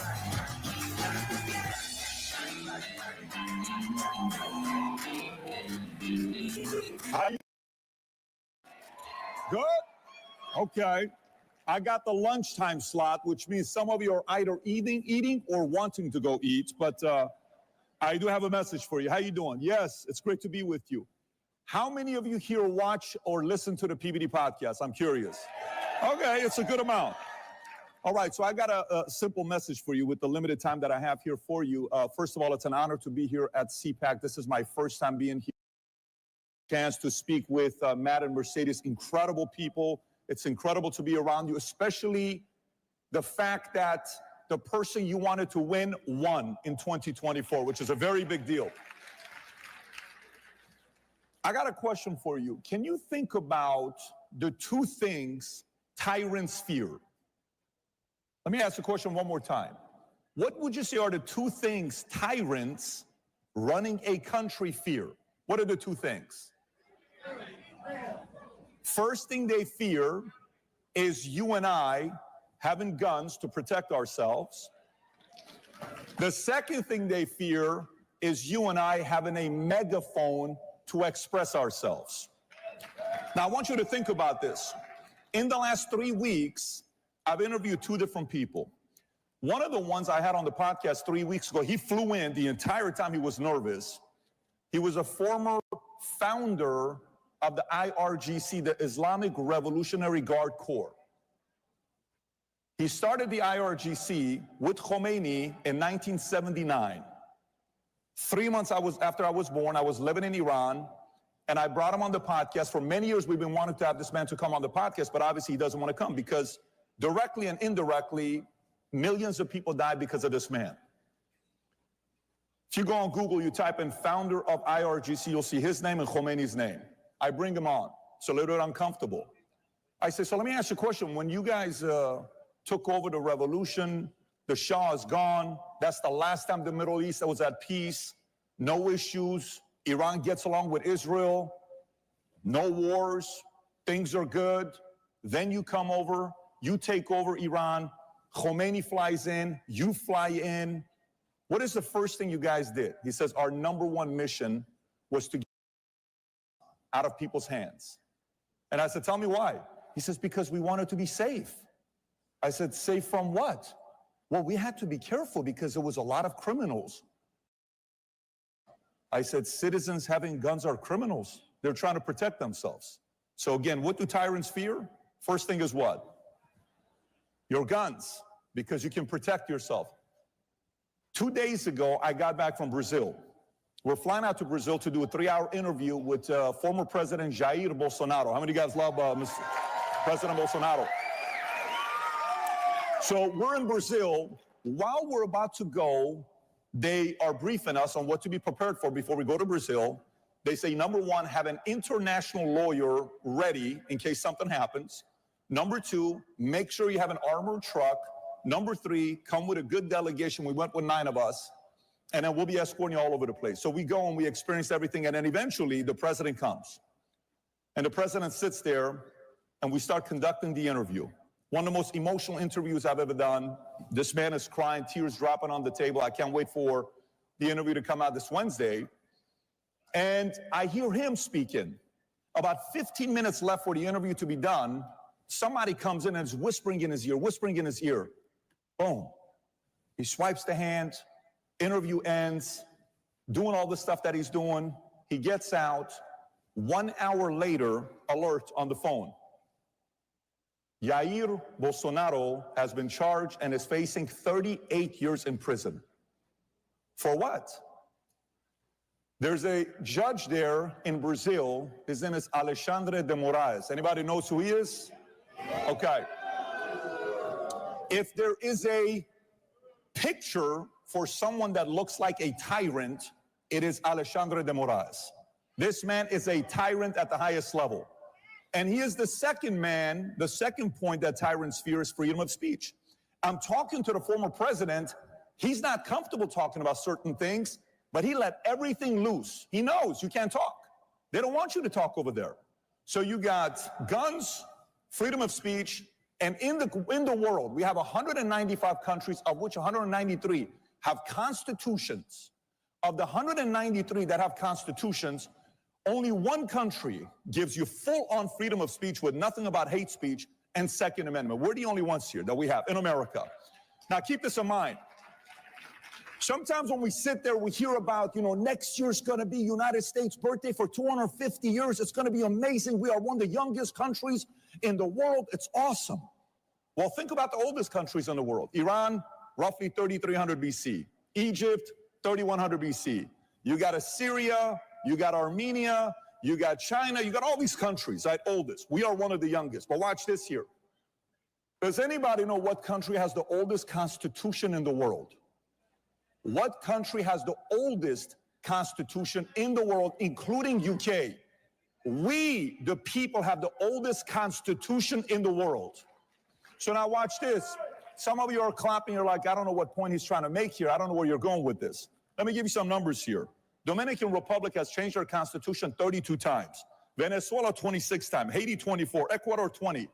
Brazil's changed it 7 times in the last 100 years. While I'm there in Brazil, we're going to the airport. Our flight's at 4:30. We get there at 2 o'clock waiting. Our flight gets canceled. We have to redirect our flight. We go to Peru, and then from Peru, we fly out to Miami. And I'll never forget when we landed in Miami. It reminded me of back in July 15th of 89 when we're escaping Iran on a Lufthansa flight. And while we're going, everybody's waiting for the one magical word from the flight attendant. Anybody knows what it is? It's very simple. You can officially order alcohol. We've crossed the border.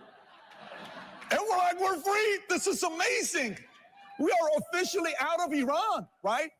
So we land in Miami. I'm like, oh my God, this kind of takes me back to that moment when we left, Iran and experiencing what freedom's like. Then we get down here and I'm sitting and I'm talking to all these different senators and congressmen in Brazil. And here's a number I noticed. I want to kind of take it back because it's very important for us to be thinking about.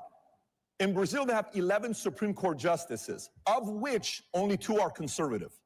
In Brazil, they have 81 senators, of which only 22 are conservatives. In Brazil, they have 513 congressmen and women, of which only 130 are conservatives. Let me just kind of take back a little bit and talk to you guys about possibly the greatest accomplishment any president's ever done. If the Supreme Court justice was the other way around, 6-3, and when they said Colorado wants to remove the president off the ballot, and they would have succeeded, Kamala Harris would have been your president today. I understand. I'm with you. But I want you to think about why this is so important. For 25 years of my life, I was an atheist. When you live in Iran, my mother's Armenian, her last name's Bogosian, my dad's Assyrian, Bet David. I'm living in Iran. We're a Christian family trying to make it work. We're going to school, you're going to church, kind of keep it quiet. And you dream about one day coming here. You're like, oh my God, I can't wait to one day come to America. It's going to be such a great deal to come to America. I'm sitting there kind of thinking to myself about all this stuff with Iran. And hey, the Congress, the Senate, all this stuff. You bring it to today. This man flips 3 Supreme Court justices. He doesn't do that. Kamala gets in. They would have done everything in their power they could have to prevent the president from speaking. They try to silence him. They took him all the social media sites. There's a lot of people that want to be friends with him today. Same people that silenced him. They said he can't use social media. Got off.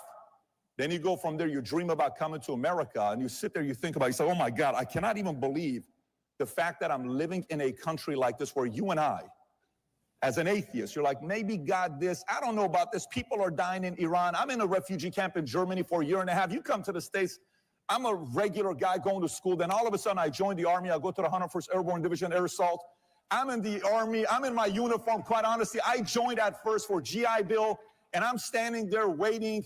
We're at a Labor Day, a Memorial Day, and I see one of my chief warrant officers on this side in tears. I see another colonel over here in tears. I see a sergeant first class on this side in tears. I'm like, why are these guys crying? Why are they crying? And then we go into the auditorium. They say, there's a movie coming out about your unit. You guys going to get a chance to watch it before the world sees it. What's the movie? Saving Private Ryan. I watched this movie at the end. I'm like, I am so proud to be an American. I am so proud to be part of the 101st Airborne Division. I am so proud to be living here. So I watch. While I'm in the Army,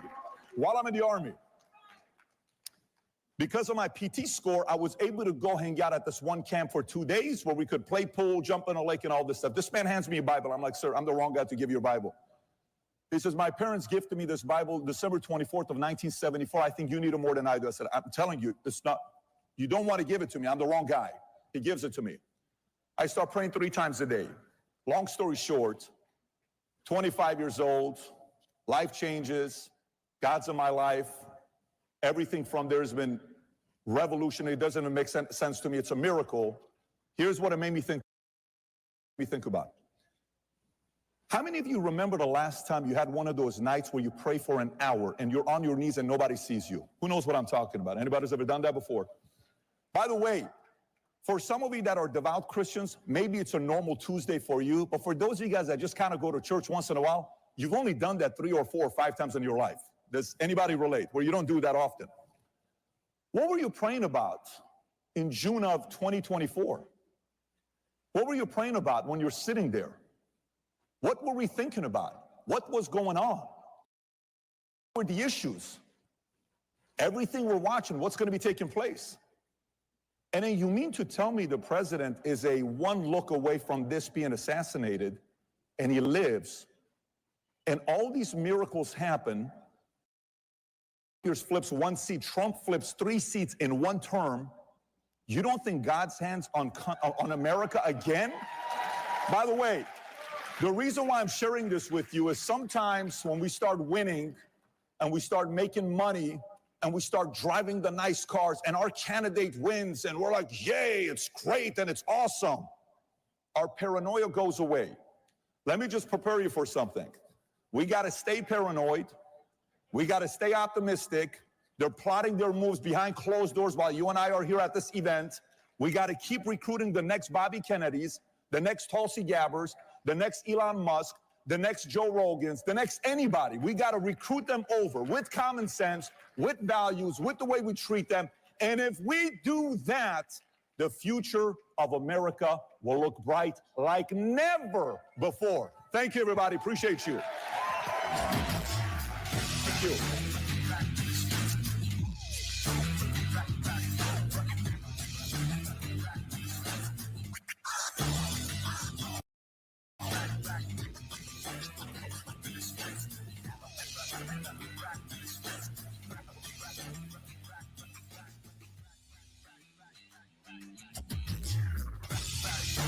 Ladies and gentlemen, please welcome U.S. Secretary of the Interior, Doug Burgum.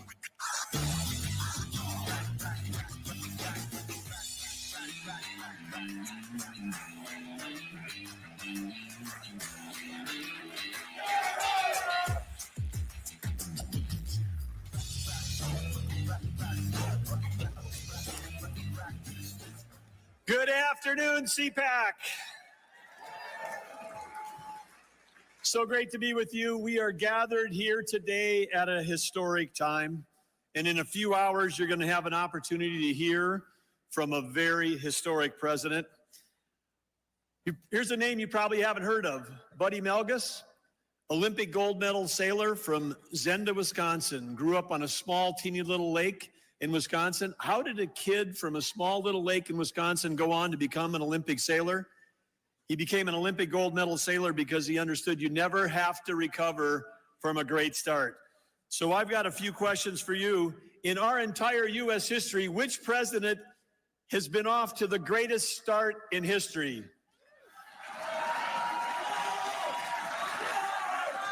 Yes, okay, I can ask that a different way. Which president in American history has had the most impact in their first 33 days? Trump.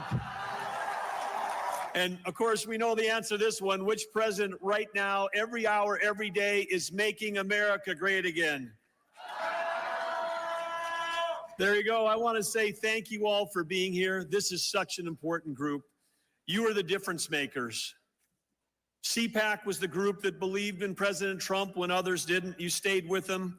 You worked so hard for all these years. And you were working because you supported President Trump, but you were working because you cared deeply about America. You wanted America to be better. You knew that America could reach its full potential. And now that is happening every single day, and it started here with you. Thank you, CPAC, for everything that you've done. Yes, President Trump has got a very clear and a very powerful vision on ways to make America great again. And at the center of that is energy dominance. He knows that energy dominance, when the U.S. is energy dominance, it's going to bring down inflation because energy is a component of every single product that we buy, every piece of food you eat, every vehicle you drive. He also knows that when we have energy to sell to our friends and allies, it's going to end our trade deficits. He knows it's going to create great American jobs. And he also knows that when we have energy to sell to our allies, it's going to end the wars abroad. And he is someone who wants to stop the killing. He wants to end wars. And President Trump, I believe, for that work, is going to win the Nobel Peace Prize. And so, and this is a group that could help that happen for him. Yes, President Trump knows better than anyone that energy dominance is the foundation for American prosperity, for affordability, and world peace. The Biden administration, wow, what a mess that we've inherited. The Biden administration, at the core of everything they're doing, we're beholden to a group of climate extremists. And when those climate extremists got the Biden administration to declare war on U.S. energy, and when they declared war on U.S. energy, it didn't reduce demand. It just shifted the supply to our adversaries across the world, to places like Iran. Iran, who sold hundreds of billions of dollars of energy through ghost ships and front companies to fund 24 terror groups against us. But President Trump wants that to stop. And he's got full maximum pressure against Iran. And he'll do what he did in his first term, which is financially he'll bring that country, or the Ayatollahs, not the country, but the Ayatollahs, to their knees. But back home, the climate extremists that wanted it to shut down U.S. energy, what did they do to Americans? They raised the price of everything. Electricity prices 30% higher under the Biden administration. Some of you, if you live in the Northeast, you're going to be staring at 15 to 17 to 20% increases again this summer. This is all what we've inherited. And when we have high energy costs, that hurts our economy and we deindustrialize. And that's why President Trump on day one declared a national energy emergency. It wasn't just about price at the pump. He understood the mess that Biden left us, and that's why he declared that energy emergency. And part of that solution, last Friday, he created the National Energy Dominance Council. He asked me to chair it. He asked Chris Wright to be the vice chair. And with that, with the work that we're going to be doing, it covers everything. It covers electricity, it covers oil and gas, it covers biofuels, it covers export, it covers exploration, all the things that we need to do to have our country become an energy powerhouse. But let's just talk a little bit about one of the things that were left, and that's in the energy emergency, and that is our electrical grid in this country is absolutely in danger. The climate extremists worshiped an ideology that defied physics, economics, and common sense. They believed that that was the existential threat. I will tell you that there's two existential threats that this administration believes in. One was existential threat was Iran getting a nuclear weapon. That would change the world, and this administration, working with our allies, is going to make sure that doesn't happen. And the second thing is, the second existential threat is losing the artificial intelligence arms race to China. This country has shut down more electricity than China has opened in the last 12 months. And we need electricity because electricity drives AI data centers, and AI data centers manufacture intelligence. And when we manufacture intelligence, it's going to change every job, every company, every industry. It's going to make the federal government more productive.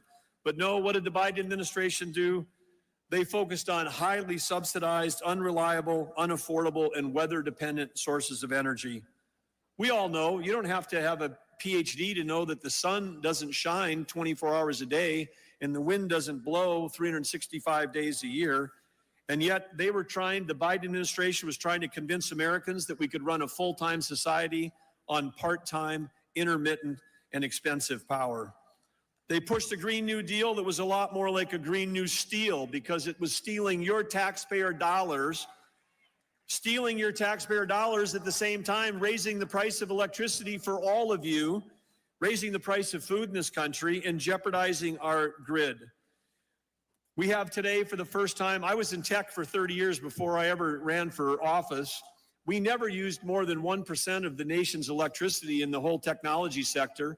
But now with AI coming, the demand is increasing, and that's real demand with real value, not artificial demand where we say we're going to stop driving internal combustion vehicles in favor of an EV. We're going to subsidize those EVs at 15 times anything we've ever done before. And then we're going to buy our batteries from China, who control 85% of the rare earth minerals. The whole plan was crazy. But what do we have right now under President Trump? President Trump knows that we weren't in some kind of mythical energy transition. He knows that we've got to have energy addition. He also knows, because if anybody has studied Energy 101, you'd know that any quote, transition would fail, because only one time in all of human history, only one time in human history have humans ever transitioned off a source of energy. It was in the 1880s. Anybody know what that was in the 1800s when we transitioned off energy? Whale oil. I heard somebody knew the answer. Yes, we transitioned off of whale oil. Whale oil became very popular because it was cleaner, but then along comes oil, and oil we could refine into kerosene, and kerosene was better than whale oil. And so who knew, but you're hearing it here at CPAC, that it was over 150 years ago, fossil fuels saved the whales.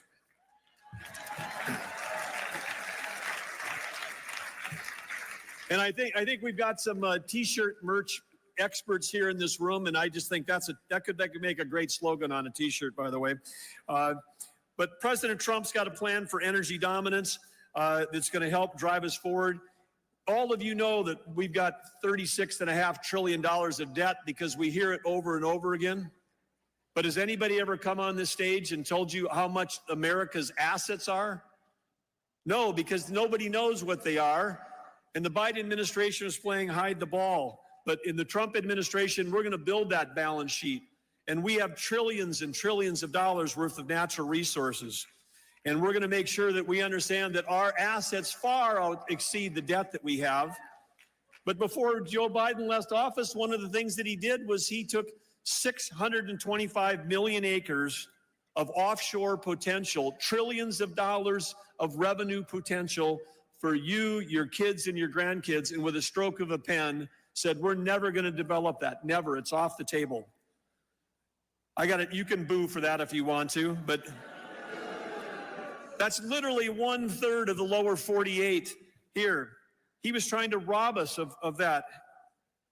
But he's robbing us of those revenues and also of the American dream. But President Trump got into office, and with an executive order, he reversed that ban. That 625 million acres is back on our balance sheet, including some of those acres are where? They're in the Gulf of America. One of the other falsehoods is that somehow that those climate extremists cared more about the environment than any of us in this room. And I know how deeply this group cares, and I know the people in my home state, the farmers and ranchers, 4th and 5th generation, they live on the land, they care about the soil health, they care about the water, they care about the air, and that's why in North Dakota, we had some of the cleanest air and water in the country, and we were an energy powerhouse. We can do both of these things in our country, because when you shut down U.S. energy and you push that supply overseas, you push it to places that use child labor, that don't do reclamation. They don't have any kind of regulatory environment like we have. And so it's cleaner. If you care about the environment, you want every drop of energy, every electron to be produced in the United States. That's the way to save the planet. And the Biden administration, they sanctioned Alaska 68 times with executive orders.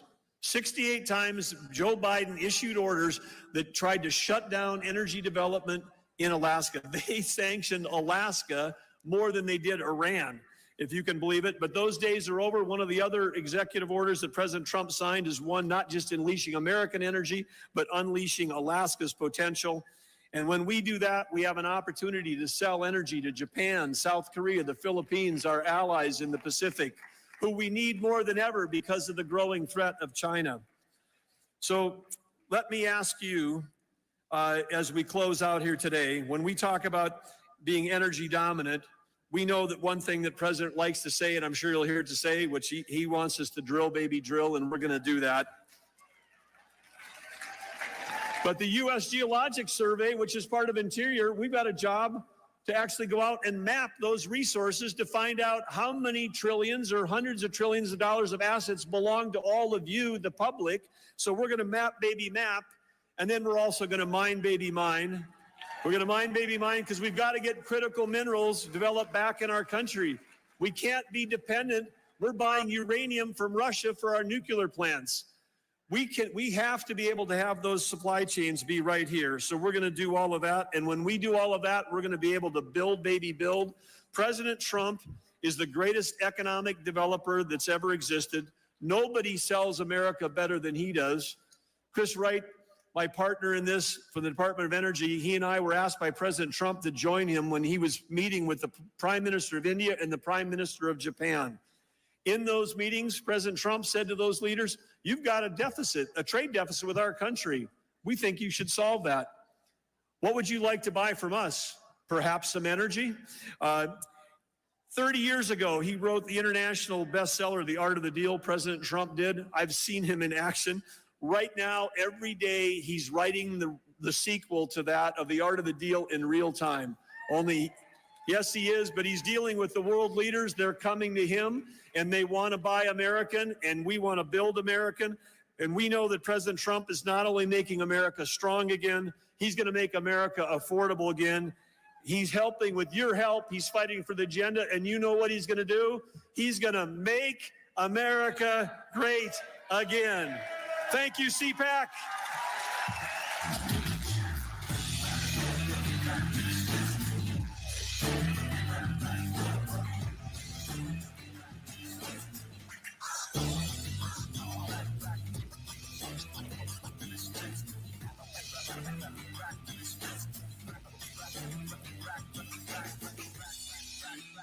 I switched. I switched. I switched. I made the switch to Newsmax. We start this morning in Washington, where all eyes are on the White House. I switched to Newsmax. Newsmax. Newsmax. Have you made the switch? You bet I did. My whole family switched. Everyone is making the switch. I did. I did. I switched, and it made all the difference. It made all the difference. Have you made the switch? You should. Millions are switching to Newsmax. You should too.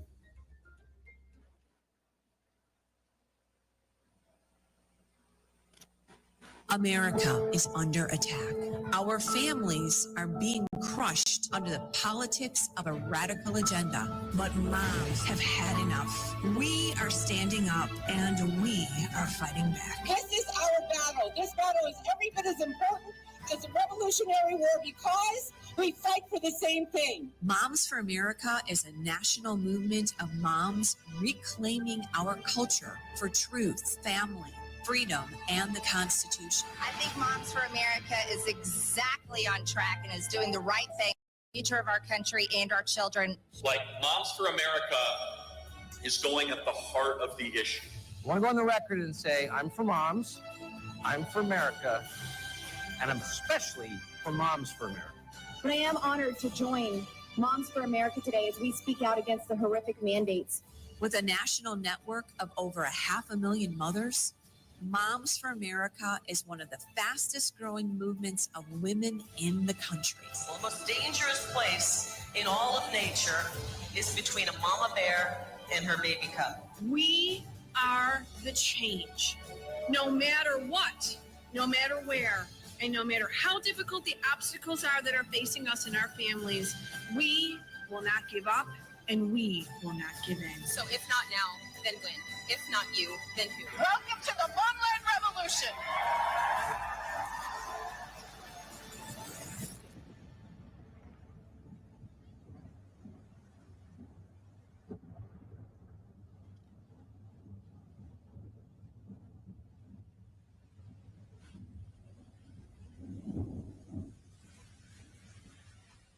Freedom, sovereignty, prosperity. The Patriots for Europe Foundation is on a mission to make Europe great again. Globalist elites have led Europe into a dead-end street. Violent crime has surged because of mass immigration. The Green Deal has put the future of the European economy at risk. Fake NGOs and the massive bureaucracy in Brussels are interfering in our democracies. Patriots must take action. We bring analysis. We organize debates. We build the network of patriots to challenge the woke narrative head on. Patriots for Europe Foundation.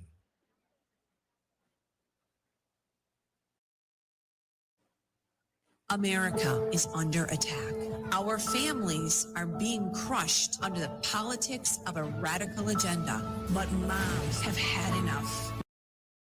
Up and we are fighting back. This is our battle. This battle is every bit as important as the Revolutionary War because we fight for the same thing. Moms for America is a national movement of moms reclaiming our culture for truth, family, freedom, and the Constitution. I think Moms for America is exactly on track and is doing the right thing for the future of our country and our children. Like Moms for America is going at the heart of the issue. I want to go on the record and say I'm for moms, I'm for America, and I'm especially for Moms for America. But I am honored to join Moms for America today as we speak out against the horrific mandates. With a national network of over 500,000 mothers, Moms for America is one of the fastest growing movements of women in the country. Well, the most dangerous place in all of nature is between a mama bear and her baby cub. We are the change. No matter what, no matter where, and no matter how difficult the obstacles are that are facing us and our families, we will not give up and we will not give in. So if not now, then when? If not you, then who? Welcome to the Momland Revolution.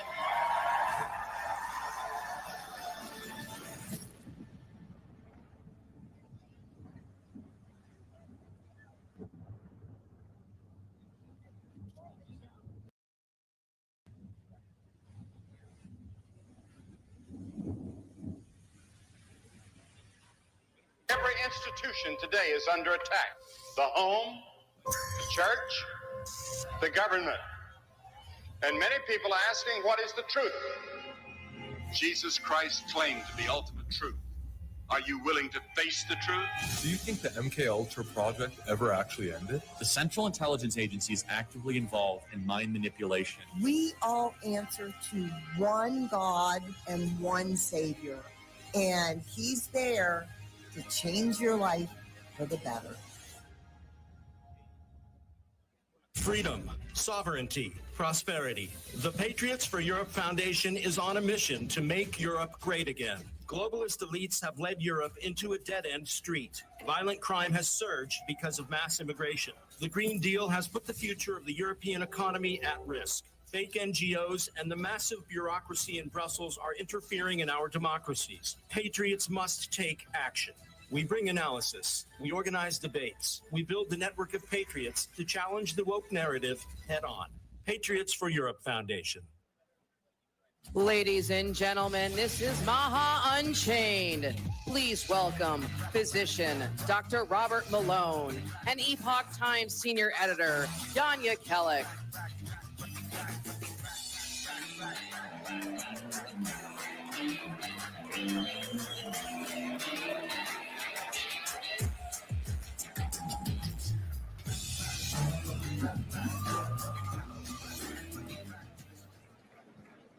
Wow. Dr. Robert Malone, one of the most... Yeah, everybody, bring it up for Dr. Robert Malone. Probably one of the best known contrarian voices during the COVID pandemic, arguing for rational policy during the pandemic. But I know him best as a rancher of horses and emus. And welcome, my friend, Yanya Kellick. You may remember that I spoke about Jan's leadership in the Epoch Times at CPAC 3 years ago. And I think without CPAC, without Epoch Times, we might not be where we are right now. It's been my pleasure to build a friendship with Jan and to participate in his fantastic series, American Thought Leaders, and our little fun series of clips that we called Fallout. That's right. So I'm wearing a bow tie today, not my usual attire, in honor of Dr. Peter Hotez. You'll recall that Peter Hotez last December darkly muttered about the fact that as soon as President Trump was in office, there was going to be a series of virus outbreaks, of threatening viral events that were going to cause him a lot of grief, and to focus on responding to those. But instead, what we have is two amazing things that happened on the same day. Well, so who here noticed that the new HHS secretary is Robert F. Kennedy Jr.? Two things happened that day. First, Robert F. Kennedy Jr. was sworn in. And second, there was an executive order signed by President Trump that established a commission to look at child chronic disease. A 1-2 punch that, in our view, is kind of revolutionizing the future of health. Robert. I agree. So what is this thing, MAHA? Make America Healthy Again. What does that really mean? Those of us that have kind of been in the sausage-making process have a pretty good sense, but let's go to what President Trump has defined as MAHA in this amazing executive order.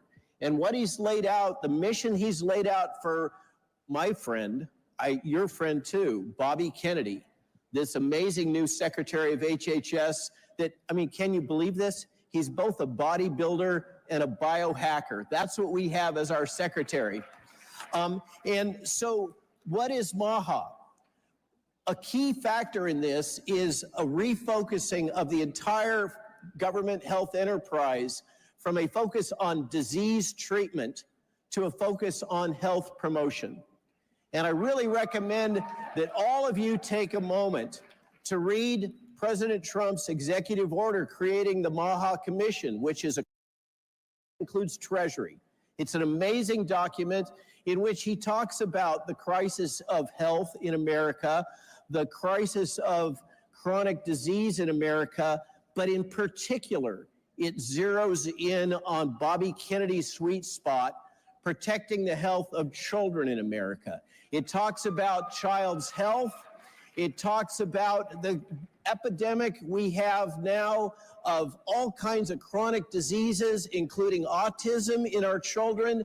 And it talks about the over-medication with Ritalin and all these other drugs. We're basically drugging our children into obedience and oblivion using these agents, getting them to be complacent in the schools so they don't cause trouble, making it easier to control them. That has got to stop. And that is the mission of the Make America Healthy Again movement, is to, within 12 to 18 months, this is the president's mandate, within 12 to 18 months, Bobby Kennedy has got to show measurable improvements in public health for American citizens.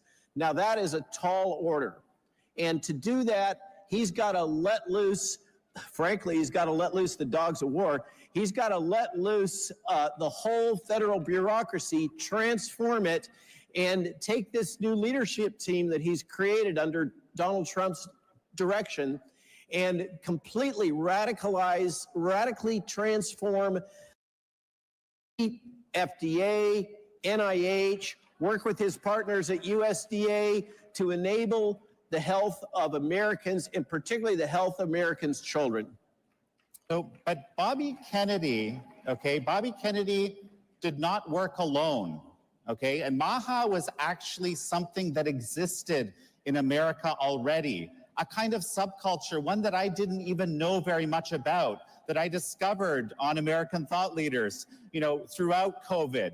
All these people that had been hit by reality in some way. Maybe they had a child that had been vaccine injured. Maybe they were poisoned by something. And millions of Americans basically were not, many of us were just simply not aware that there was this growing movement of people that were looking at root causes of health.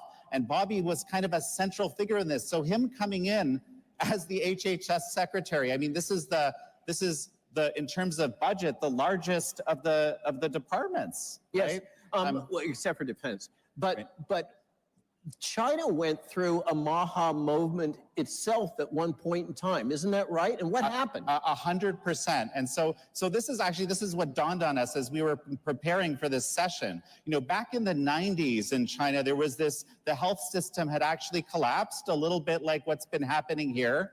Okay, and these traditional methods of called Qigong, or kind of a Chinese yoga, became incredibly popular in China. The most popular was Falun Gong, and some of you will know that the founders of Epoch Times were Falun Gong practitioners. 70 to 100 million people were getting healthy. Okay, they were getting awards for getting healthy. And what did the regime do in 1999? They decided to crush this health and spiritual movement. So, I mean, this is something that totalitarians do. This is the other part that I realized. Totalitarians do not like healthy people, right? And it's a kind of a mindset. It's a kind of a mindset. So here we are. So China now is not only crushing its own health promotion movement, but they're promoting bad health in the United States. Talk to us about fentanyl. Well, so, okay, how many of you noticed that we have a new FBI director? Kash Patel, of course. One of the things that Kash kept talking about as he was going through his nomination hearings, okay, he said 100,000 Americans of CCP fentanyl, and that is going to be one of the priorities of the FBI, okay? So that is the Make America Unhealthy Again movement.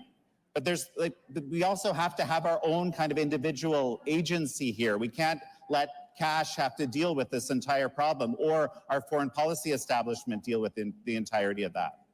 So if we have enough time, we'll talk a little bit about things that can be done about fentanyl, things that HHS can do together in partnership with the other agencies, and particularly the FBI and Kash, to help make America healthy again with measurable responses within 12 to 18 months. But let's talk for a moment about what is public health. We all hear about public health, okay? Today's public health is not about medicine. It's not about the physician-patient relationship. It's not about empowering patients to take control of their own health, which is what we need to do in the day of Maha. What we don't need is top-down management of what you are able to do, what your doctor tells you to do based on the government's mandates and your insurance company's profit.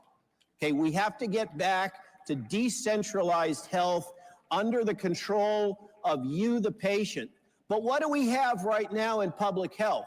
Public is basically grounded in utilitarianism. It is functionally socialism. It is the logic of the greatest good for the greatest number. That is absolutely the centerpiece of modern public health, and it's based on big data. It's based on big data analysis of what on average is best for you, and then a top-down approach to cause you to comply with what the numbers say under close analysis is best for you. And as a consequence, public health has destroyed the practice of medicine. This is why your docs have no options. They have to treat you based on protocol, because that's what public health is saying they have to do. Public health has taken over medicine.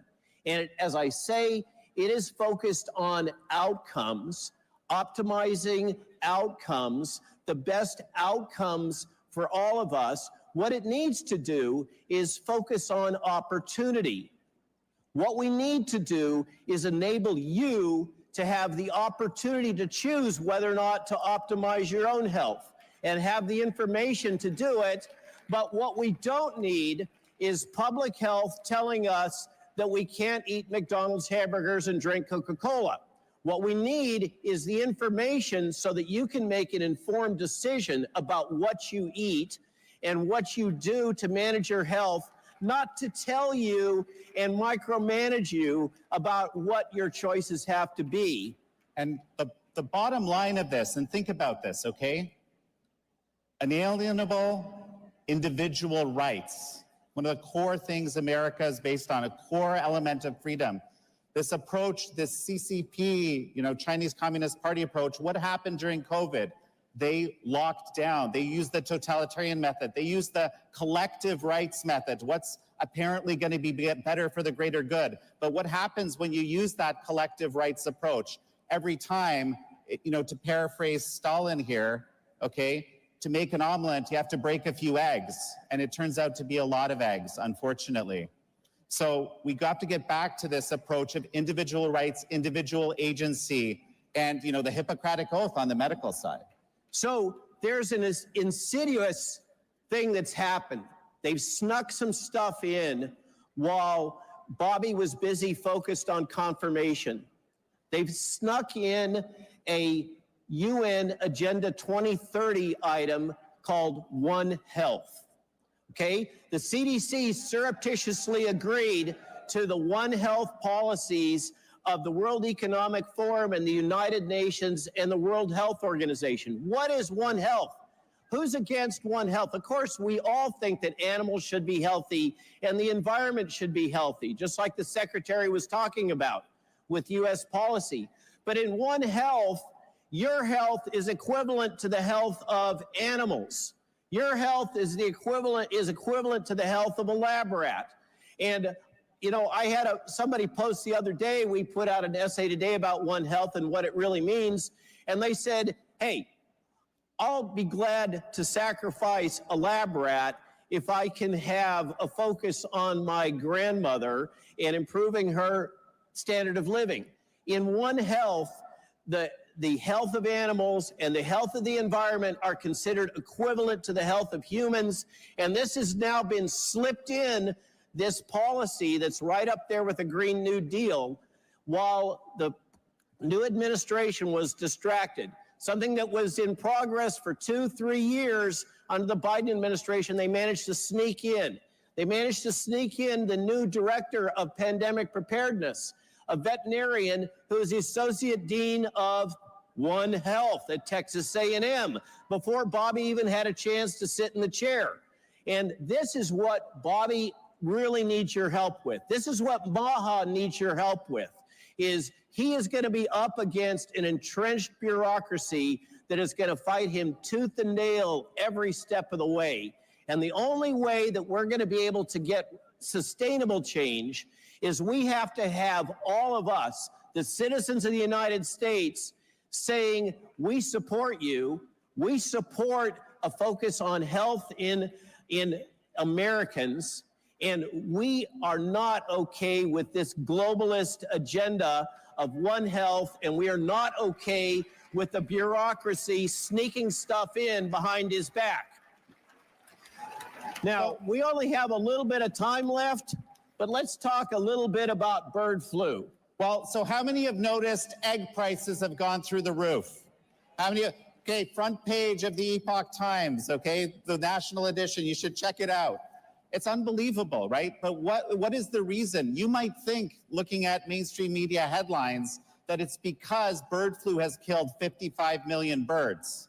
No, people have killed 55 million birds in an attempt to stop the bird flu, but that's not necessarily the only way to do it. So bird flu has been around for years. I think this is our 4th episode of fear, of promoted fear about bird flu. And it never materializes. It never transfers into humans so far. Let's hope that continues to be the case. But now, even according to the CDC, bird flu is not a major risk for humans. It doesn't transmit from human to human. It's not putting people in the hospital, and they're not dying at any kind of a rate. Bird flu needs to be controlled, but the policies of the USDA, which now have cost you $1.2 billion, and that's direct costs for the USDA to compensate farmers that have had to kill their flocks, and it's not working. That is the old school way to control outbreaks. But bird flu is in all the birds.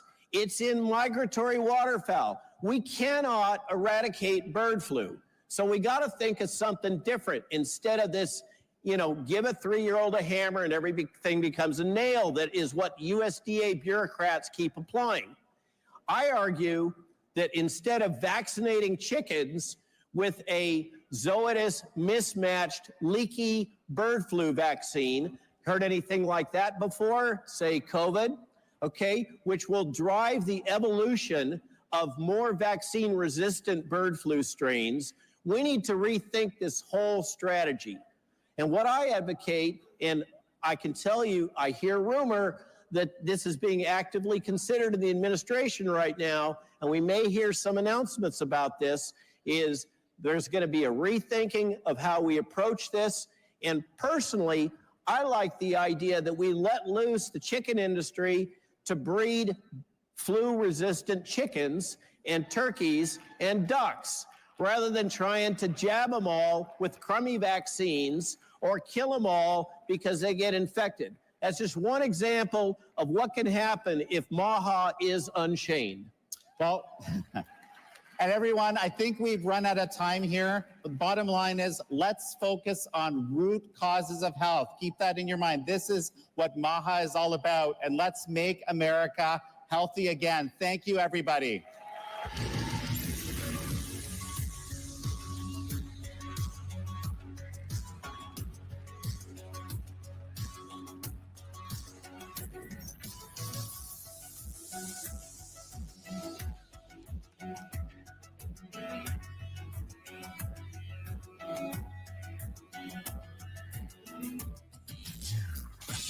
Ladies and gentlemen, it's time for the CPAC straw poll. Please welcome CPAC Chairman Matt Schlapp, and from McLaughlin and Associates, Jim McLaughlin. Just make some follow.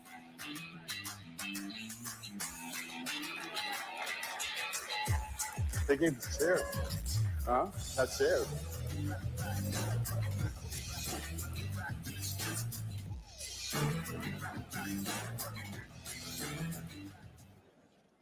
All right, Jim, this is your big moment. By the way, do you all know one of the great things?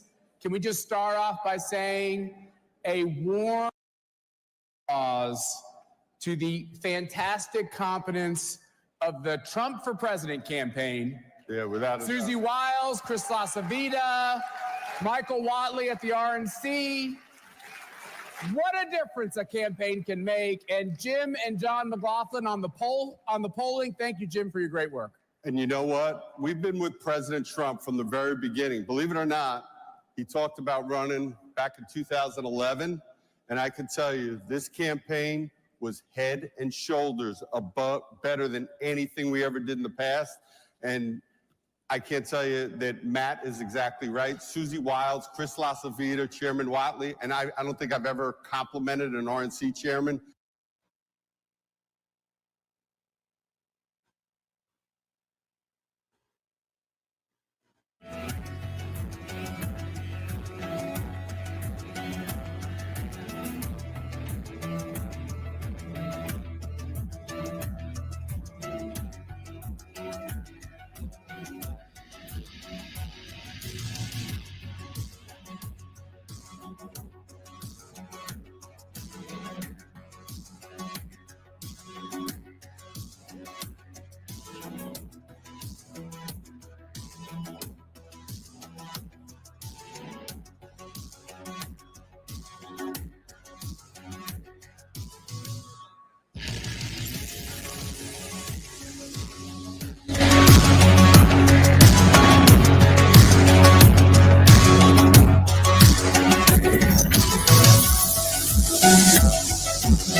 Ladies and gentlemen, blessed are the prosecuted, fixing justice.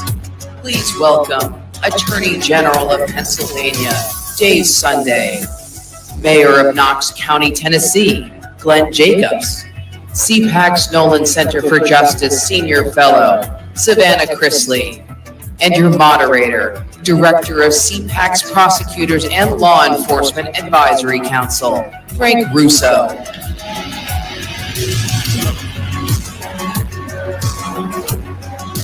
You nailed it. Thank you. What's that? I said you nailed it. I was following you. You got there.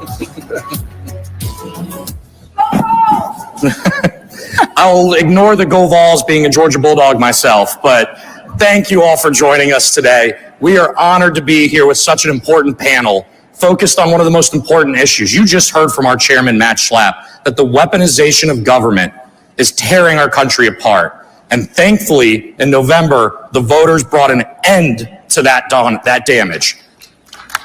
Amen. But unfortunately, there are still victims of that weaponization. And thankfully, there are prosecutors and elected leaders who are working to fix it. So I want to start with someone who's had to live through this weaponization. Savannah, you are well known to this audience, not just for a slightly popular show that some of us have seen on Bravo. My wife's a little jealous. Well, thank you. But also for some of the challenges your family faced when prosecutors who put politics over public safety harmed your family. Can you tell us your story? 2 years ago, both my parents went to prison for a combined 19 years. My dad got 12 and my mom got 7. This was in Fulton County, Georgia, and where prosecutors labeled us the Trumps of the South. And I spoke at the Republican National Convention, and as I like to say, I would take that as a compliment. I will be the Trumps of the South. I'll take it. But it's sad. I mean, because of that, I got custody of my 10-year-old sister and 16-year-old brother at the time. And that's when I learned to fight. That's when I learned to fight and to uncover the injustices that happen with us. There were huge Fourth Amendment violations, and the government even went to accuse us of money laundering and terrorism just so that they could access certain financial documents. And when you have things like that happen, it taints